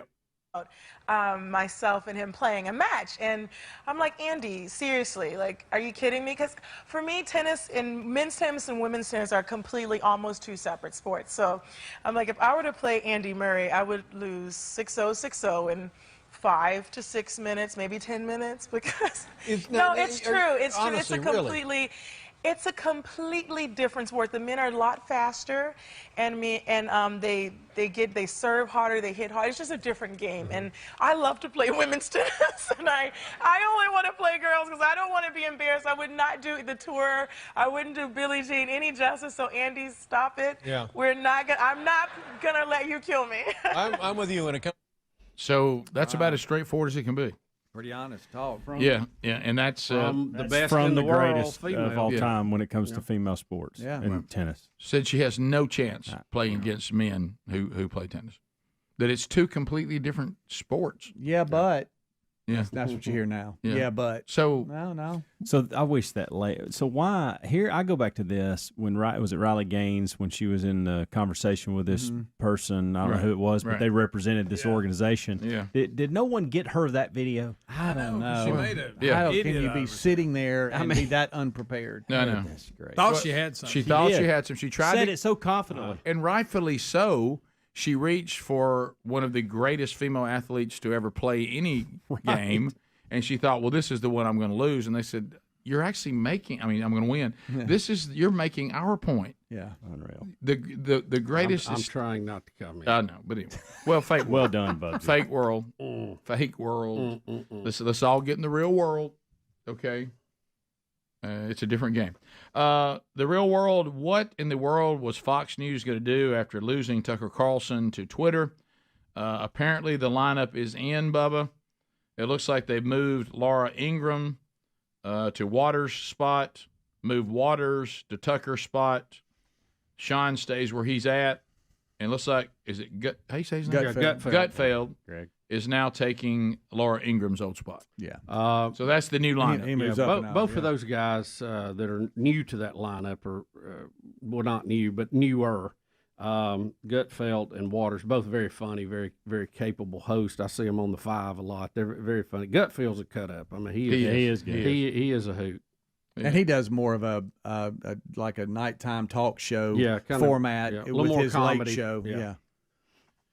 So we'll that, I mean, that should be, but they're, when you look at the and I don't want to, Trump's made it clear that they've lost some audience in his last interview, but when you see how many views that Tucker Carlson gets on Twitter, it's amazing, on these little vignettes he puts out, there's no doubt that that there's he built him quite a tribe that goes where he goes, but Fox News still way ahead of the others, and this lineup should kind of keep them in the number one slot. They may not have as many viewers, but I don't think any cable or terrestrial format has as many viewers as they once had because of streaming. A lot of fragmented. Yeah, it's fragmented now. More bad numbers for The Flash, Rick. We were talking about this in the break. Warner Brothers, The Flash. It is tanking at the box office with a 72% drop-off.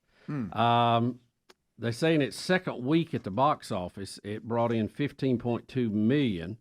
The second week output for the film was down 72% after an opening subpar $55 million. Yeah.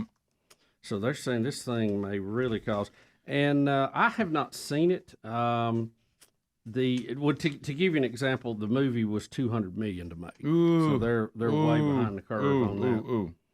Well, that one hurt. That stung. Yeah, my son saw it. He didn't like it at all. Yeah, and I told you, he said it's too weird, too much jumping around. Yeah, young Broderick, who grew up dressing himself as the Flash, thought it would be nostalgic. He was kind of excited about it, and he said the same thing Hunter said. And once I heard that from those two, guess what? That's why you see the second week being worse. Guess what I said when I thought, well, I might go see a movie. You know what I said? Well, I don't want to watch that. They've already told me it's bad. After they come in and say it was so bad. Yeah. So, well, it goes back to the thing again. Just because it's weird and just because it's busy doesn't mean it's good. Right. And that was one of the things that Brody talked about. He said the CGI, is that what you said? Is that what it's called? Yeah. He said it was horrible. He said it looked cheap and it didn't look real, and they overused it. Greg? And I said, well, there's a nod to Uncle Greg. There we go. It's ridiculous. Yeah. You know what I will say, and Bubba, you'll be a little surprised to hear me say this. Can I tell you, when you look at things that deliver pretty much every time, and I haven't seen, or is it out yet, the latest one, Mission Impossible. The Mission Impossible series, it pretty much delivers every time. I've never really watched every time they of put those. one together, and I'm not that big a fan of it either. But it's one of those things that I'm not drawn to, and then what eventually is an option for me to watch like at home, and I'll say, well, you know what? Now I'm not going to be able to watch it at home if I'm hanging out with my sweetie pie because she didn't want to watch it. Yeah. But if I'm like, okay, I'm here, I'm going to watch some guy something, and I'll go, I guess I'll give this Mission Impossible something. I'm always glad I did. Yeah. And I don't know why I won't just get hyped about it, but for some reason I can't get hyped about Mission Impossible, but I'm always glad I watch it. Well, I think the movies are well done. Whether you like Tom Cruise or not, he does it right. Yeah. They're written well, they're produced well, they're shot well, and it gives you enough action, but it's not some of those. Some of these shoot 'em up movies, you jerk your head back so much you're like, you're about to go into convulsions from the flashing. But they mix in, a lot of it, and they do a good job with it. They really do. Could we shorten a car chase? Maybe. Yeah. But I think I think overall action movies, the car chases go on too long. They do. I'd like to see us cut those by about 30%. Question for you, because sometimes you surprise me with movies and you'll watch them, especially Avengers and all this kind of stuff, that type of movie. Have you seen or did you watch Black Adam? Did not. Okay, Dwayne Johnson, he's a new. Did you see it? It's on. It's streaming now. It's on that and the latest Avatar. Did you I came see through it, and it's. I can't handle it. I watched about Avatar, 20 minutes of it, Avatar. but I didn't catch it I when started it to started. dive into it, and I wondered how it was. And I was going to ask Rick if it was any good or not. I know it didn't get the greatest ratings, but I think which one is Superman? He's on what side? Which one is he? Is he Marvel? Marvel. Yeah, it's on the Marvel side. No, I'm sorry. Superman's DC. DC. I'm saying DC. Yeah, See, I didn't even know. Yeah. It's on the. I guess Black Adam would be on the DC side. Yeah, because at the end, Superman comes in and they have a conversation. Usually DC underwhelms compared to the Marvel products, but Marvel has had a couple of hiccups lately that weren't that good. So I'm not really drawn to these movies right now. Because I think that they've gotten into we need to put out another versus let's do a really good movie. Yeah. And they're starting to get like, it seems like nobody has an idea what the movie should be about. But they say, well, somebody dress in one of these characters from either DC or Marvel. let's put something together. You know, like anybody got a good story? Okay. Anybody? What know, about that Aquaman? Was that any count? No, weird. Not really. It wasn't bad. Look weird. No. So the new Avatar. So I'm a little burned on I superhero movies wouldn't. right now. You couldn't pay me to watch Avatar. Well, the awful. only reason why Terrible. we haven't stopped Terrible. even long enough to see what was on is Terry surprised me. She liked the first one, and Wow. so she was like, "Well, we might could watch it." Oh, wow, it's 3.5 hours long. Boy, they're First, like of all, there three and a you half go. hours. That James Cameron. Let me tell you, that's something. He makes it count. He doesn't he? zigs in, doesn't he? Hey, would it kill you to give us one for 90 minutes? Yeah, I mean, like, would we it ain't kill got you? time for that. Hey, break it up into 2 movies. I even feel like you're stalling. Yeah. I mean, Yeah. you don't need to stall. We don't need it to be 3.5 hours long. If I could play a round of golf and be done before the movie's over, it's probably too That's long. too long. That's a It great is. point. Yeah. How long do we want to see these things swim? Avatar. I mean, let's go. That whole Avatar thing 2. weirds me out. Avatar 2 is making past 1.7 billion worldwide. Wow. Well, I guess people like it. Who? Phone calls next. Besides Terry. Bubba, Rick and Bubba.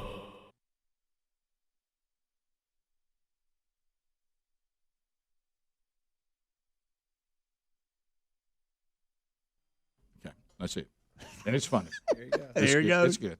Well, it's like Still going. Yeah, can't. No, I'm leaving that now. Like Sherry's already trying. I mean, we watch. I just I don't know. Sherry's gonna burn us out on Christmas before we ever get there. Yeah. You know, we got to take it easy through that. So we'll talk a little bit too.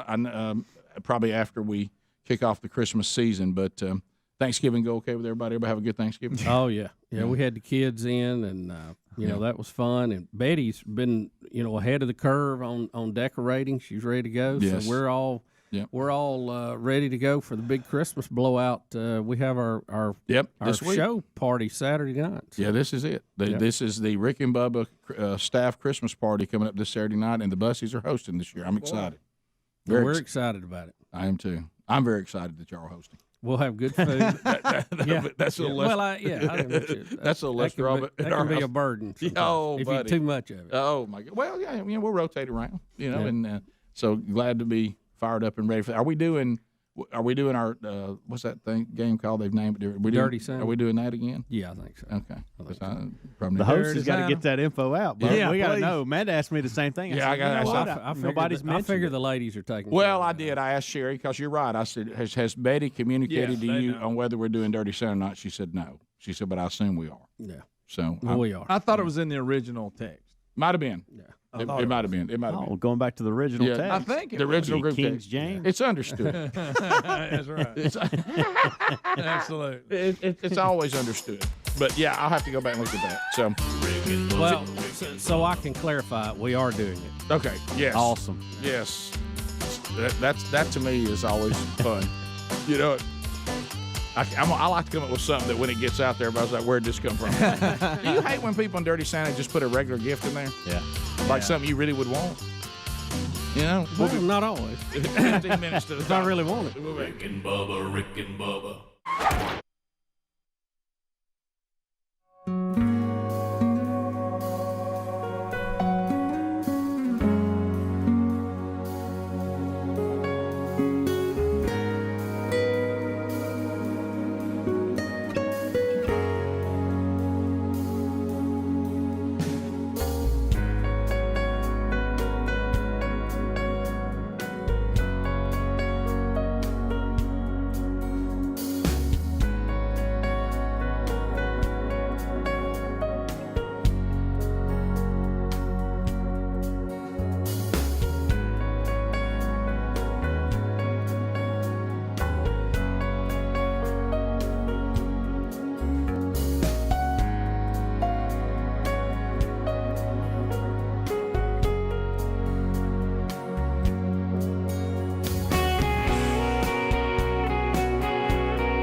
866 We Be Big. Got it.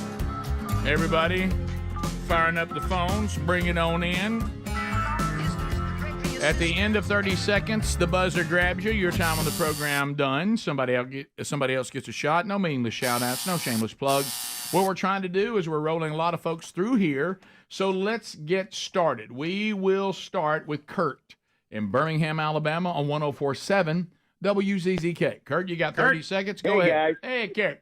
Good morning. Good morning. I want to talk about this teacher that got fired. Yep. You know, if this has to go to court, and it probably will, I don't even know if they do this anymore, but I put my hand on the Bible and swear, you know, what they say, truth, nothing but the truth, so help you God.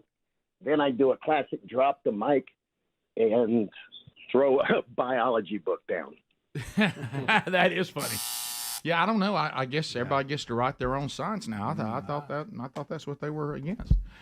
We continue. Let's go to Elijah out of Starkville, Mississippi. 96.1. Go ahead. Hey, how you fellas doing? I just got to say, you guys are dog wrong about the Flash movie. It had Batman. It had Supergirl. It had Flash. It had 3 Flashes. I think it had 3 Flashes. I really wasn't waiting for it, but I know it was great. I don't know what y'all thinking. Flash is awesome. It had everything in it. I love that. Sure Flash is awesome. Well, as stated, we didn't see it. We were just going off of what people... Like to thank Leonard Malden for calling in. We didn't see it. We were just going off what people had told us, and apparently a lot of other people were being told the same thing since it's down so much. I think he might have been making a joke. I think because he said it had 3 flashes. Do you think he was being the Flash? Well, he said I had 3 flashes. Didn't he say he slept? He said I think it did. I fell asleep through it. Yeah. He So- was being funny. Funny thing in a funny voice. Let's go to That's funny. Let's go to Jason out of Huntsville. Jason, 30 seconds. Go ahead. Good morning, gentlemen. Hey, I was just calling some of those Mission Impossible movies. I'm the same with you, Rick. I kind of like, but once I watch them, I'm kind of quite surprised with how little of dirty language and how little of things they're trying to push on you, like nudity or whatever. Yeah. So they are pretty good movies.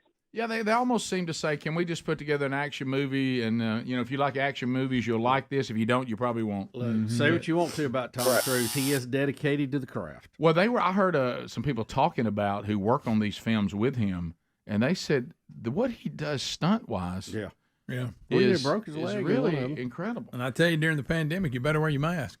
Oh, yeah. He's very serious. Got a little mad about it. Serious about that. Did y'all see him jump the motorcycle and then pull the parachute off the cliff? I mean, it was crazy. Yes.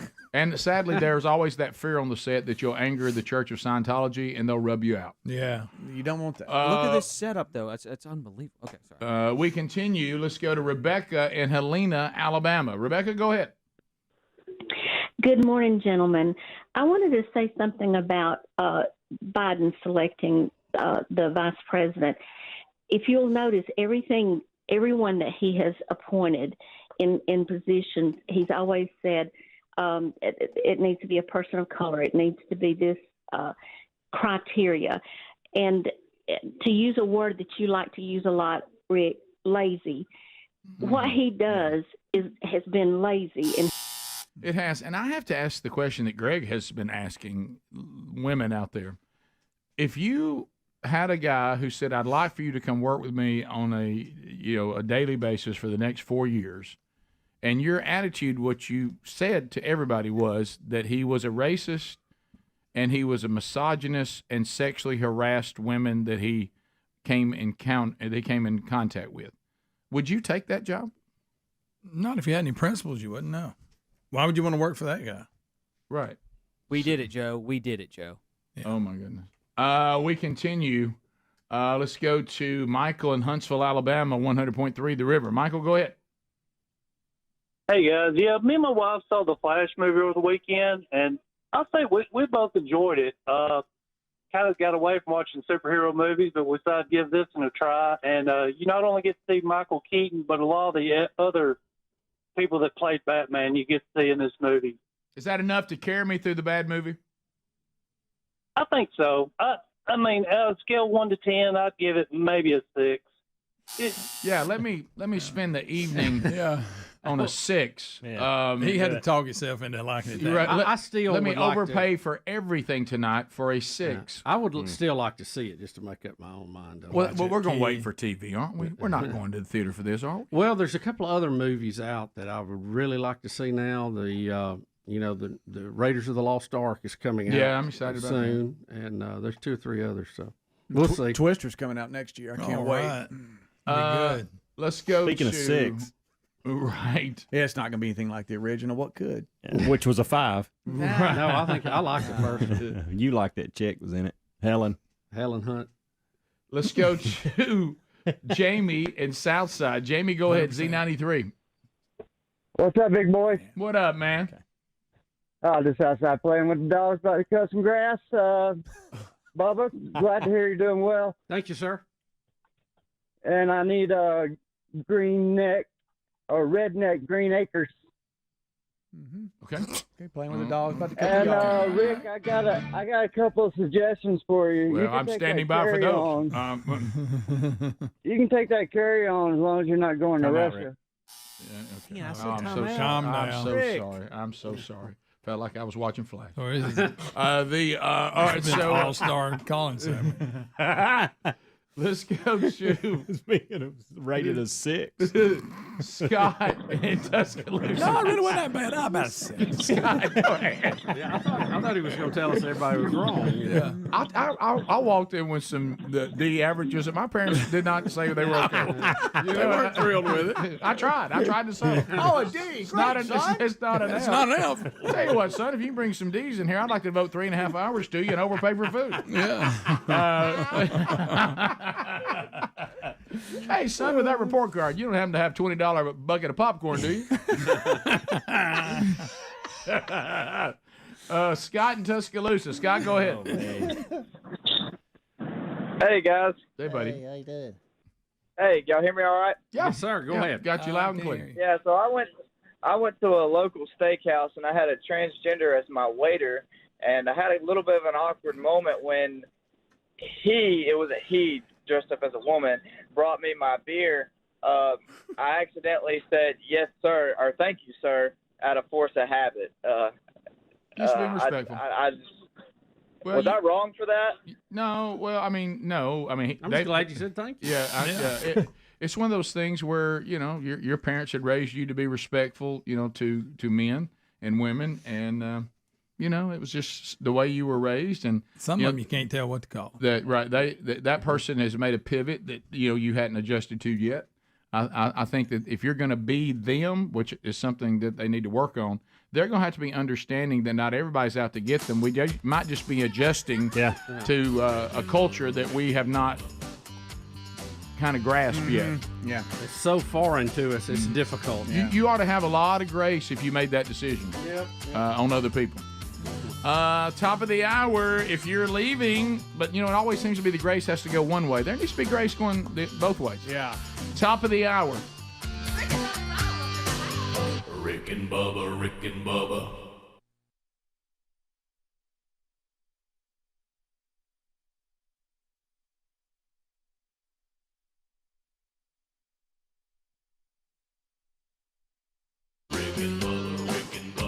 This is the Rick and Bubba Show. Watch more at blazetv.com/Rick and Bubba.